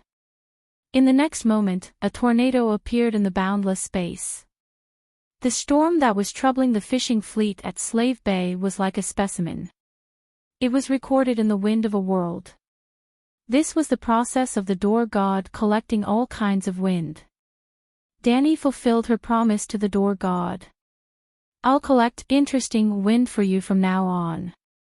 While recording the wind in the real world, Danny also looked for similar wind in the wind of a world. Through comparison, she knew how to consume the least amount of wind power so that the storm on the ocean would no longer cause trouble for the fleet. Gradually, the green light in her eyes spread throughout her body. The storm within a radius of 50 miles began to change under her guidance. In the sky, the wind continued to howl. However, on the surface of the ocean, the storm changed from a menopausal wife who saw her husband take out a loan to become an internet celebrity to a shy young girl who happened to have a crush on a boy. Caw, caw, caw, 3 large crows flew out of Danny's eyes and turned into 3 small suns squeezed together. In an instant, the darkness retreated before the waves. The sky was faintly bright. It was as if dawn had arrived early. The Yimont and Clinton, who had lost their way, were guided and quickly met up with the fleet. This was the reason why Danny came to the Sea of Grief. After the long night, the sky was dark. The storm was unpredictable. Fishing in the ocean became abnormally dangerous. Before Danny's arrival, the fishing fleet only dared to move around Liberty Maiden Island. When they encountered a storm, they immediately moved closer to New York Town's pier. Ever since she destroyed the Frost God's tornado in Winterfell, Danny gradually became infatuated with the feeling of controlling the wind of nature. At this time, she truly felt that she was the wind god. Fishing with the fleet not only helped the ship avoid natural disasters, but it was also a very good cultivation process. Danny was now at the edge of the wind territory. Amidst the cheers of "Long live the Queen," Danny landed lightly on the bridge of the ship. She waved to the crew on the deck and entered the cabin. Fisherman Captain Suarez watched in awe as the Dragon Queen disappeared from his sight. He whispered to his second mate, Cole, do you feel that the Queen is more powerful than the gods? I've seen the Red Priest sacrifice a living person to summon the wind when the ship entered the calm belt, Cole said. He was like Galloway. He was an old sailor who had traveled all over the world. He was knowledgeable and knew many legends related to the gods. According to what you said, the Queen is on the same level as the Red Priest. But when have you seen the Red Priest fly? Suarez was a little dissatisfied. Obviously, the Red Priest is inferior to the Queen. Cole shook his head and explained, what I mean is, changing the direction of the wind doesn't seem too difficult for a wizard. Goat Gisela heard their conversation and sneered, Cole, a little knowledge is scarier than ignorance. What did I say wrong? The second mate frowned. Have you seen the Red Priest continuously summon the wind? Goat Gisela asked. Summoning the wind once can sustain the voyage to the destination, why would he summon it a second time? The barbarian spearwoman was stunned and said, let me put it another way. Have you seen the Red Priest who encountered a shipwreck? No. Cole shook his head.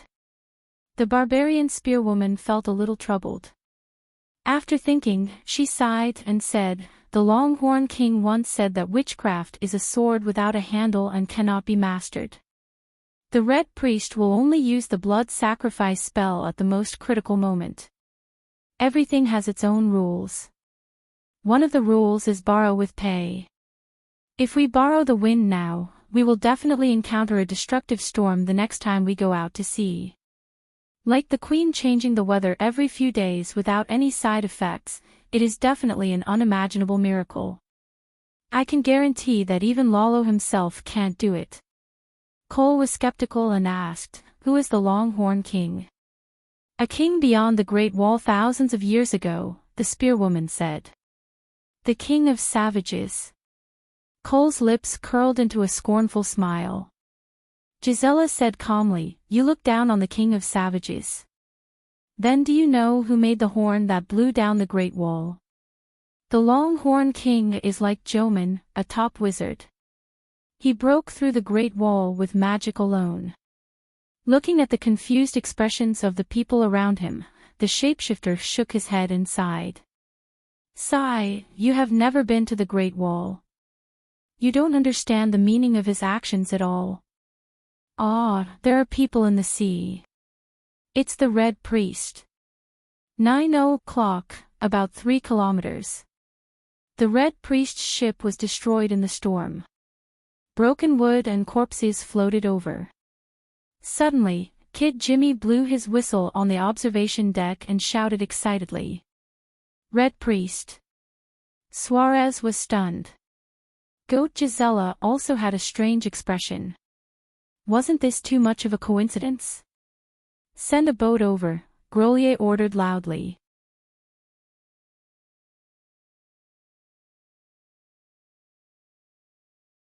Chapter 850. When Jimmy noticed the wooden planks floating towards them, Danny, who had just entered a meditative state, was jolted awake. A divinity was approaching her. The god of death. His aura was familiar. In the next moment, the soul of the black dragon entered her body. Danny turned into a stranger and entered the world of death. The colors faded, and the sea became darker and deeper. It was like an abyss that swallowed everything. On the Black Sea, more than 10 gray ships floated silently. There was not a single crew member on the deck. They were like ghost ships. Are you looking for me? Danny asked curiously. In front of her, there was a short and weak strange woman. She only wore a large white canvas suit. Her eyes, nose, ears, and mouth were sewn together with a thick hemp rope. It was Pale Moon Maiden. I'm collecting the souls of the Volantis crew nearby. Their ship was destroyed in a storm. Pale Moon Maiden was a little flustered. I didn't expect to meet you here. Weren't you dealing with deviant ghosts in the Westeros? The Battle of Winterfell is over. I'm leading a fleet of ships to fish in the Sea of Sorrows, Dany said. Fish? Pale Moon Maiden said in disbelief. You're a god. Do you still need to run around for food? Dany didn't explain. Instead, she repeated her previous question. Are you here at Slaver's Bay to look for me? Pale Moon Maiden hesitated for a moment and nodded. I happened to pass by, so I came to inform you. Dany narrowed her eyes. She thought that I should be dealing with deviant ghosts in the Westeros. Then, she admitted that she came to Slaver's Bay to inform me. An old monster who had lived for thousands of years wouldn't be so careless. Was this demon so nervous that she was incoherent? Or was she acting? She asked anxiously, is there a demon god preparing to deal with me? Is it the Avengers or the Righteous Alliance? Who are they? Pale Moon Maiden waved her hands. No, no. There are no Avengers, no Righteous Alliance, no gods plotting against you. Didn't you ask me to explain the rumors of the Black Goat to the gods?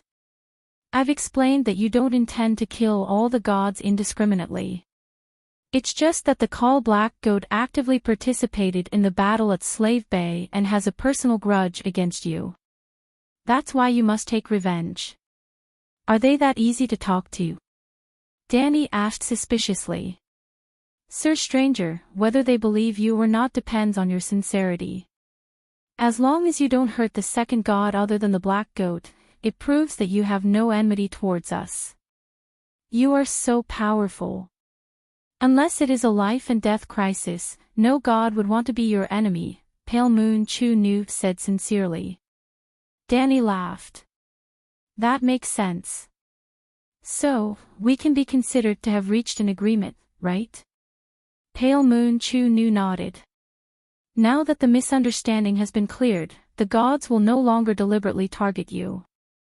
As long as you are willing, you can go to Khal and kill the Black Goat at any time, and the other gods will not interfere. Very well, you've helped me resolve the grudge between me and the divinities. I want to repay you, Dany happily said. There's no need. It's my honor to serve you, Pale Moon Chu Nu said humbly. Sigh, it's a habit of mine to reward those who have done well. Dany waved her hand and said straightforwardly, how about this? When I go to Khal to deal with the Black Goat, I'll call you along. After we kill that bastard, we'll split the divinity of death in half. This.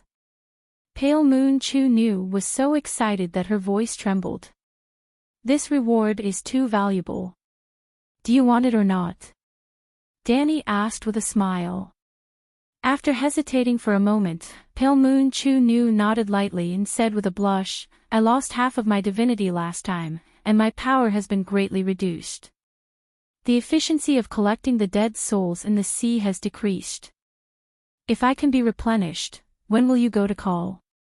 At the end of her sentence, she could not help but show a hint of eagerness. Perhaps after the long night is over.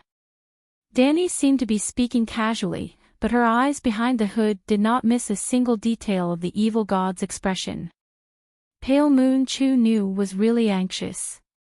The long night may last for more than 10 years. Sigh, for us gods, 10 days, 10 years, or 100 years, it makes no difference, Stranger Dany said nonchalantly. Lord Stranger, the Black Goat knows that you want to deal with him. 10 years is enough for him to hide. Pale Moon Chu Nu took a breath and tried to persuade her tactfully. That makes sense. Stranger Dany thought for a moment and asked, why don't we go now? Sure, I can help you find the Black Goat's location. Pale Moon Chu Nu's face lit up with joy as she patted her chest and volunteered. Find the Black Goat's location. Stranger Dany seemed to have been reminded and said in realization, you're right. He's definitely not in the Khal Temple now. Pale Moon Chu Nu was stunned and nodded. He's not stupid.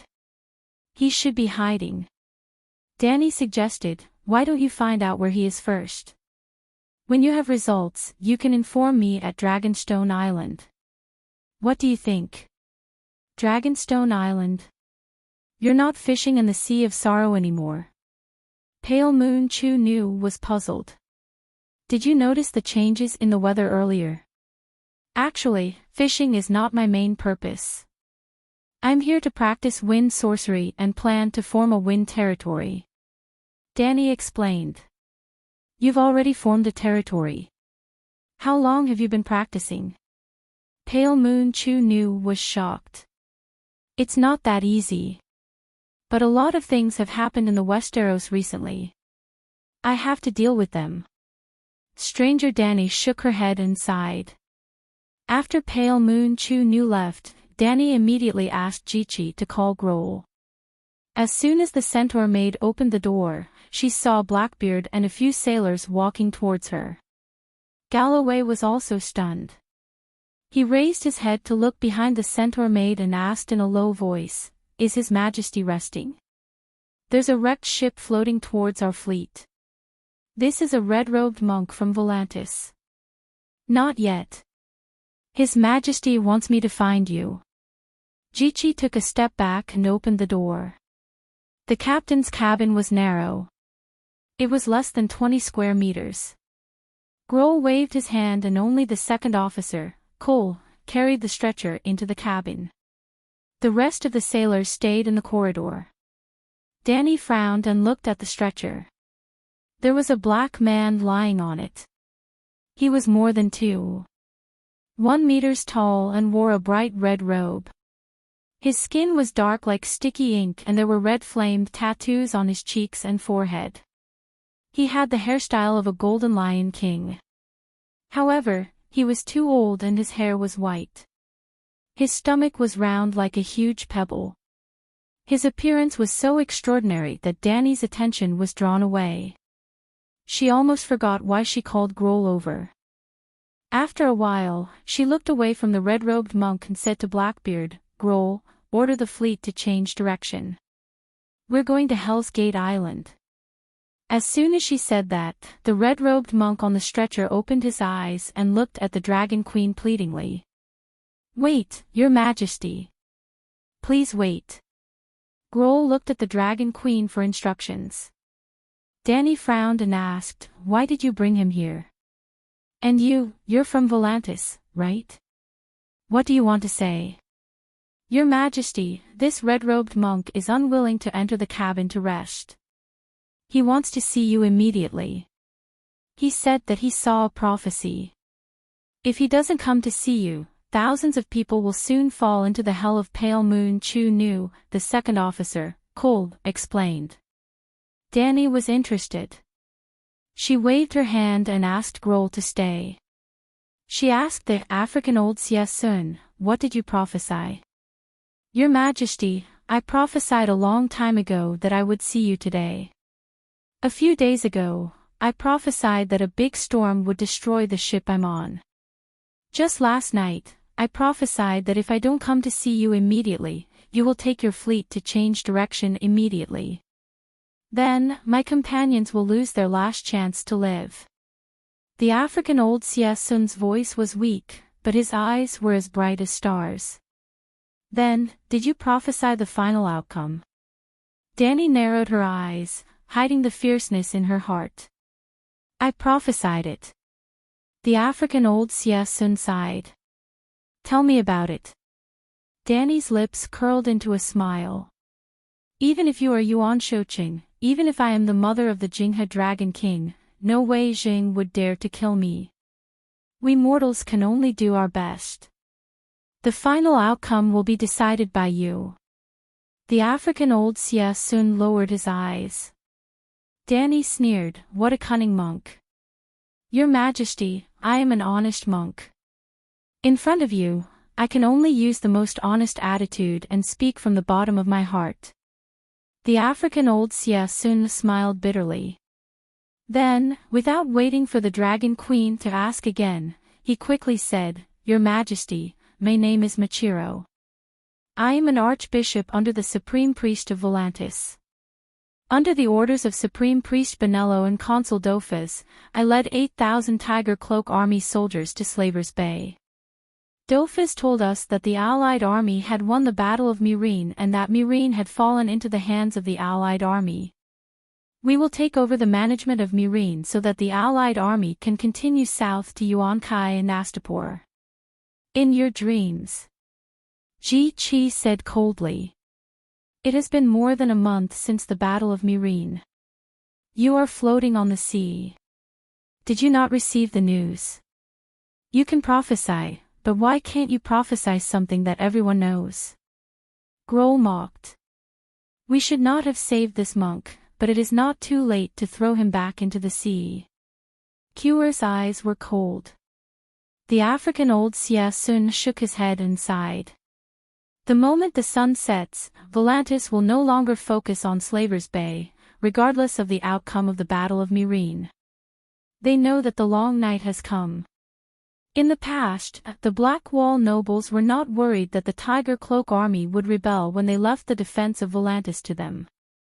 With a higher status, a more honorable identity, and a wealthier life than the other slaves, the nobles could easily control the Tiger Cloak army. The Tiger Cloak army was also willing to suppress the slave uprising to maintain their superior social status. But now, a large amount of food was consumed in the Battle of Slaver's Bay. The Black Wall nobles were worried that they would not be able to survive the long night that would last for a generation. They had already decided to give up on Volantis outside the wall. The Tiger Cloak army was not alone. They had family and friends. Their family and friends were all slaves and had no right to enter the wall. As such, the Tiger Cloak army was no longer trustworthy. Not only could they not be trusted, but they were also the strongest military force in Volantis. They were now feared by the nobles who had once armed them. The Tiger Cloak army became an unstable factor that had to be destroyed.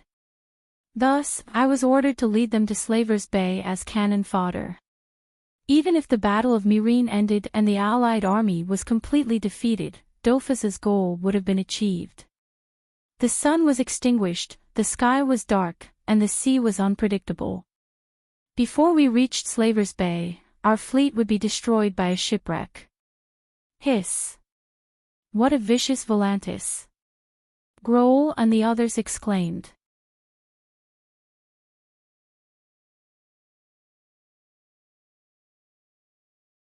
Chapter 851. Benello is also involved in this plan. Danny frowned. The Supreme Priest has no choice. The food in the city is definitely not enough for everyone to survive the long night. Saving the nobles and giving up the people and slaves is cruel, but it's the only feasible plan. African elder Xia defended the Red God Temple. Galloway angrily berated, the only choice for dogs hit. What are we doing now? Volantis' geographical environment is even better than Slaver's Bay. There are swamps outside the city, the Rhone River passes through the city, and the harbor faces the summer sea. We can fish, why can't you? I've been to Volantis many times. Even the gods are jealous of the abundant fish in the Rhone River. 1 copper coin can buy a basket of bighead fish at the fish market. African elder Xia's mouth opened and closed a few times, but he did not say a word. You are helping the nobles deceive the people. Does the consul allow all the Red God priests to enter the Black Wall? Danny asked suspiciously. African elder Xia's expression was pained as he said hoarsely, only the red-robed monks can enter the Black Wall. Aunt May and Soros wore red robes when they appeared, but it did not mean that all the followers of Lalo were qualified to wear red robes. Just like the Church of the Seven Gods had barefoot monks, gray-robed monks, abbot of the church, bishop of the diocese, archbishop, and archbishop, the Red God priests were also divided into different levels. The lowest level of wild monks wore linen robes, similar to Big Sparrow. Followers who were born in the Red God Temple would wear a pale yellow robe after becoming the attendants of the red-robed monks. When the level was raised, the color would darken and become orange. Finally, only monks who were qualified to represent the red god to preach the teachings could wear red robes.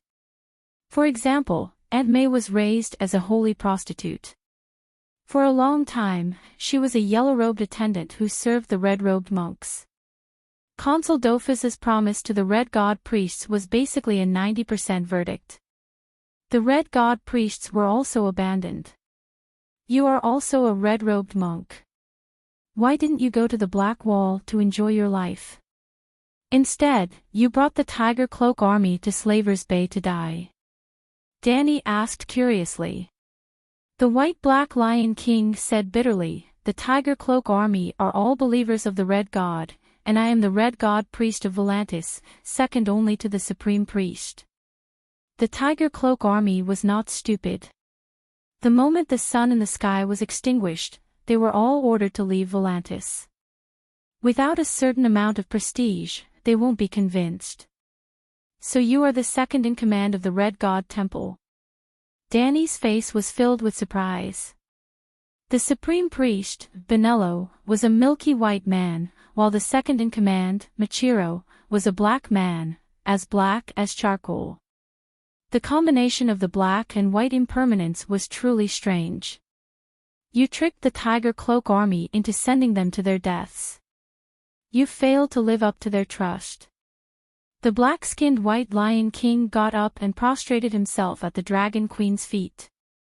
I hope they can survive. Of the Tiger Cloak army's 24 ships, at least 15 of them are still near the Wall of Storm 20 kilometers to the south. Your Majesty, please be merciful, I beg you, save them. Danny nodded. Go south along the Wall of Storm outside the ruins of Valeglia and search for the Tiger Cloak army's ships. Your Majesty. Blackbeard hesitated, but seeing the determination in the Queen's eyes, he could only sigh helplessly and turn to leave. Thank you, Your Majesty. Your Majesty is merciful. Machiro was overjoyed. Danny said with a playful smile, speaking of which, can your red-robed monks of Volantis still sense the will of our healer? What? Old Xia Sun was confused by the sudden change in topic. Can you still use the Light King's divine arts and communicate with Lalo's will in the fire? Danny asked. I should be able to, Machiro said hesitantly. I should be able to. Danny chuckled and asked, have you lost Lalo's favor? Your Majesty, not every red-robed monk can get a response from the Light King every time they materialize a flame, Old Xia Sun explained. Do you know that Lalo's faith in the western continent of Ursus is completely gone? Danny smiled slyly. Why do you say that? Machiro was shocked and shouted, we still believe in the great Light King. The night is long, and only the Light King can bring light to the world. The faith of the believers will only be more devout. Are you proficient in prophecies? Dragon Queen asked another irrelevant question. Machiro was stunned for a moment before nodding. I'm better at prophecies. Then can you predict what I will do next? Danny asked. Your Majesty, prophecy is a feeling, a sudden impulse. I'm exhausted now, and I don't know what's going to happen next. Old Sheldon of Africa said honestly. Then use your wisdom to think. Why did I save the Tiger Cloak army who believe in the Red God? You're merciful, I'm merciful, but not weak. Danny gave Cure a look. Take Master Machiro to the cabin and give him meat soup, bread, and liquor. Have a good night's rest. We'll talk tomorrow. The last sentence was directed at Machiro. During the cataclysm of Valeglia, the land of long summer was like a crispy biscuit that was cut in half by a knife. A sea of smoke appeared in the middle, but the islands below were also shattered into countless pieces in the explosion. Some of the continental fragments were submerged by the sea and became submerged reefs, while others emerged from the sea and became reefs. If the reefs were large enough, they would become small islands. There was such an island at the entrance of the Sea of Grief. It was located 20 kilometers away from the Sea of Grief, about 500 meters in length and width, and about the same size as Winterfell. There was not a single blade of grass on the island, only uneven grayish-black rocks that resembled sarcomas. In the past, no ship dared to approach the island. Firstly, as a remnant of a shattered continent, there were many submerged reefs nearby. Secondly, it was too close to the Sea of Smoke, and legend said that there were many sea monsters and demons in the Sea of Smoke.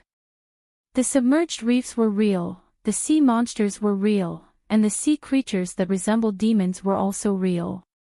The Dragon Queen named the island Hell's Gate. The Sea of Smoke was hell, and the island was located at the entrance of the Sea of Smoke. As night fell, the Hell's Gate highlighted its huge fishing value. After the sun went out, the creatures in the sea would lose sunlight and warmth, and would inevitably approach the river basins near the Sea of Smoke in large numbers.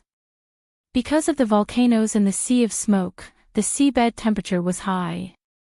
This was also the reason why the fishing fleet had been loitering near the wall of storm. Schools of fish spontaneously swam toward the warm waters. Dany's moth darting to the flame plan made use of the fish's instinct to yearn for sunlight and warmth to the extreme. If a hole was opened in the frozen surface of the lake, it would not take long for countless fish heads to fill the hole. Fish also needed oxygen. When a hole was opened in the ice, the oxygen content of the lake would increase. Sensing the change in oxygen content, schools of fish would come. Dany hung a small sun near the surface of the sea. Just like opening a hole in the frozen surface of the lake, schools of fish that were sensitive to light and temperature would spontaneously swim over. With the shapeshifters entering the bodies of their animal companions and constantly monitoring the movements of the schools of fish, the fishing fleet could calmly set up a formation and catch all the schools of fish that chased after sunlight. It was cruel and efficient. The fish in the sea were like moths darting to the flame, disregarding their lives for the sake of light and warmth. Alright, only artistic youths would think this way. The moths and fish were just following their instincts and did not have many thoughts. Don't say, how can a person who is not a fish know the thoughts of a fish? When formulating the fishing plan, Dragon Queen had specially arranged for shapeshifters to enter the bodies of various types of fish for experiments. I am not a fish, but I know the joy of fish. This was the charm of a fantasy world. The rescue fleet of the Tiger Cloak Army didn't waste too much time. The three small suns that were squeezed together were like morning stars hanging in the blue dome of heaven, pointing out the way for all life within a 50-kilometer radius. Only 14 ships and over 5,000 Tiger Cloak Army soldiers were left. Grohl arranged for the sailors to repair the holes in the cabins and provided healers to help treat the wounded. The ships with broken masts didn't give up either. A mooring rope was hung at the bow of the ships and pulled forward by the giant fishing ships. On the evening of the second day, over 30 ships arrived at Hell's Gate Island in a grandiose manner. 7 gods above, what is that? The moment they approached the scorched island, the sailors on the ships cried out in shock. SSSS Ong under the small sun, everything within a 10-kilometer radius could be seen. West of the scorched island, streaks of red light flashed under the vast sea surface. The seawater was boiling, like a pot of bathwater that was left on the coal stove by a mother playing mahjong. Amidst the surging waves, one could vaguely see 2 giant beasts fighting. Based on the dragon flames and dragon roars, everyone could guess that the black shadow entangled by numerous red tentacles was the black dragon. The tentacles were thicker than a muscular man's waist and were 30 to 40 meters long. They were covered with suction cups the size of a pot lid, and each suction cup had dense sharp teeth that were as thick as a finger. Ah, it's a sea monster. The Megalosaurus is hunting the sea monster, Grohl cried out in shock. Captain, the Megalosaurus seems to be at a disadvantage. Should we go over and help? Suarez asked anxiously. On the surface, Blackie was indeed in a miserable state. The tentacles of the sea monster entangled his wings and tightened around his neck. There were also 2 tentacles whipping his head and back. There's no need to help. The sea monster is about to die. It's struggling in its death throes. Grohl shook his head and sighed. How can you tell? Suarez asked in shock. Look at the surface of the sea. It's dyed dark red by black blood. That's not dragon blood. Listen to the sound. The Megalosaurus roars are full of energy, just like an angry overlord roaring. The monster in the sea is like a peasant woman pinned to a pile of straw by soldiers. It's hoarse and full of pain, Grohl analyzed. The spearwoman Gisela also exclaimed, think about it. Where did the dragon flames of the Megalosaurus land? I think the sea monster's head is probably melted. She wasn't wrong. As the red dragon flames kept spewing out from the bottom of the sea, the tentacles whipping the Megalosaurus became slower and weaker. In the end, it fell off the Megalosaurus like a puddle of soft mud. Hiss! Blackie's head popped out of the sea. It roared at the sky and flew up. It didn't fly up. It grabbed the sea monster's tentacles with its claws and tried to lift it up. Not only did it not lift the sea monster's body, it also fell back into the sea with a splash. It was awesome the whole time, but it failed to show off at the end. Bad review. On the bridge, the Dragon Queen sighed with her hand on her forehead. Moo, the giant turtle that had been treated as an island by the Tiger Cloak Army moved. It mooed and quickly sank into the sea. It came under the sinking sea monster's body and slowly swam to the beach of Hell's Gate. Oh Lord of Light, where have we come to? What kind of monsters are these? When the mountain-like sea monster's body floated to the surface of the water, the Tiger Cloak Army from Volantis was scared stiff.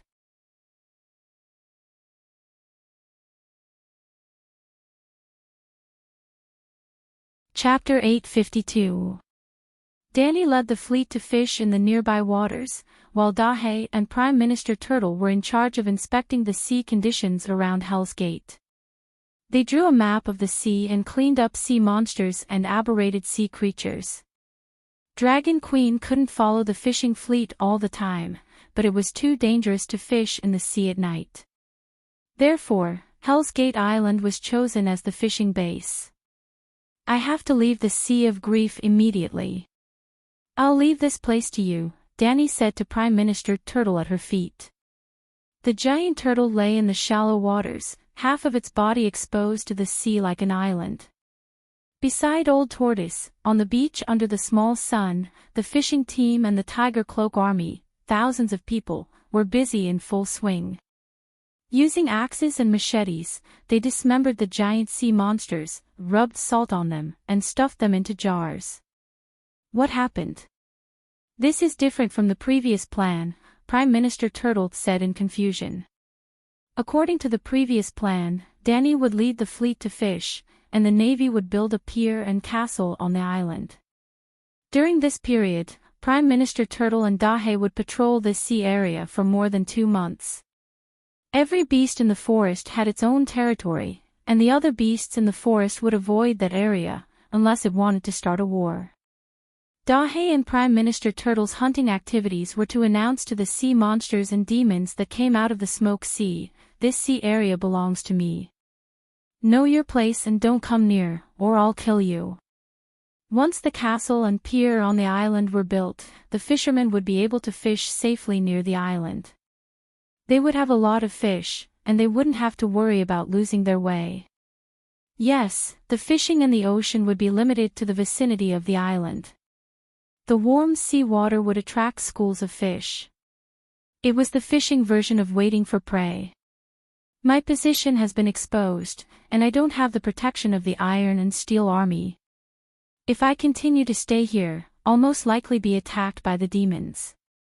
Sigh, those guys didn't fall for my stalling tactic. Instead, they started to trick me. This is the bad thing about the protagonist of the New Age. The enemies come in waves, and each wave is stronger than the last. From humans to evil gods, they're all cruel and cunning. The righteous path of the human world is full of vicissitudes. Dragon Queen sighed. Old Tortoise's mouth twitched a few times, and he said dryly, I've seen Yasora High. He doesn't have the Blood Alliance guards, the White Knights, the Megalosaurus, the thousands of Iron Army soldiers, or the 100,000 guards of the Mother of Dragons, but he dares to enter any lord's castle alone. Every king and duke also welcomes him with the greatest enthusiasm. I've also witnessed the growth of Valeglia's 3 ancestors. Even though there were countless powers that coveted their Megalosaurus, they weren't like you, who didn't even dare to go out without a few hundred guards. Dani shook her head and said disapprovingly, did you notice? As a son of the epic, Sheepag's experience in killing and his final achievements surpassed Yasura and Yahai's. My enemies and achievements surpassed Sheepag's. The higher the level, the stronger the enemy, and the greater the benefits. Ants are safe, and they won't be targeted, but ants can also be accidentally trampled to death. My enemies are many and strong. It's not that I like to cause trouble, but that I've reached too high a level, and I've affected the benefits of too many top experts. Oh, that makes sense. Turtle Chancellor nodded, and then said awkwardly, there are 3 problems now. First, I don't have the ability to direct the construction of the port. Second, I can control the waves to a certain extent, but I can't control the storm. Lastly, what if the demons can't find you and vent their anger on me? Dani immediately said, it's very simple. I'll leave a spiritual projection in Hell's Gate to direct the construction of the castle. When I go to Dragonstone Island, I'll make a big fuss and let everyone know my location. The evil gods won't come here, how's that? That works too. Old Tortoise nodded in satisfaction, and then asked, what if there's a huge storm on the sea? Dani probed, don't you feel that the world is very dangerous, and you lack a sense of security? Old Tortoise sighed, the era is changing, and people's hearts are not what they used to be. The evil gods are wreaking havoc, and the true gods are tyrannical. It's indeed very dangerous. Then, he shook his head and said, if you say that I lack a sense of security, then I don't. As long as I sense danger, I'll hide in my turtle shell, sink into some deep trench, and sleep for 180 years. Who can find me then? Dani said with a straight face, don't you miss the days when the mother goddess of the Lone River was still around? Don't you miss the days when you wandered freely in the rivers and lakes? Of course, that's why I like to sleep. When I'm asleep, I can relive the happiness of the past in my dreams, Turtle Chancellor said sadly. Dani's mouth twitched a few times, and said, now there's a great opportunity in front of you. As long as you seize it, you won't have to rely on sleep to numb yourself in the future. Turtle Chancellor's heart moved, and he probed, don't tell me you want me to be your subordinate god. My big black is one of the 7 gods. I defeated the World Allied Army. I sang the Song of Wind, Song of Fire, and Song of Light. I'm the main character of the new era, and I'm the one who truly ended the long night. Dani only mentioned her achievements indifferently, and Turtle Chancellor understood what she meant. If you've already ended the long night and started a new era, it's not impossible for me to be your subordinate god, Old Tortoise said hesitantly. You don't want to go through hardships with me, but you want to share riches with me. Dani said unhappily. You're right, but I'm a little scared. Turtle Chancellor said shamefully. What's there to be scared of? I don't need you to charge and break through the enemy lines. If you really can't do anything, you can just hide in your turtle shell, find a random trench, and sink into it. Who can get you then? Thinking about the Dragon Queen's achievements and carefully thinking about her behavior, it seemed that she had a bright future and a good character. Could she be considered a wise ruler? Turtle Chancellor pondered for a long time. Just when Dani thought that he was using silence to express his rejection, a ray of light flashed across Old Tortoise's bald head. A green little turtle flew out, drew a circle in the air, and came to the space between the Dragon Queen's eyebrows. Danny chuckled and opened up the space of consciousness. She took the little green turtle into the space of the seven gods' faith, and it landed in the spiritual will that formed heaven. Wang splash! Danny clenched her fist, and black divine power of water surged. 7 water pillars that were as thick as a person's arm and as tall as a 10-story building rose from the surrounding sea. Amidst the exclamations of the people on the shore, a layer of mist fell off the surface of the water pillars, and only 7 5-clawed water dragons with long whiskers and antlers were left. Roar! The water dragons were like living creatures as they circled around the giant turtle. Your Majesty, please take it easy. Although my body is big, I don't have much divine power in my body, Turtle Chancellor said with a bitter smile. His tone and the way he addressed her had changed. After he separated a part of his soul core, forged a divine contract seal, and handed it to the Dragon Queen, he became her subordinate god. The essence of the divine contract seal was the spirit. Of course, the spirit could mobilize divine power. One of the basic functions of the divine contract seal was to act as a conduit for divine power that connected the main god and the subordinate gods. The main god could extract divine power from the subordinate god through the conduit, just like what Danny was doing now. The subordinate god could also send a request to the main god to borrow divine power. If the main god agreed, the subordinate god could also extract divine power from the main god to cast divine spells. From now on, even if Danny was no longer with the fleet, the old turtle could still change the direction of the wind. However, compared to Danny, the wind god, the old turtle's efficiency was much lower. To achieve the same effect, it would consume more divine power.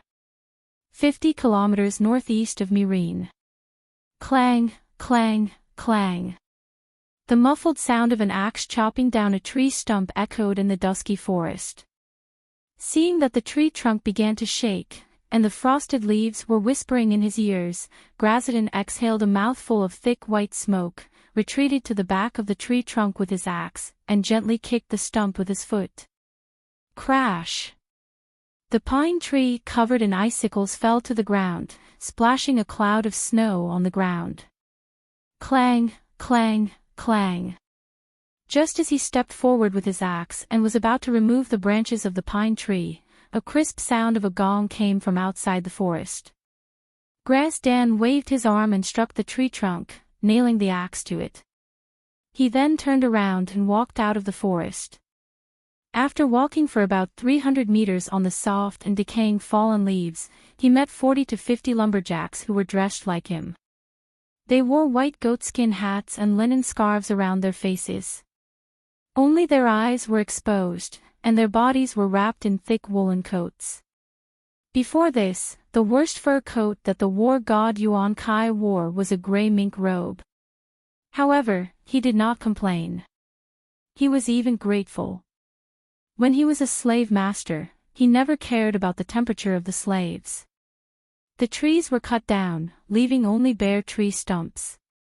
The snow was trampled into a mess, and the ground was covered in patches of white and black. A wooden and mud-built hole stood there. A gong hung in front of the wooden hole. A militia with the emblem of the megalosaurus on his chest was beating it loudly. Hundreds of lumberjacks walked out of the forest from all directions. Their destination was the wooden house that was less than 100 square meters. It was strange. The house could not hold too many people, but in just a short while, more than 500 people had walked in. It was as if it was not a wooden house, but the mouth of a monster that swallowed everything. Hi, Grazdan. Before entering, the war god met a few acquaintances. He nodded at them and deliberately slowed down. He waited for his old friends to walk over before they entered the wooden house together. The wooden house was empty. Other than a 4-meter wide hole in the ground in the center, there was nothing else. A dark red light shone from the entrance of the hole, revealing a deep and spacious passage.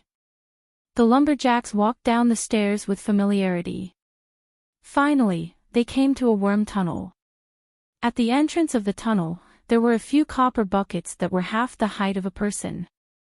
There was a charcoal fire burning under the buckets. The steam in the buckets was bubbling. The rich spicy aroma made Dan, who was waiting in line, gulp. Stewed fish head with kelp again. An old man pulled down the linen cloth around his face, revealing a terrifying old face. The left side of his face was normal, but the right side looked like it had been scalded in boiling water. It was the deputy leader of the wind-blowing gang, the warrior poet Danzo. At least it's rich and filling. Dan also pulled down his scarf. I heard that fish heads are used to feed pigs in Slavers Bay, a voice said from behind.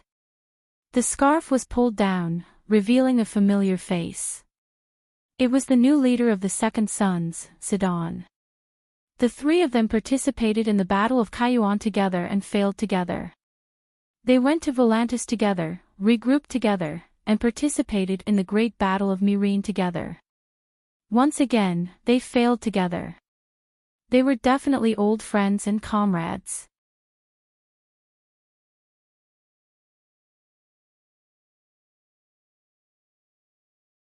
Chapter 853. It's true that Slavers Bay uses fish heads to feed their animals, but fish heads can still be delicious if cleaned up properly. When the Dragon Queen invited me to a banquet, she prepared. Danzo thought for a moment and said uncertainly, fish head with diced hot red peppers or fish head with garlic. If the Dragon Queen can eat it, so can we. It's just that we're sick of eating fish every day. Bam, bam, bam. The cook knocked on the copper bucket with a spoon and said loudly, "Are you eating or not?" It was their turn. Of course, I want a big portion. Danzo glanced at the silver-haired, blue-eyed middle-aged woman and said calmly. He recognized her. She was Kelly from Volantis Mutton Business. Because she had treated him like a fat sheep, he had sent her to the military court and made her a slave. Who knew that after the Battle of Myrene, the slaves would suddenly become free people with houses and fields, while the officers would become captives and be watched over by the former slaves? Aunt Kelly picked up the copper container and scooped half a small fish head for Danzo. The rest was soup, and there were not many strands of seaweed. The warrior poet was furious.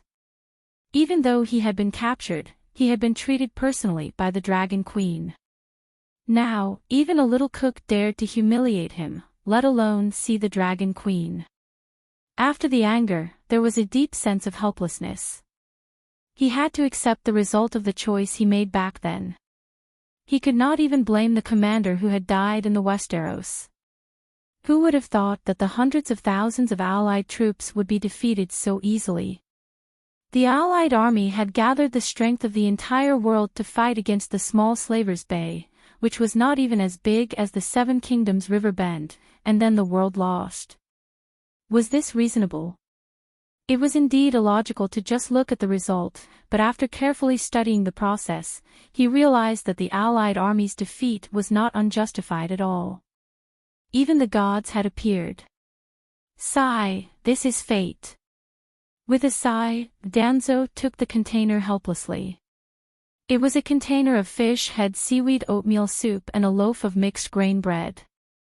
There was a thick layer of chili oil in the soup, and the fragrance of butter and fire dragon pepper filled the entire tunnel.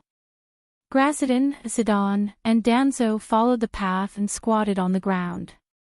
They tore off a large piece of bread and soaked it in the soup. Then, they stuffed it into their mouths and sighed in satisfaction. Even captives like us have butter and fire dragon pepper to eat. How much food must Slave Bay have stockpiled? Perhaps being captured by the Dragon Queen is also a blessing. Glaston sighed. Is your brain frozen? They started logging at 9 in the morning and got off work at 5 in the evening. After dinner, They had to continue farming in the worm path and could only rest at 9 in the evening. They only had 1 day off every 7 days. Even animals shouldn't be ordered around like that, and you're repaying it. Zidon's eyes widened in disbelief. Livestock are more precious than humans. Warhorses should rest for 3 to 5 days after sprinting at full speed for 2 hours. Cattle will never plow continuously for 4 hours. Danzo took a sip of the soup and grimaced in pain from the spiciness. But you don't believe me when I say it's a blessing, Glaston said with a wry smile. Our captives can eat their fill. What does that mean? It means that the Dragon Queen was prepared for the long night. It means that Slave Bay has plenty of food. We're farming every day now, which means that Slave Bay can produce endless amounts of food. Even if there aren't many cultivated fields in the worm path, at least there are vegetables and fresh fruits to improve the taste. We're not civilians. Even if we leave Slave Bay, we won't lack food. Zidon said disapprovingly. Do you think civilians will watch you eat meat and then slowly die in hunger and cold? The victory of the slaves in Slave Bay is an example. No matter how cowardly civilians are, they have more drive and strength than slaves. If the legends are correct, this long night will also last for a generation. Other than Slave Bay, the entire world will turn into an ice hell. Glaston sneered. Glaston, where is Glaston? His friends were eating and chatting as they chatted. Suddenly, a strong horse galloped over the worm path. The centaur on the horse shouted Glaston's name with a strange accent in Valeglia. Glaston hesitated. Where is Glaston? The queen is looking for you. The centaur shouted. I am Glaston. Hearing the queen's invitation, Glaston didn't hesitate. 17 or 18 people stood out from the long worm path. They were all Gith people with black and red hair. Nay, the centaur stopped the horse beautifully and looked around blankly. Why are there so many Glaston? You can't lie to the queen, you'll be beheaded. The centaur shouted. I'm not lying, my name is Glaston. I really am Glaston. Hearing that they were going to be beheaded, the Glaston became excited. Buzz, the little son in front of the centaur, turned into a little girl with long black hair. The queen wants to see the Yuan-Kai war god Glaston. Who is the Yuan-Kai war god? The little elf shouted. It's me, I'm. Glaston said embarrassedly. I'm Glaston of Yuan-Kai. In this situation, he really couldn't say the name war god. Then are you the war god? The little elf flew in front of him and asked with her hands on her hips. Glaston became even more embarrassed. I'm not the war god. If you're not the war god, why are you standing out? The queen is looking for the war god of Yuan-Kai, the little elf said angrily. Glaston felt hot and embarrassed. Sensing the strange gazes of the people around him and their mocking whispers, he gritted his teeth and exerted all his strength. His square face, which was hard and square, actually looked a little hideous. I am the war god of Yuan-Kai, grasped Dan.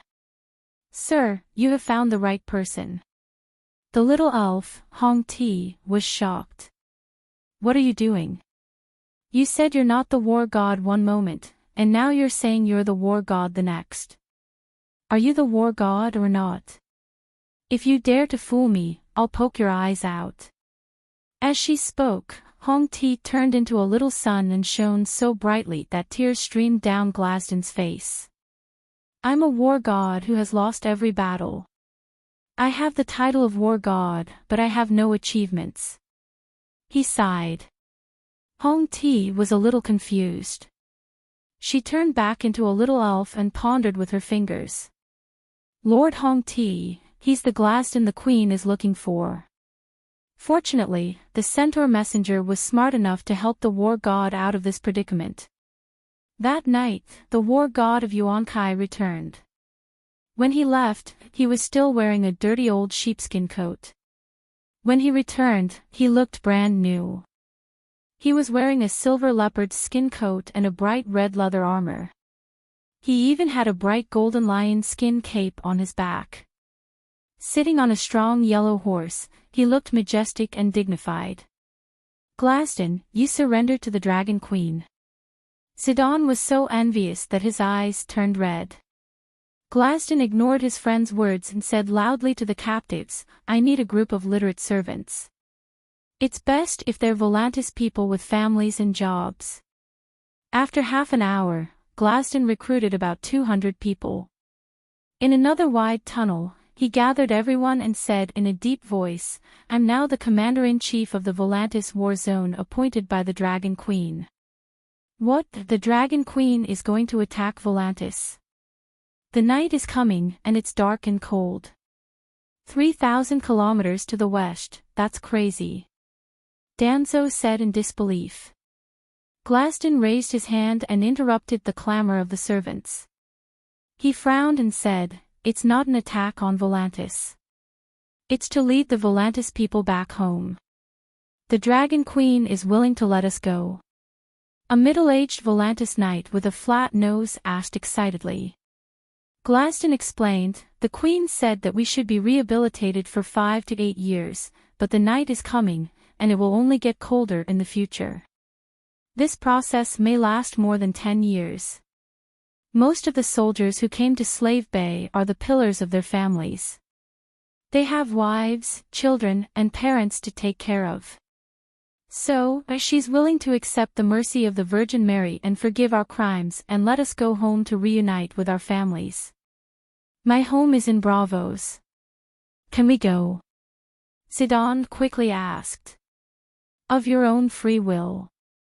As long as you're willing to leave Slave Bay and return to your hometown, you can leave. However, Slave Bay will only provide you with rations until you reach Volantis. We'll have to pay for the rest of the journey. Glaston said. What? There's rations? Isn't the Dragon Queen a little too saintly? All the way to Volantis, that's 3,000 kilometers. If tens of thousands of us leave, how much rations will we need? Everyone was shocked. The Dragon Queen's fleet will send us to Tolos. It's about 1,800 kilometers from Tolos to Volantis. At Tolos, the Dragon Queen will give everyone who chooses to return home 50 pounds of salted fish head, 30 pounds of wheat, and 20 pounds of turnips or sweet potatoes. Glaston continued. 100 pounds. If we're frugal, it'll last us for 2 months. We should be able to reach Volantis, but it'll be very slow if we're carrying these things. Danzo frowned. I'm the Commander-in-Chief of the Westward Army. I'll arrange for the transportation of rations. The Dragon Queen is also willing to provide us with enough carts and horses, Glaston said. Isn't this treatment a little too good? Even the warrior poet Danzo was shocked. I can't believe you're educated and literate. You think you've profited? Glaston smiled bitterly and shook his head. Do the math. If we don't leave, how much rations will she invest in us? Looking at the confused attendants, he sighed. 100 pounds of rations might be enough for 2 to 3 months, but if we stay in Slavers Bay, let alone 2 to 3 years, it won't be surprising for us to stay for 8 to 10 years. How many 3 months has it been? This means that the Dragon Queen can save at least 95% of the rations by sending one person away. So, we've gained freedom and free rations, and we're still losing out. Everyone was conflicted. But we're working too. It's tough, Sidon argued. Sigh, we've taken the jobs of millions of people in Slavers Bay. Glaston sighed and explained, when night falls, Slavers Bay can no longer carry out large-scale industrial and agricultural activities. Now, many people are idle at home, unable to find work. Once we leave, the work of the lumberjacks will be taken over by countless free people. They don't have to work too hard. As long as they can cut down enough firewood for their family, that's enough. So, it's really a blessing for us to be able to work for 996 days. After an awkward silence, Sidon gritted his teeth and said, "At least we've gained freedom." Long live freedom. Someone immediately agreed. In order to breathe the sweet air of freedom, I'm willing to give up everything, another person said. You don't have to give up anything. We don't have to pay anything, and we'll even receive the Queen's aid. Glasden shook his head. Hearing this, many people felt bitter. The freedom that they didn't have to give up everything seemed to have lost its sweet taste. You're tuning into the LoveLore Library YouTube channel. We're so grateful for your support, and don't forget to subscribe to join us on this incredible journey through captivating stories. Your generosity through donations truly makes a world of difference, as it's the primary source of revenue that allows me to expand and enhance this channel for you. Thank you from the bottom of my heart for being a part of this adventure.